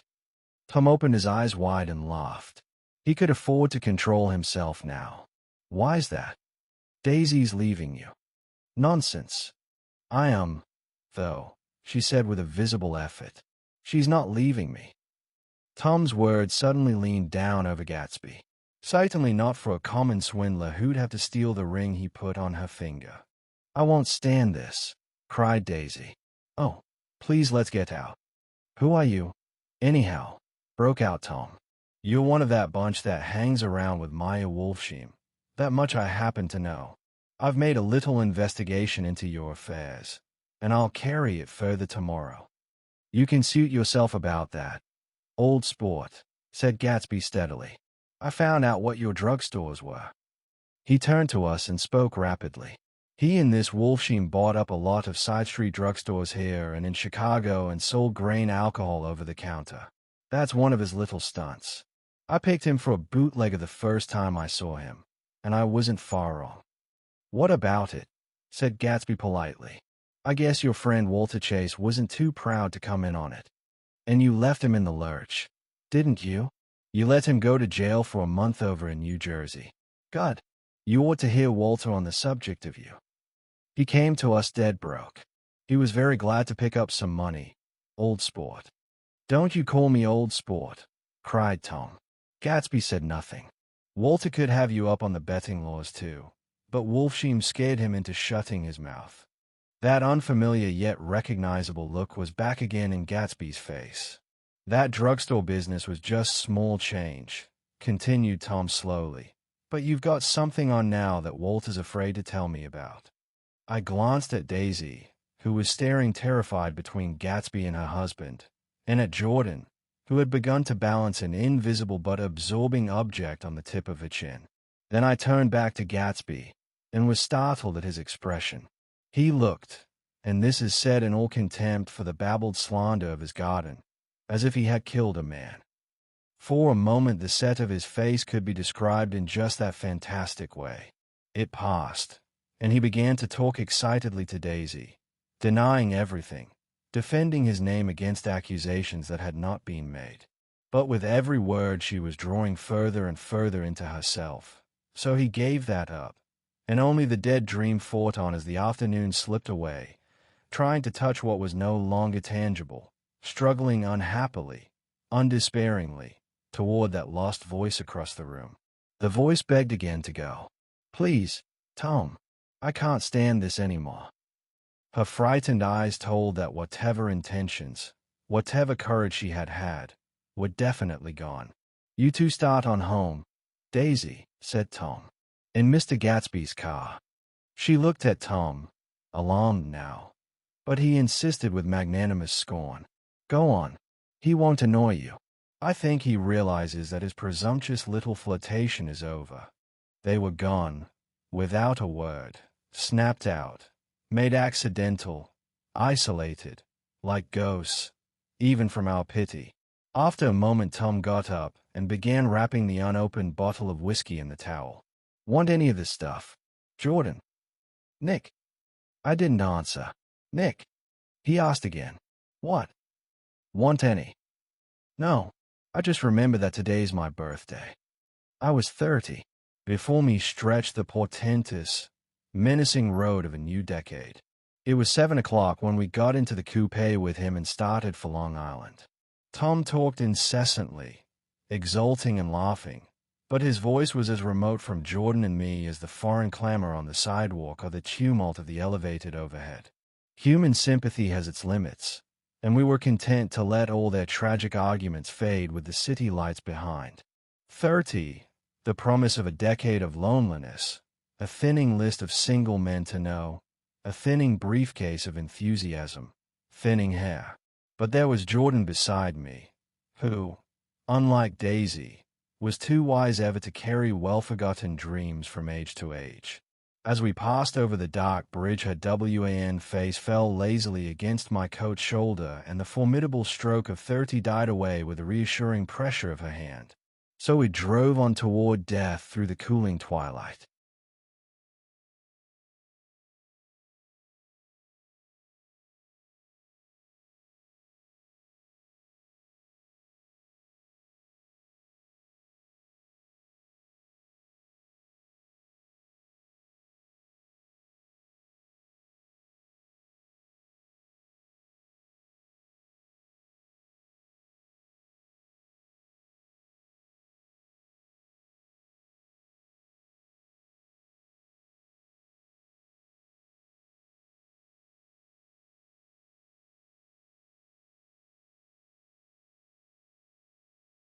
The young Greek, Michaelis, who ran the coffee joint beside the ash heaps, was the principal witness at the inquest. He had slept through the heat until after 5, when he strolled over to the garage and found George Wilson sick in his office, really sick, pale as his own pale hair and shaking all over.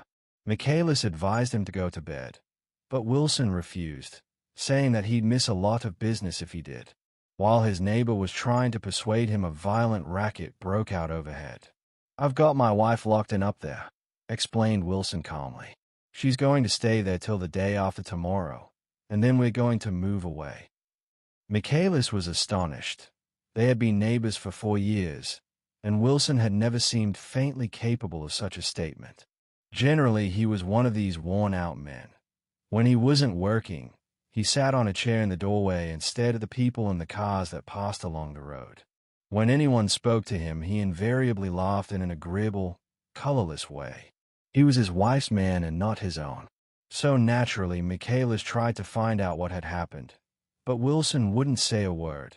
Instead, he began to throw curious, suspicious glances at his visitor and ask him what he'd been doing at certain times on certain days.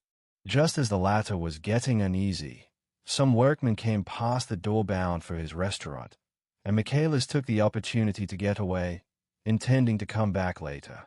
But he didn't. He supposed he forgot to. That's all. When he came outside again, a little after 7, he was reminded of the conversation because he heard Mrs. Wilson's voice, loud and scolding, downstairs in the garage. "Beat me," he heard her cry. "Throw me down and beat me, you dirty little coward." A moment later she rushed out into the dusk, waving her hands and shouting. Before he could move from his door, the business was over. The death car, as the newspapers called it, didn't stop. It came out of the gathering darkness, wavered tragically for a moment, and then disappeared around the next bend. Mavro Michaelis wasn't even sure of its color. He told the first policeman that it was light green. The other car, the one going toward New York, came to rest 100 yards beyond, and its driver hurried back to where Myrtle Wilson, her life violently extinguished, knelt in the road and mingled her thick dark blood with the dust. Michaelis and this man reached her first, but when they had torn open her shirtwaist, still damp with perspiration, they saw that her left breast was swinging loose like a flap, and there was no need to listen for the heart beneath. The mouth was wide open and ripped a little at the corners, as though she had choked a little in giving up the tremendous vitality she had stored so long.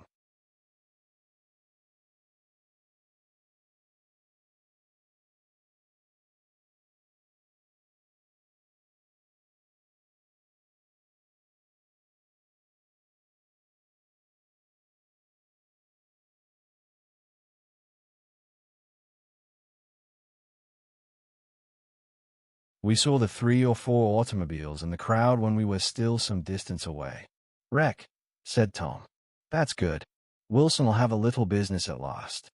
He slowed down, but still without any intention of stopping, until, as we came nearer, the hushed, intent faces of the people at the garage door made him automatically put on the brakes.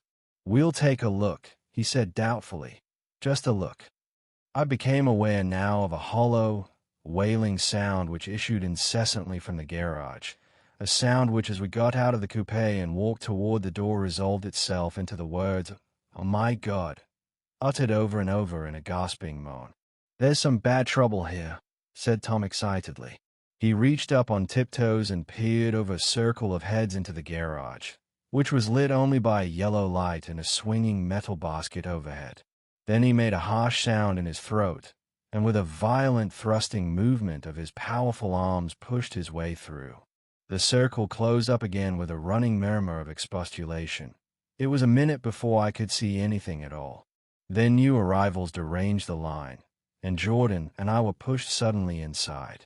Myrtle Wilson's body, wrapped in a blanket, and then in another blanket, as though she suffered from a chill in the hot night, lay on a work table by the wall, and Tom, with his back to us, was bending over it, motionless. Next to him stood a motorcycle policeman taking down names with much sweat and correction in a little book. At first I couldn't find the source of the high, groaning words that echoed clamorously through the bare garage. Then I saw Wilson standing on the raised threshold of his office, swaying back and forth and holding to the doorpost with both hands. Some man was talking to him in a low voice and attempting, from time to time, to lay a hand on his shoulder, but Wilson neither heard nor saw. His eyes would drop slowly from the swinging light to the laden table by the wall, and then jerk back to the light again, and he gave out incessantly his high, horrible call. "Oh, my Garody! Oh, my Garody! Oh, Garody! Oh, my Garody!" Presently Tom lifted his head with a jerk and, after staring around the garage with glazed eyes, addressed a mumbled incoherent remark to the policeman. "MAV," the policeman was saying. "Oh.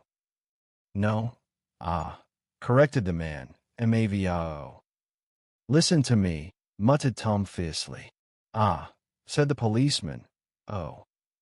Gee. Gee." He looked up as Tom's broad hand fell sharply on his shoulder. "What you want, fella? What happened? That's what I want to know." "Auto hit her. Innocently killed." "Instantly killed," repeated Tom, staring. "She ran out Ena Road. Son of a bitch didn't even stop his car." "There was 2 cars," said Michaelis. "One coming, one going. See?" "Going where?" asked the policeman keenly. "One going each way." "Well, his hand rose toward the blankets but stopped halfway and fell to his side. "She ran out there and the one coming from New York knocked right into her, going 30 or 40 miles an hour." "What's the name of this place here?" demanded the officer. "Hasn't got any name." A pale, well-dressed Negro stepped near. "It was a yellow car," he said. "Big yellow car. New." "See the accident?" asked the policeman. "No, but the car passed me down the road, going faster than 40. Going 50, 60. Come here and let's have your name. Look out now.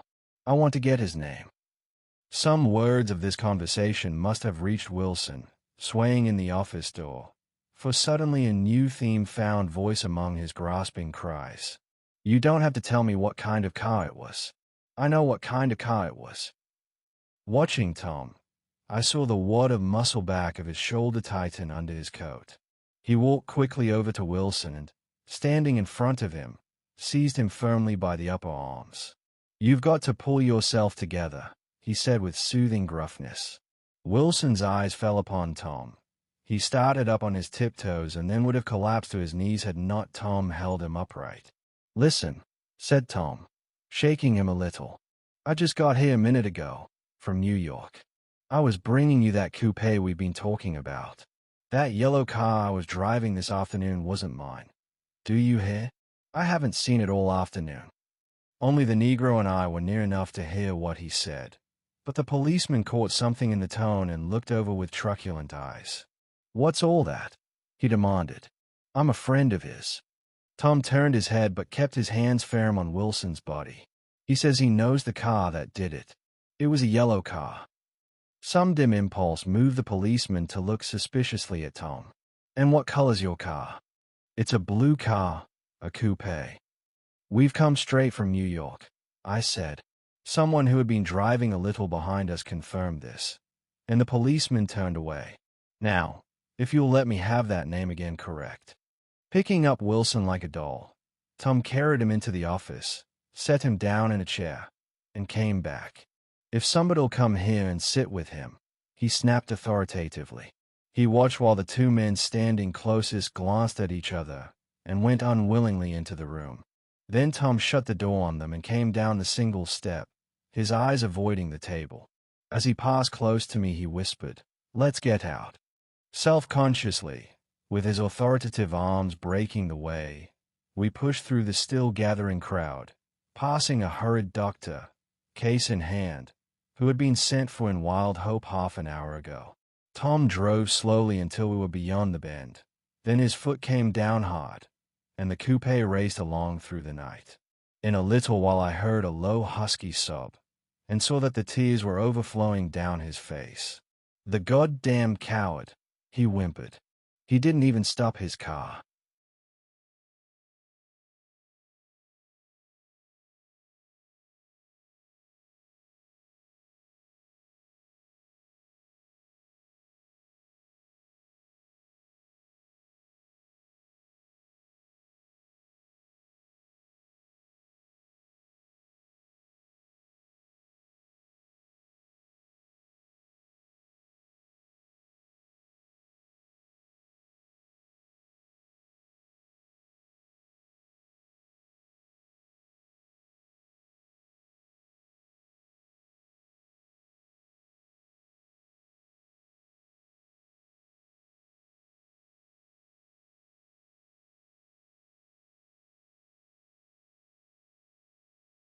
The Buchanan's house floated suddenly toward us through the dark, rustling trees. Tom stopped beside the porch and looked up at the second floor, where two windows bloomed with light among the vines. "Daisy's home," he said. As we got out of the car, he glanced at me and frowned slightly. "I ought to have dropped you in West Egg, Nick. There's nothing we can do tonight." A change had come over him, and he spoke gravely and with decision. As we walked across the moonlight gravel to the porch, he disposed of the situation in a few brisk phrases. "I'll telephone for a taxi to take you home, and while you're waiting, you and Jordan better go in the kitchen and have them get you some supper, if you want any." He opened the door. "Come in." "No, thanks. But I'd be glad if you'd order me the taxi. I'll wait outside." Jordan put her hand on my arm. "Won't you come in, Nick?" "No, thanks." I was feeling a little sick and I wanted to be alone. But Jordan lingered for a moment more. "It's only 9:30, she said. I'd be damned if I'd go in. I'd had enough of all of them for one day. And suddenly that included Jordan too. She must have seen something of this in my expression, for she turned abruptly away and ran up the porch steps into the house. I sat down for a few minutes with my head in my hands, until I heard the phone taken up inside and the butler's voice calling a taxi. Then I walked slowly down the drive away from the house, intending to wait by the gate. I hadn't gone 20 yards when I heard my name and Gatsby stepped from between two bushes into the path. I must have felt pretty weird by that time, because I could think of nothing except the luminosity of his pink suit under the moon. "What are you doing?" I inquired. "Just standing here, old sport." Somehow, that seemed a despicable occupation. For all I knew, he was going to rub the house in a moment. I wouldn't have been surprised to see sinister faces, the faces of Wolfsheim's people, behind him in the dark shrubbery. "Did you see any trouble on the road?" he asked after a minute. "Yes." He hesitated. "Was she killed?" "Yes." "I thought so. I told Daisy I thought so. It's better that the shock should all come at once. She stood it pretty well." He spoke as if Daisy's reaction was the only thing that mattered. "I got to West Egg by a side road," he went on, "and left the car in my garage. I don't think anybody saw us, but of course I can't be sure." I disliked him so much by this time that I didn't find it necessary to tell him he was wrong. "Who was the woman?" he inquired. "Her name was Wilson.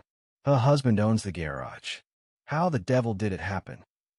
"Well, I tried to swing the wheel." He broke off, and suddenly I guessed at the truth. "Was Daisy driving?" "Yes," he said after a moment.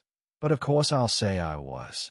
You see, when we left New York she was very nervous and she thought it would steady her to drive. And this woman rushed out at us just as we were passing a car coming the other way. It all happened in a minute, but it seemed to me that she wanted to speak to us, thought we were somebody she knew. Well, first Daisy turned away from the woman toward the other car, and then she lost her nerve and turned back. The second my hand reached the wheel I felt the shock. It must have killed her instantly. It ripped her open." "Don't tell me, old sport." He winced. "Anyhow, Daisy stepped on it. I tried to make her stop, but she couldn't, so I pulled on the emergency brake. Then she fell over into my lap and I drove on." "She'll be all right tomorrow," he said presently. "I'm just going to wait here and see if he tries to bother her about that unpleasantness this afternoon. She's locked herself into her room, and if he tries any brutality she's going to turn the light out and on again." "He won't touch her," I said. "He's not thinking about her." "I don't trust him, old sport." "How long are you going to wait?" "All night, if necessary. Anyhow, till they all go to bed." A new point of view occurred to me. Suppose Tom found out that Daisy had been driving. He might think he saw a connection in it. He might think anything. I looked at the house. There were 2 or 3 bright windows downstairs and the pink glow from Daisy's room on the ground floor. "You wait here," I said. "I'll see if there's any sign of a commotion."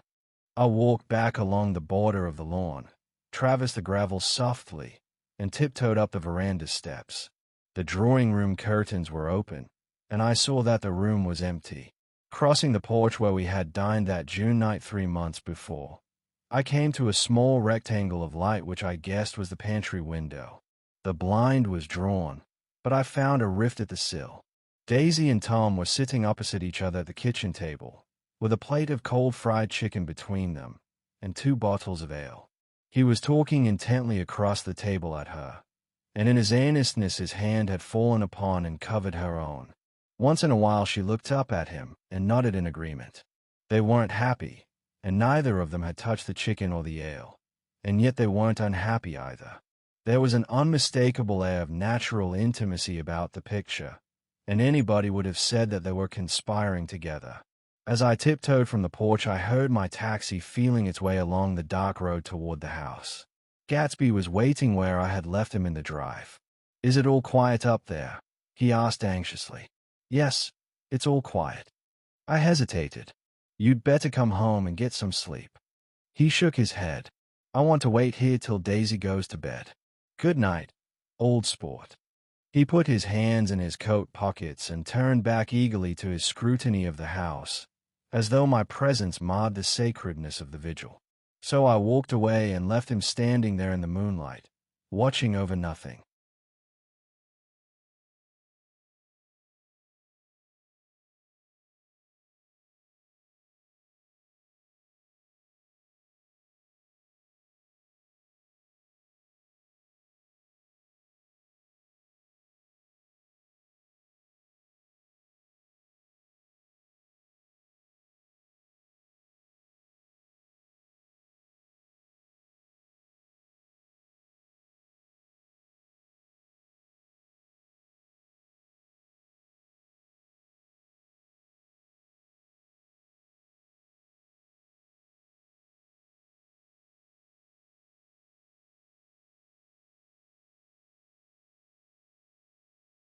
Chapter 8.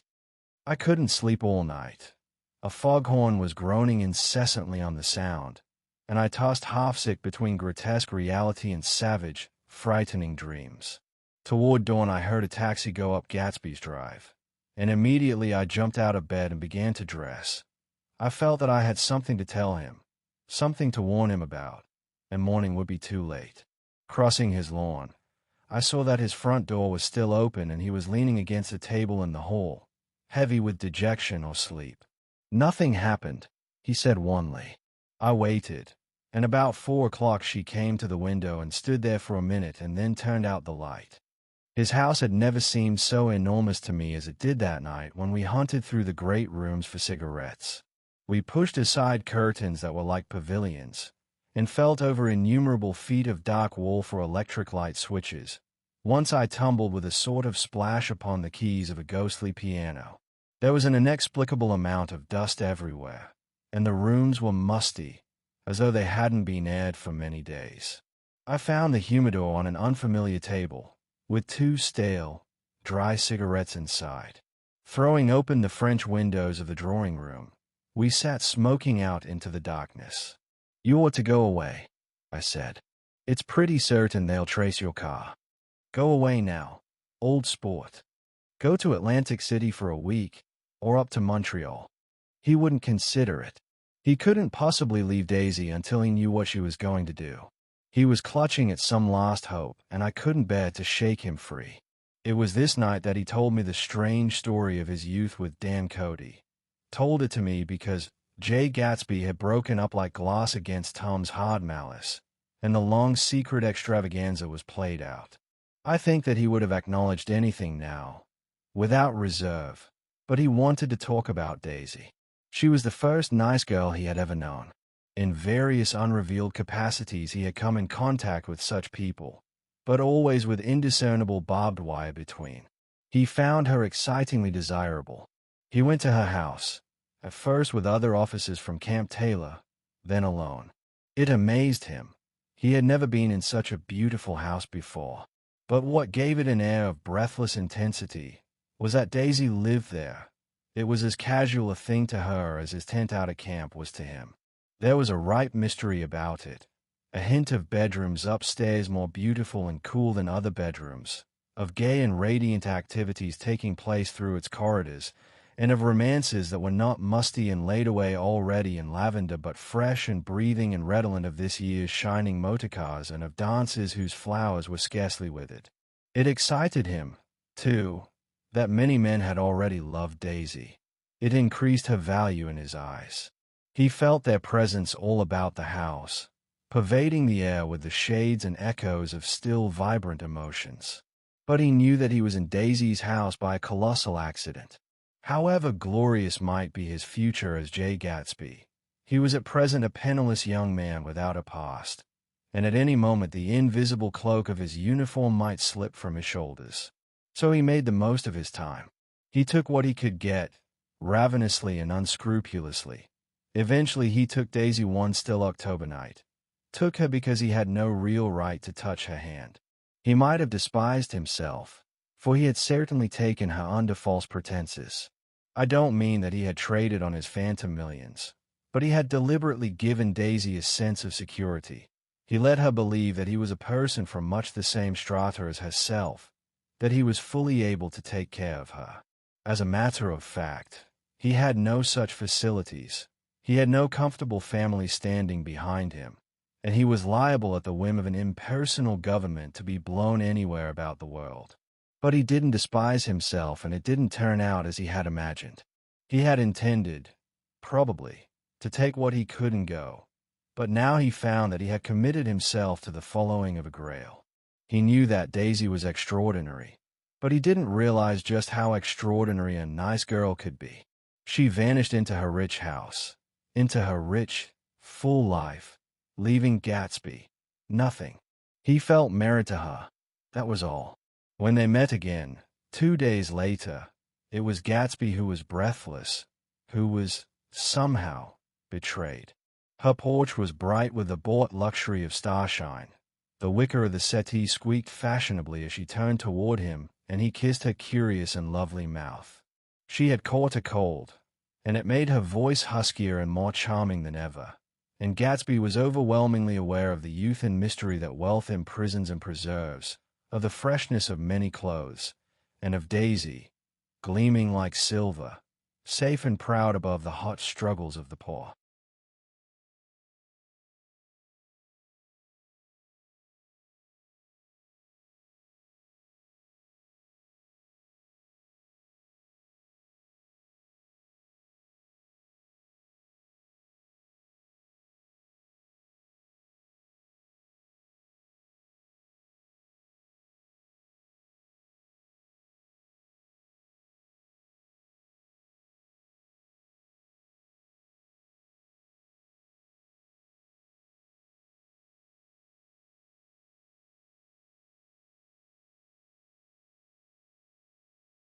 I can't describe to you how surprised I was to find out I loved her.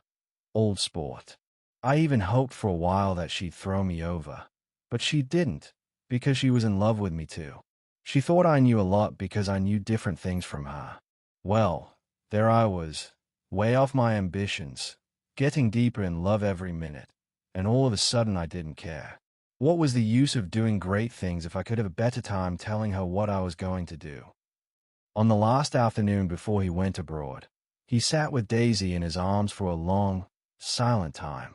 It was a cold fall day, with fire in the room and her cheeks flushed.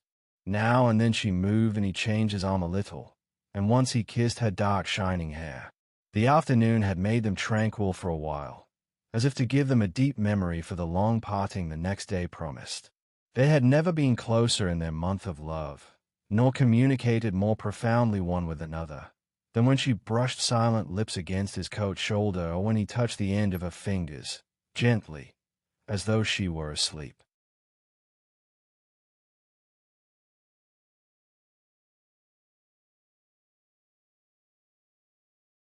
He did extraordinarily well in the war. He was a captain before he went to the front, and following the Argonne battles he got his majority in the command of the divisional machine guns. After the armistice he tried frantically to get home, but some complication or misunderstanding sent him to Oxford instead. He was worried now. There was a quality of nervous despair in Daisy's letters. She didn't see why he couldn't come. She was feeling the pressure of the world outside, and she wanted to see him and feel his presence beside her and be reassured that she was doing the right thing after all. For Daisy was young and her artificial world was redolent of orchids and pleasant, cheerful snobbery and orchestras which set the rhythm of the year, summing up the sadness and suggestiveness of life in new tunes.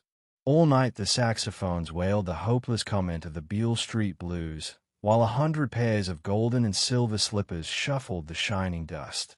At the grey tea hour there were always rooms that throbbed incessantly with this low, sweet fever, while fresh faces drifted here and there like rose petals blown by the sad horns around the floor. Through this twilight universe Daisy began to move again with the season. Suddenly she was again keeping half a dozen day-to-day with half a dozen men, and drowsing asleep at dawn with the beads and chiffon of an evening dress tangled among dying orchids on the floor beside her bed. And all the time something within her was crying for a decision. She wanted her life shaped now, immediately, and the decision must be made by some force, of love, of money, of unquestionable practicality, that was close at hand. That force took shape in the middle of spring with the arrival of Tom Buchanan.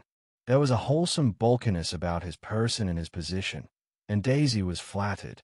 Doubtless there was a certain struggle and a certain relief. The letter reached Gatsby while he was still at Oxford.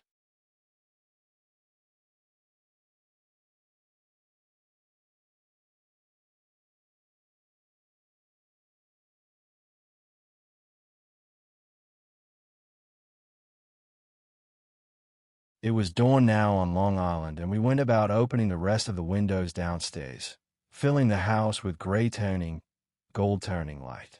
The shadow of a tree fell abruptly across the dew, and ghostly birds began to sing among the blue leaves. There was a slow, pleasant movement in the air, scarcely a wind, promising a cool, lovely day. I don't think she ever loved him. Gatsby turned around from a window and looked at me challengingly. You must remember, old sport, she was very excited this afternoon. He told her those things in a way that frightened her, that made it look as if I was some kind of cheap shopper. And the result was she hardly knew what she was saying. He sat down gloomily. Of course she might have loved him just for a minute, when they were first married, and loved me more even then. Do you see? Suddenly he came out with a curious remark. In any case, he said, it was just personal. What could you make of that, except to suspect some intensity in his conception of the affair that couldn't be measured? He came back from France when Tom and Daisy were still on their wedding trip, and made a miserable but irresistible journey to Louisville on the last of his army pay.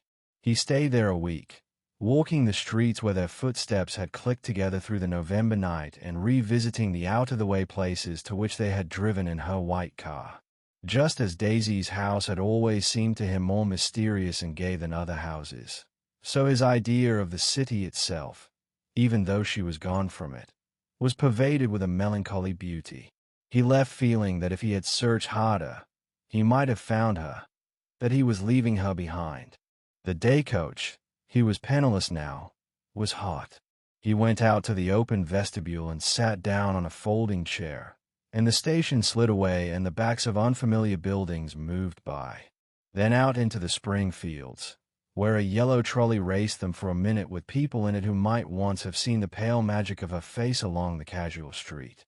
The track curved, and now it was going away from the sun, which, as it sank lower, seemed to spread itself in benediction over the vanishing city where she had drawn her breath. He stretched out his hand desperately as if to snatch only a wisp of air, to save a fragment of the spot that she had made lovely for him. But it was all going by too fast now for his blurred eyes, and he knew that he had lost that part of it, the freshest and the best, forever. It was 9 o'clock when we finished breakfast and went out on the porch. The night had made a sharp difference in the weather, and there was an autumn flavor in the air. The gardener, the last one of Gatsby's former servants, came to the foot of the steps. I'm going to drain the pool today, Mr. Gatsby. Leaves will start falling pretty soon, and then there's always trouble with the pipes. Don't do it today, Gatsby answered. He turned to me apologetically. You know, old sport, I've never used that pool all summer. I looked at my watch and stood up. 12 minutes to my train. I didn't want to go to the city. I wasn't worth a decent stroke of work, but it was more than that. I didn't want to leave Gatsby. I missed that train, and then another, before I could get myself away. I'll call you up, I said finally. Do, old sport. I'll call you about noon. We walked slowly down the steps. I suppose Dais'll call too. He looked at me anxiously, as if he hoped I'd corroborate this. I suppose so. Well, goodbye. We shook hands and I started away. Just before I reached the hedge, I remembered something and turned around. They're a rotten crowd, I shouted across the lawn. You're worth the whole damn bunch put together. I've always been glad I said that. It was the only compliment I ever gave him, because I disapproved of him from beginning to end. First he nodded politely, and then his face broke into that radiant and understanding smile, as if we'd been in ecstatic cahoots on that fact all the time. His gorgeous pink rag of a suit made a bright spot of color against the white steps, and I thought of the night when I first came to his ancestral home, 3 months before. The lawn and drive had been crowded with the faces of those who guessed at his corruption, and he had stood on those steps, concealing his incorruptible dream, as he waved them goodbye. I thanked him for his hospitality. We were always thanking him for that, I and the others. Goodbye, I called. I enjoyed breakfast, Gatsby.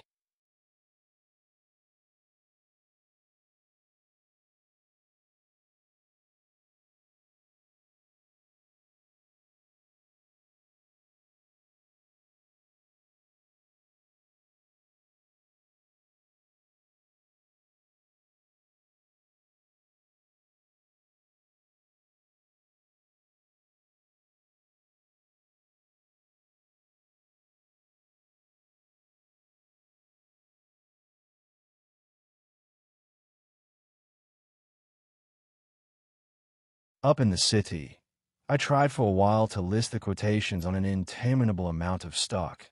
Then I fell asleep in my swivel chair.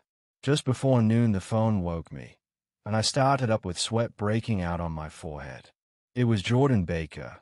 She often called me up at this hour because the uncertainty of her own movements between hotels and clubs and private houses made her hard to find in any other way. Usually her voice came over the wire as something fresh and cool, as if a divot from a green golf links had come sailing in at the office window. But this morning it seemed harsh and dry. "I've left Daisy's house," she said. "I'm at Hempstead, and I'm going down to Southampton this afternoon." Probably it had been tactful to leave Daisy's house, but the act annoyed me, and her next remark made me rigid. "You weren't so nice to me last night." How could it have mattered then? Silence for a moment. Then, "However, I want to see you. I want to see you, too. Suppose I don't go to Southampton and come into town this afternoon?" "No, I don't think this afternoon." "Very well. It's impossible this afternoon." "Various." We talked like that for a while, and then abruptly we weren't talking any longer. I don't know which of us hung up with a sharp click, but I know I didn't care. I couldn't have talked to her across a tea table that day if I never talked to her again in this world. I called Gatsby's house a few minutes later, but the line was busy. I tried 4 times. Finally, an exasperated central told me the wire was being kept open for long distance from Detroit. Taking out my timetable, I drew a small circle around the 3:50 train. Then I leaned back in my chair and tried to think. It was just noon.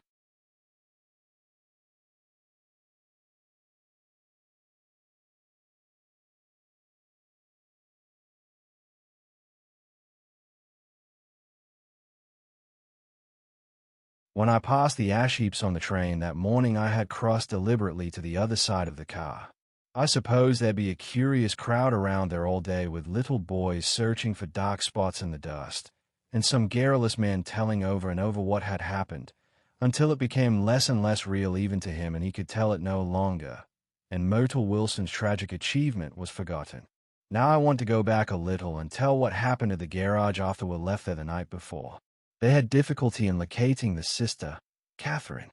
She must have broken her rule against drinking that night, for when she arrived she was stupid with liquor and unable to understand that the ambulance had already gone to Flushing.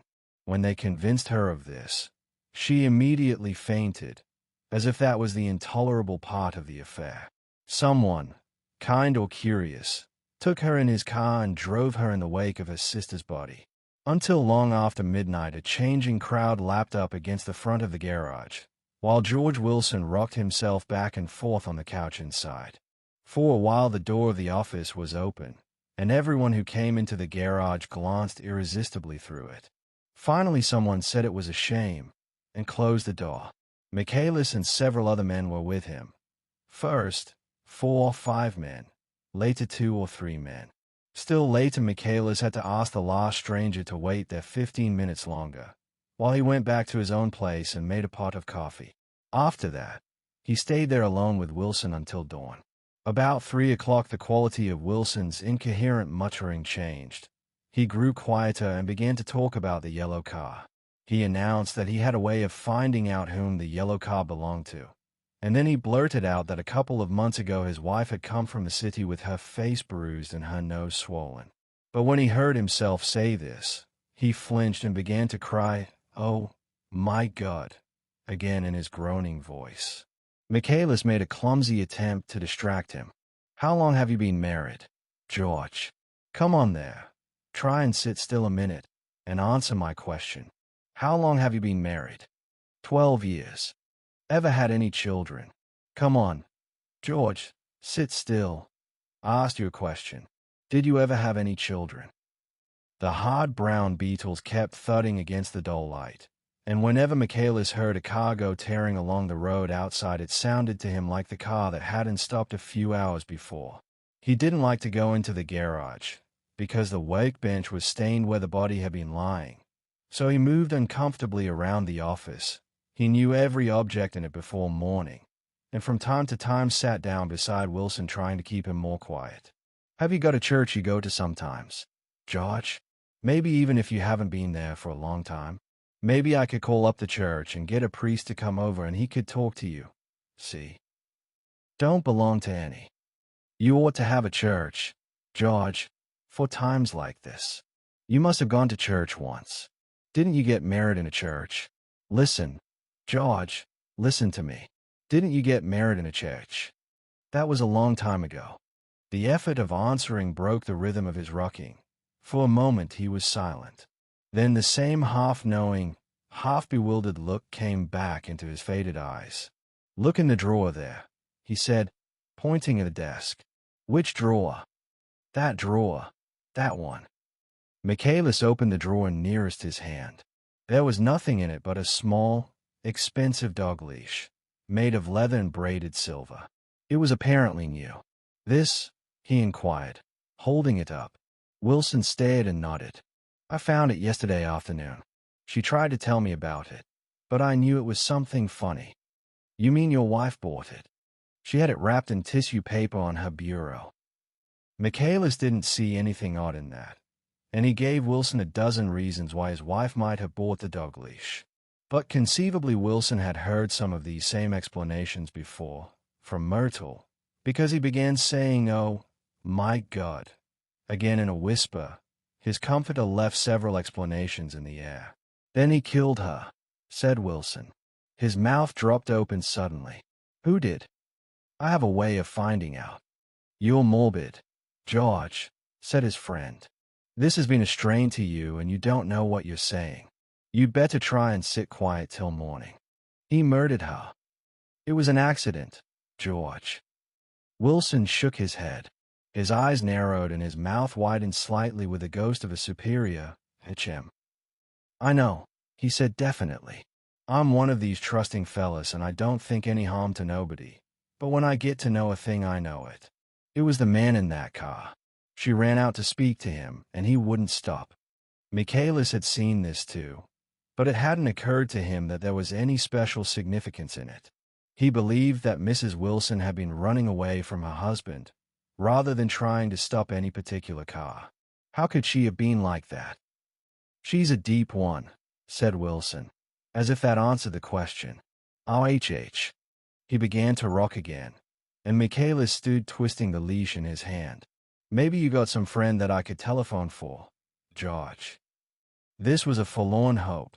He was almost sure that Wilson had no friend. There was not enough of him for his wife. He was glad a little later when he noticed a change in the room, a blue quickening by the window, and realized that dawn wasn't far off. About 5 o'clock it was blue enough outside to snap off the light. Wilson's glazed eyes turned out to the ash heaps, where small gray clouds took on fantastic shapes and scurried here and there in the faint dawn wind. I spoke to her, he muttered, after a long silence.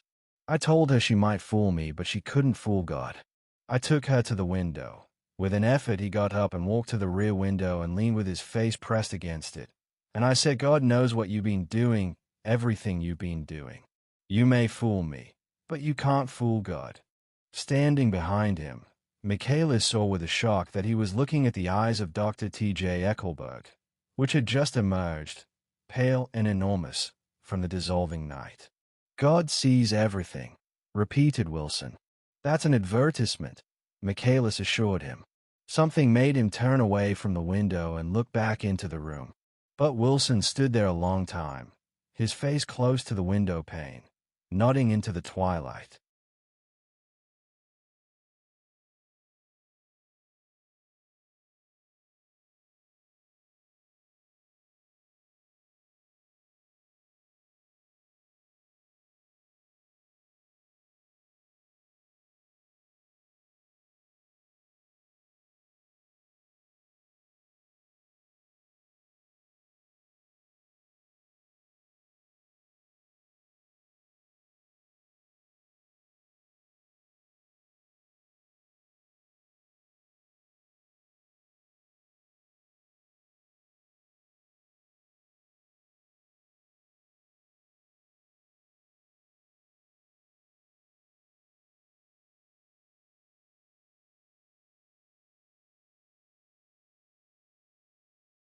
By 6 o'clock, Michaelis was worn out and grateful for the sound of a car stopping outside. It was one of the watchers of the night before who had promised to come back. So he cooked breakfast for 3, which he and the other man ate together. Wilson was quieter now, and Michaelis went home to sleep. When he awoke 4 hours later and hurried back to the garage, Wilson was gone. His movements, he was on foot all the time, were afterward traced to Port Roosevelt and then to Gads Hill, where he bought a sandwich that he didn't eat, and a cup of coffee. He must have been tired and walking slowly, for he didn't reach Gads Hill until noon. Thus far there was no difficulty in accounting for his time. There were boys who had seen a man acting sort of crazy, and motorists at whom he stared oddly from the side of the road. Then for 3 hours he disappeared from view.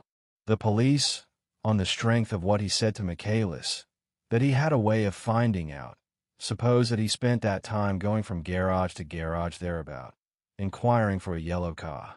On the other hand, no garage man who had seen him ever came forward, and perhaps he had an easier, surer way of finding out what he wanted to know. By 2:30 he was in West Egg, where he asked someone the way to Gatsby's house. So by that time he knew Gatsby's name.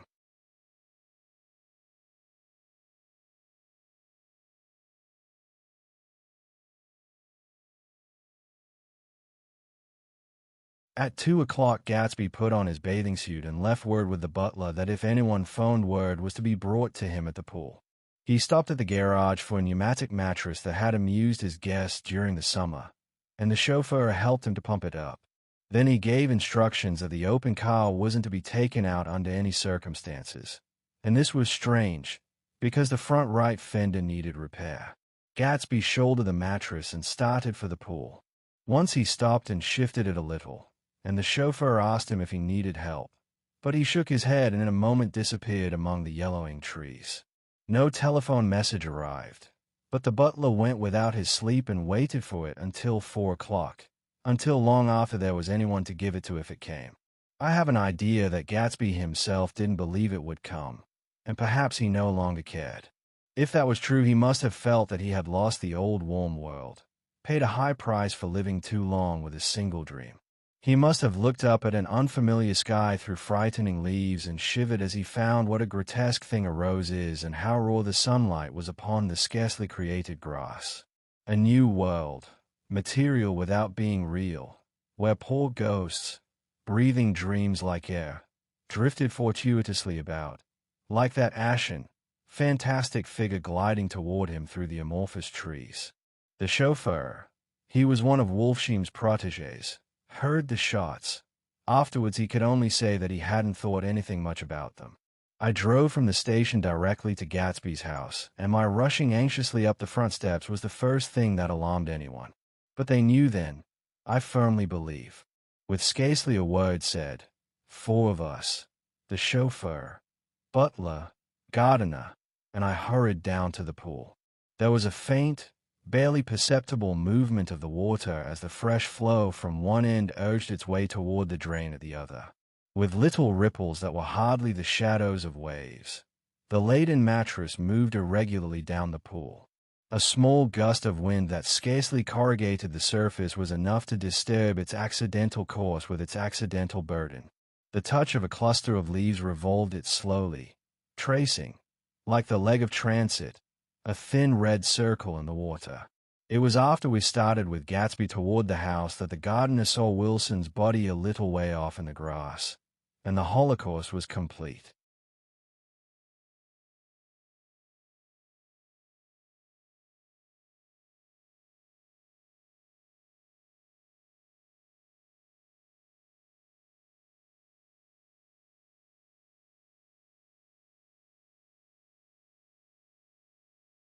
Chapter 9. After 2 years, I remember the rest of that day, and that night and the next day, only as an endless drill of police and photographers and newspaper men in and out of Gatsby's front door. A rope stretched across the main gate, and a policeman bike kept out the curious. But little boys soon discovered that they could enter through my yard, and there were always a few of them clustered open-mouthed about the pool. Someone with a positive manner, perhaps a detective, used the expression madman, as he bent over Wilson's body that afternoon, and the adventitious authority of his voice set the key for the newspaper reports next morning. Most of those reports were a nightmare, grotesque, circumstantial, eager, and untrue. When Michaelis's testimony at the inquest brought to light Wilson's suspicions of his wife, I thought the whole tale would shortly be served up in racy pasquinade. But Catherine, who might have said anything, didn't say a word. She showed a surprising amount of character about it, too. Looked at the coroner with determined eyes under that corrected brow of hers, and swore that her sister had never seen Gatsby, that her sister was completely happy with her husband, that her sister had been into no mischief whatever. She convinced herself of it, and cried into her handkerchief, as if the very suggestion was more than she could endure. So Wilson was reduced to a man deranged by grief, in order that the case might remain in its simplest form. And it rested there. But all this part of it seemed remote and unessential. I found myself on Gatsby's side, and alone. From the moment I telephoned news of the catastrophe to West Egg Village, every surmise about him, and every practical question, was referred to me. At first I was surprised and confused. Then, as he lay in his house and didn't move or breathe or speak, hour upon hour, it grew upon me that I was responsible, because no one else was interested. I mean, with that intense personal interest to which everyone has some vague right at the end. I called up Daisy half an hour after we found him, called her instinctively and without hesitation. But she and Tom had gone away early that afternoon, and taken baggage with them. Left no address. No. Say when they be back. No. Any idea where they are? How I could reach them? I don't know. Can't say. I wanted to get somebody for him. I wanted to go into the room where he lay and reassure him. I'll get somebody for you, Gatsby. Don't worry. Just trust me and I'll get somebody for you. Maya Wolfsheim's name wasn't in the phone book. The butler gave me his office address on Broadway, and I called information. But by the time I had the number, it was long after 5, and no one answered the phone. Will you ring again? I've rung 3 times. It's very important. Sorry, I'm afraid no one's there. I went back to the drawing room and thought for an instant that they were chance visitors, all these official people who suddenly filled it. But, though they drew back the sheet and looked at Gatsby with shocked eyes, his protest continued in my brain. Look here, old sport, you've got to get somebody for me. You've got to try hard. I can't go through this alone. Someone started to ask me questions, but I broke away and going upstairs looked hastily through the unlocked parts of his desk. He'd never told me definitely that his parents were dead. But there was nothing, only the picture of Dan Cody, a token of forgotten violence, staring down from the wall. Next morning I sent the butler to New York with a letter to Wolfsheim, which asked for information and urged him to come out on the next train. That request seemed superfluous when I wrote it.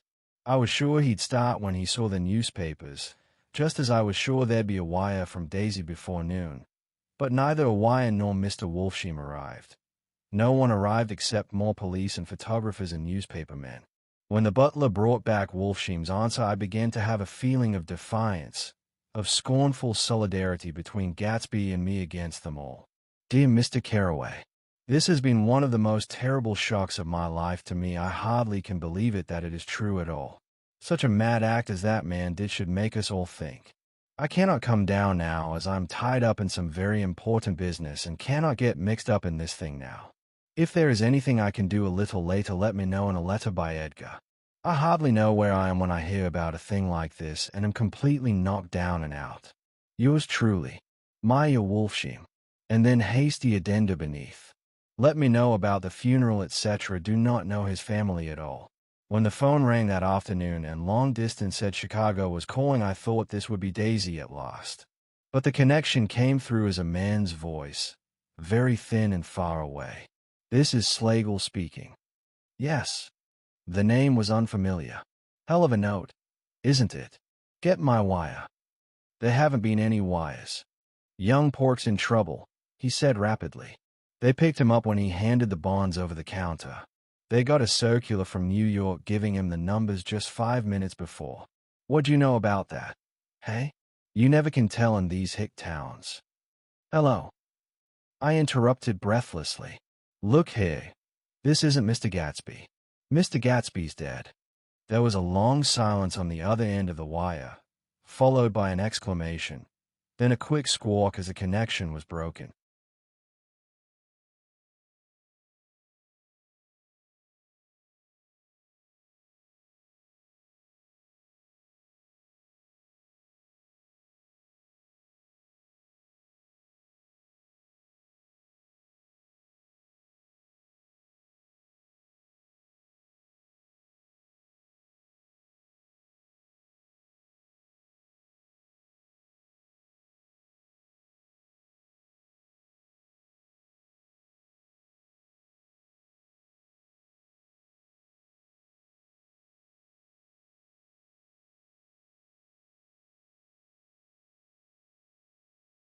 I think it was on the third day that a telegram signed Henry C. Gatz arrived from a town in Minnesota.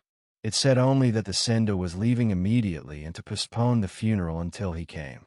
It was Gatsby's father, a solemn old man, very helpless and dismayed, bundled up in a long cheap ulster against the warm September day. His eyes leaked continuously with excitement, and when I took the bag and umbrella from his hand, he began to pull so incessantly at his sparse gray beard that I had difficulty in getting off his coat. He was on the point of collapse, so I took him into the music room and made him sit down while I sent for something to eat. But he wouldn't eat, and a glass of milk spilled from his trembling hand.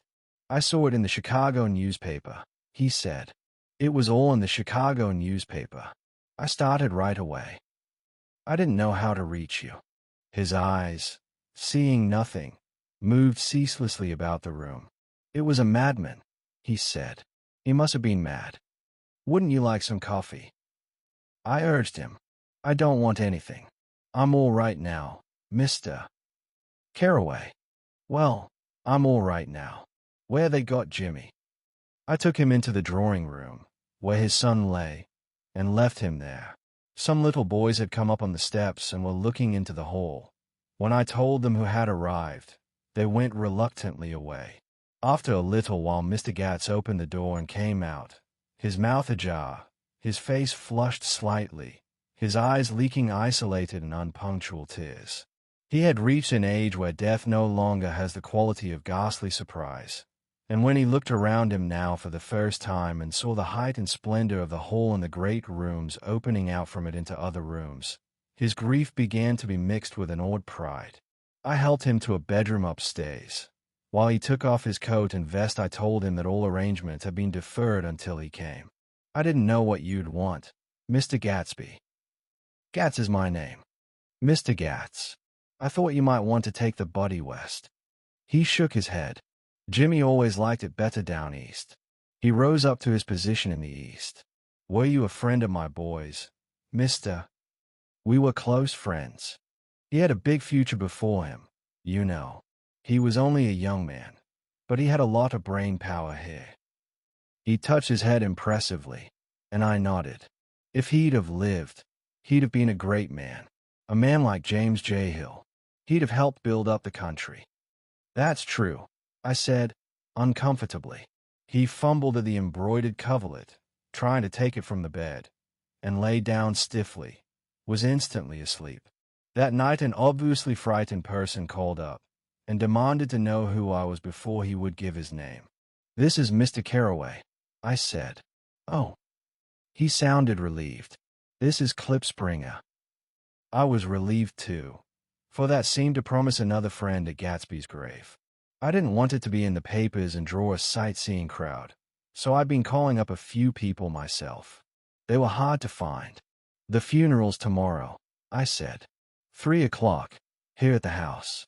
I wish you'd tell anybody who'd be interested. Oh, I will. He broke out hastily. Of course I'm not likely to see anybody, but if I do. His tone made me suspicious. Of course you'll be there yourself. Well, I'll certainly try. What I called up about is... Wait a minute, I interrupted. How about saying you'll come? Well, the fact is, the truth of the matter is that I'm staying with some people up here in Greenwich, and they rather expect me to be with them tomorrow. In fact, there's a sort of picnic or something. Of course I'll do my best to get away. I ejaculated an unrestrained "oh," and he must have heard me, for he went on nervously.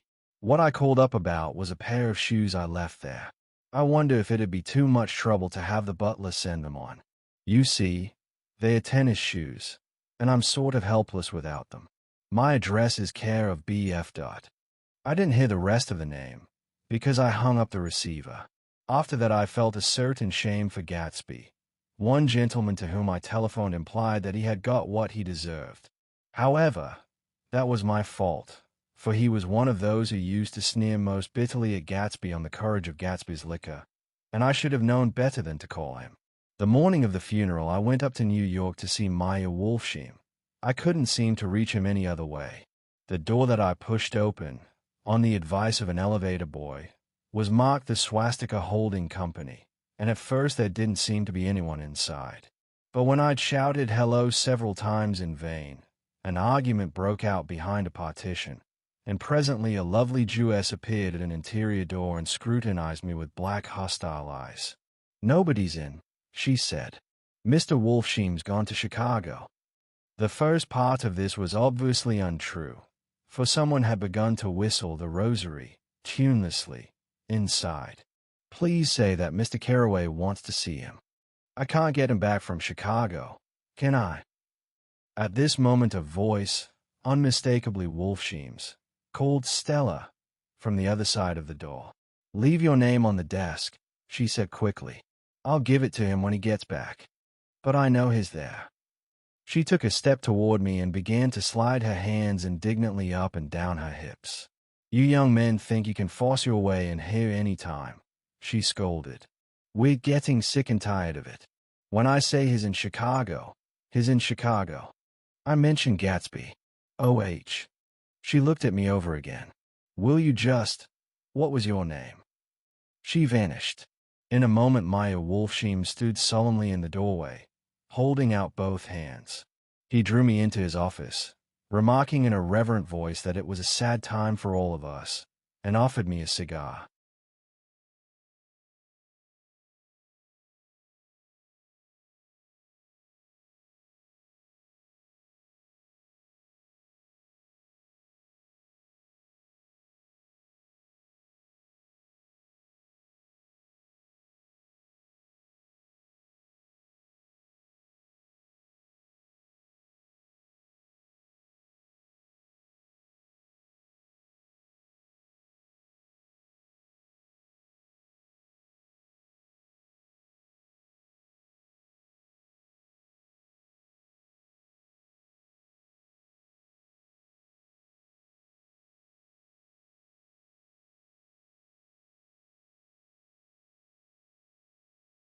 "My memory goes back to when first I met him," he said.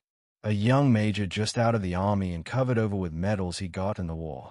He was so hard up he had to keep on wearing his uniform because he couldn't buy some regular clothes. First time I saw him was when he came into Weinbrenner's pool room at 43rd Street and asked for a job. He hadn't eaten anything for a couple of days. 'Come on, have some lunch with me,' I said. He ate more than $4 worth of food in half an hour. 'Did you start him in business?' I inquired. 'Start him? I made him.' 'Oh.' I raised him up out of nothing, right out of the gutter. I saw right away he was a fine-appearing, gentlemanly young man, and when he told me he was at Oxford I knew I could use him good. I got him to join the American Legion, and he used to stand high there. Right off he did some work for a client of mine up to Albany. We were so thick like that in everything. He held up two bulbous fingers, always together. I wondered if this partnership had included the World Series transaction in 1919. 'Now he's dead,' I said after a moment. 'You were his closest friend, so I know you will want to come to his funeral this afternoon.' 'I'd like to come.' 'Well, come then.' The hair in his nostrils quivered slightly, and as he shook his head his eyes filled with tears. 'I can't do it. I can't get mixed up in it,' he said. 'There's nothing to get mixed up in. It's all over now. When a man gets killed I never like to get mixed up in it in any way. I keep out. When I was a young man it was different. If a friend of mine died, no matter how, I stuck with them to the end. You may think that's sentimental, but I mean it, to the bitter end. I saw that for some reason of his own he was determined not to come. So I stood up. Are you a college man? He inquired suddenly. For a moment I thought he was going to suggest a connection, but he only nodded and shook my hand. Let us learn to show our friendship for a man when he is alive and not after he is dead, he suggested. After that, my own rule is to let everything alone. When I left his office, the sky had turned dark, and I got back to West Egg in a drizzle. After changing my clothes, I went next door and found Mr. Gatz walking up and down excitedly in the hall. His pride in his son and in his son's possessions was continually increasing, and now he had something to show me. Jimmy sent me this picture. He took out his wallet with trembling fingers. Look there. It was a photograph of the house, cracked in the corners and dirty with many hands. He pointed out every detail to me eagerly. Look there, and then sought admiration from my eyes. He had shown it so often that I think it was more real to him now than the house itself. Jimmy sent it to me. I think it's a very pretty picture. It shows up well. Very well. Had you seen him lately? He come out to see me 2 years ago and bought me the house I live in now. Of course we was broke up when he run off from home, but I see now there was a reason for it. He knew he had a big future in front of him, and ever since he made a success he was very generous with me. He seemed reluctant to put away the picture, held it for another minute, lingeringly, before my eyes. Then he returned the wallet and pulled from his pocket a ragged old copy of a book called Hop Along Cassidy. Look, hey, this is a book he had when he was a boy. It just shows you. He opened it at the back cover and turned it around for me to see. On the last flyleaf was printed the word schedule, and the date September 12, 1906. And underneath, rise from bed, 6 a.m. Dumbbell exercise and wool scaling, 6:15, 6:30. Study electricity, etc., 7:15, 8:15. Work, 8:30, 4:30 p.m. Baseball and sports, 4:30, 5 o'clock. Practice elocution, poise, and how to attain it, 5 o'clock, 6 o'clock. Study needed inventions, 7 o'clock, 9 o'clock. General resolves. No wasting time at shafters or a name, indecipherable. No more smoking or chewing. Bath every other day. Read one improving book or magazine per week. Save $5, crossed out, $3 per week. Be better to parents. I came across this book by accident, said the old man. It just shows you. Don't it? It just shows you. Jimmy was bound to get ahead. He always had some resolves like this or something. Do you notice what he's got about improving his mind? He was always great for that. He told me I ate like a hog once, and I beat him for it. He was reluctant to close the book, reading each item aloud and then looking eagerly at me. I think he rather expected me to copy down the list for my own use. A little before 3, the Lutheran minister arrived from Flushing, and I began to look involuntarily out the windows for other cars. So did Gatsby's father, and as the time passed and the servants came in and stood waiting in the hall, his eyes began to blink anxiously, and he spoke of the rain in a worried, uncertain way. The minister glanced several times at his watch, so I took him aside and asked him to wait for half an hour. But it wasn't any use. Nobody came.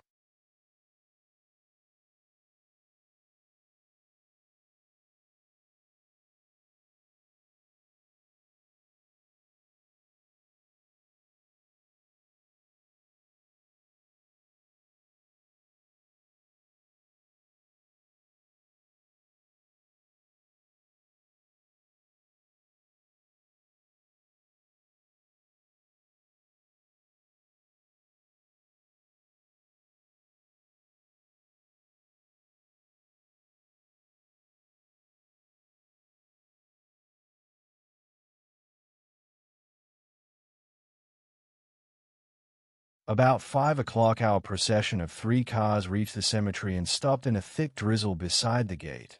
First a motor hearse, horribly black and wet, then Mr. Gatz and the minister and me in the limousine, and a little later 4 or 5 servants and the postman from West Egg, in Gatsby's station wagon, all wet to the skin. As we started through the gate into the cemetery, I heard a car stop and then the sound of someone splashing after us over the soggy ground. I looked around. It was the man with owl-eyed glasses whom I had found marveling over Gatsby's books in the library one night 3 months before. I'd never seen him since then. I don't know how he knew about the funeral, or even his name.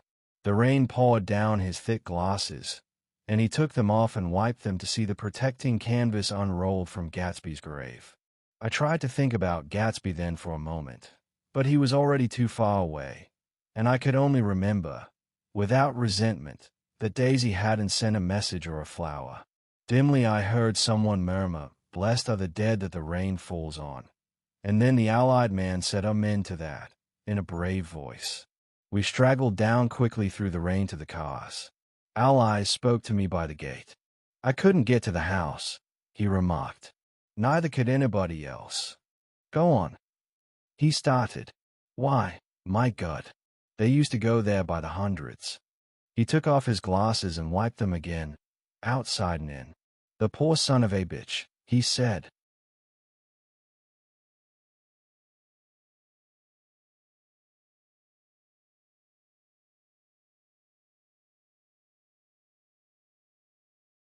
One of my most vivid memories is of coming back west from prep school and later from college at Christmas time. Those who went farther than Chicago would gather in the old dim Union Station at 6 o'clock of a December evening, with a few Chicago friends, already caught up into their own holiday gaieties, to bid them a hasty goodbye.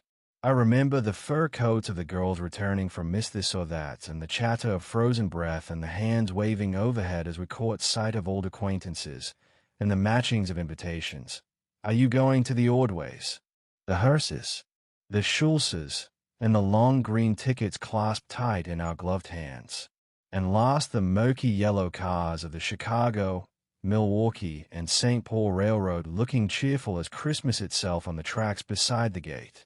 When we pulled out into the winter night and the real snow, our snow, began to stretch out beside us and twinkle against the windows, and the dim lights of small Wisconsin stations moved by, a sharp wild breeze came suddenly into the air.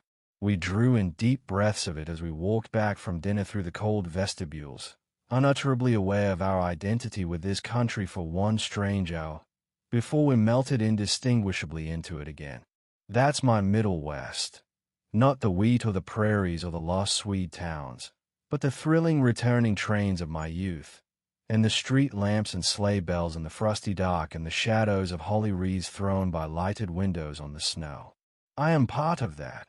A little solemn with the feel of those long winters, a little complacent from growing up in the Caraway house in a city where dwellings are still called through decades by a family's name. I see now that this has been a story of the West. After all, Tom and Gatsby, Daisy and Jordan and I, were all Westerners, and perhaps we possess some deficiency in common which made us subtly unadaptable to Eastern life. Even when the East excited me most, even when I was most keenly aware of its superiority to the broad, sprawling, swollen towns beyond the Ohio, with their interminable inquisitions which spared only the children and the very old, even then it had always for me a quality of distortion. West Egg, especially, still figures in my more fantastic dreams. I see it as a night scene by El Greco.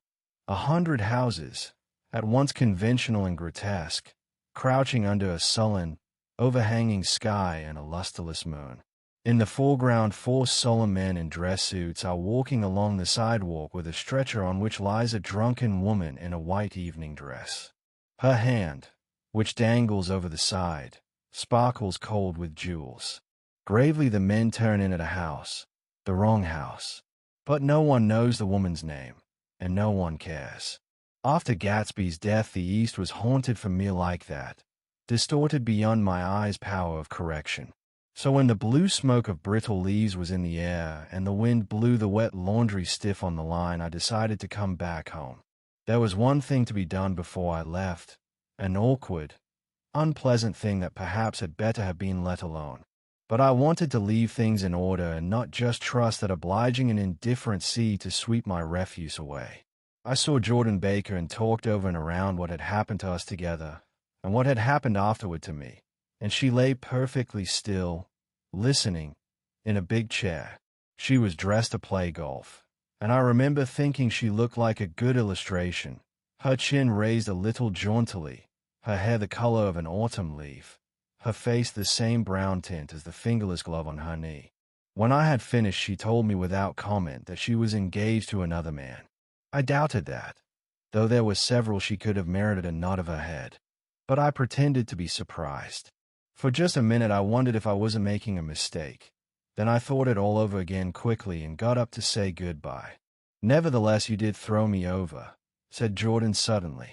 "You threw me over on the telephone. I don't give a damn about you now. But it was a new experience for me, and I felt a little dizzy for a while." We shook hands. "Oh, and do you remember," she added, "a conversation we had once about driving a car?" "Why, not exactly. You said a bad driver was only safe until she met another bad driver." "Well, I met another bad driver, didn't I?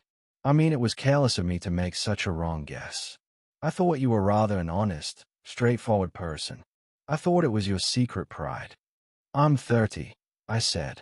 "I'm 5 years too old to lie to myself and call it honor." She didn't answer. Angry, and half in love with her, and tremendously sorry, I turned away.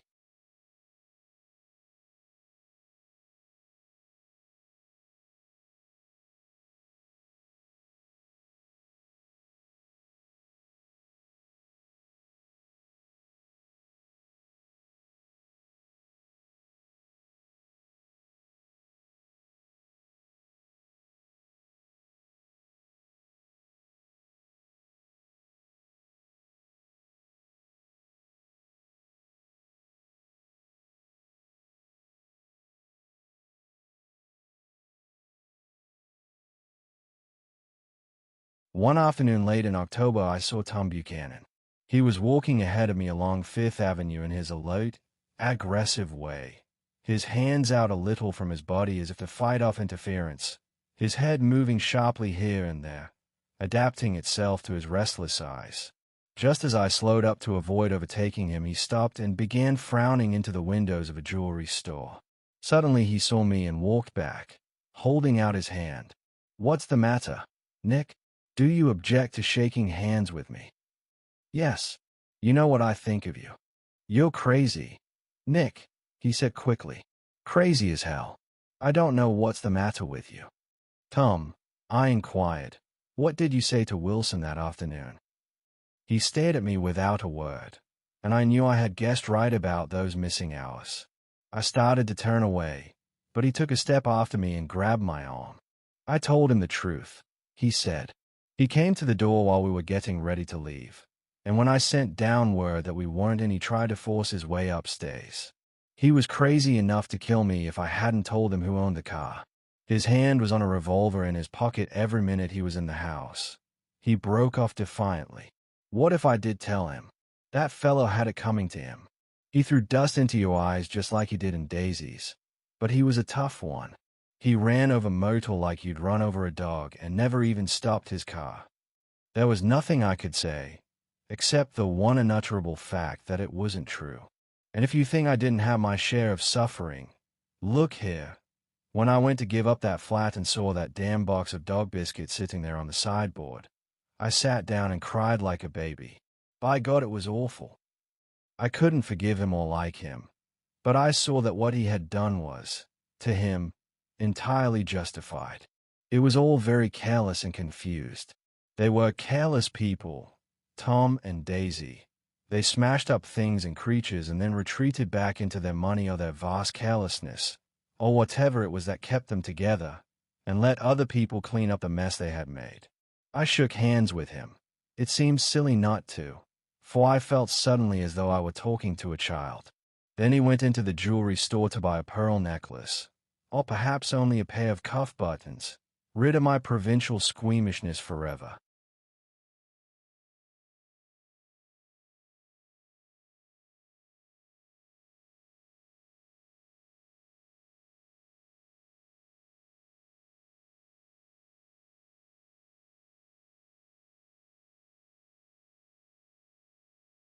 Gatsby's house was still empty when I left. The grass on his lawn had grown as long as mine. One of the taxi drivers in the village never took a fare past the entrance gate without stopping for a minute and pointing inside. Perhaps it was he who drove Daisy and Gatsby over to East Egg the night of the accident, and perhaps he had made a story about it all his own. I didn't want to hear it, and I avoided him when I got off the train. I spent my Saturday nights in New York because those gleaming, dazzling parties of his were with me so vividly that I could still hear the music and the laughter, faint and incessant, from his garden, and the cars going up and down his drive. One night I did hear a material car there, and saw its light stop at his front steps. But I didn't investigate. Probably it was some final guest who had been away at the ends of the earth and didn't know that the party was over. On the last night, with my trunk packed and my car sold to the grocer, I went over and looked at that huge incoherent failure of a house once more. On the white steps an obscene word, scrawled by some boy with a piece of brick, stood out clearly in the moonlight, and I erased it, drawing my shoe raspingly along the stone. Then I wandered down to the beach and sprawled out on the sand. Most of the big shore places were closed now, and there were hardly any lights except the shadowy, moving glow of a ferry boat across the sound. And as the moon rose higher, the inessential houses began to melt away until gradually I became aware of the old island here that flowered once for Dutch sailors' eyes, a fresh, green breast of the New World. Its vanished trees, the trees that had made way for Gatsby's house, had once pandered in whispers to the last and greatest of all human dreams. For a transitory enchanted moment man must have held his breath in the presence of this continent, compelled into an aesthetic contemplation he neither understood nor desired, face to face for the last time in history with something commensurate to his capacity for wonder. And as I sat there brooding on the old, unknown world, I thought of Gatsby's wonder when he first picked out the green light at the end of Daisy's dock. He had come a long way to this blue lawn, and his dream must have seemed so close that he could hardly fail to grasp it. He did not know that it was already behind him, somewhere back in that vast obscurity beyond the city, where the dark fields of the Republic rolled on under the night. Gatsby believed in the green light, the eugeastic future that year by year recedes before us. It eluded us then, but that's no matter. Tomorrow we will run faster, stretch out our arms further. And one fine morning, so we beat on, boats against the current, borne back ceaselessly into the past.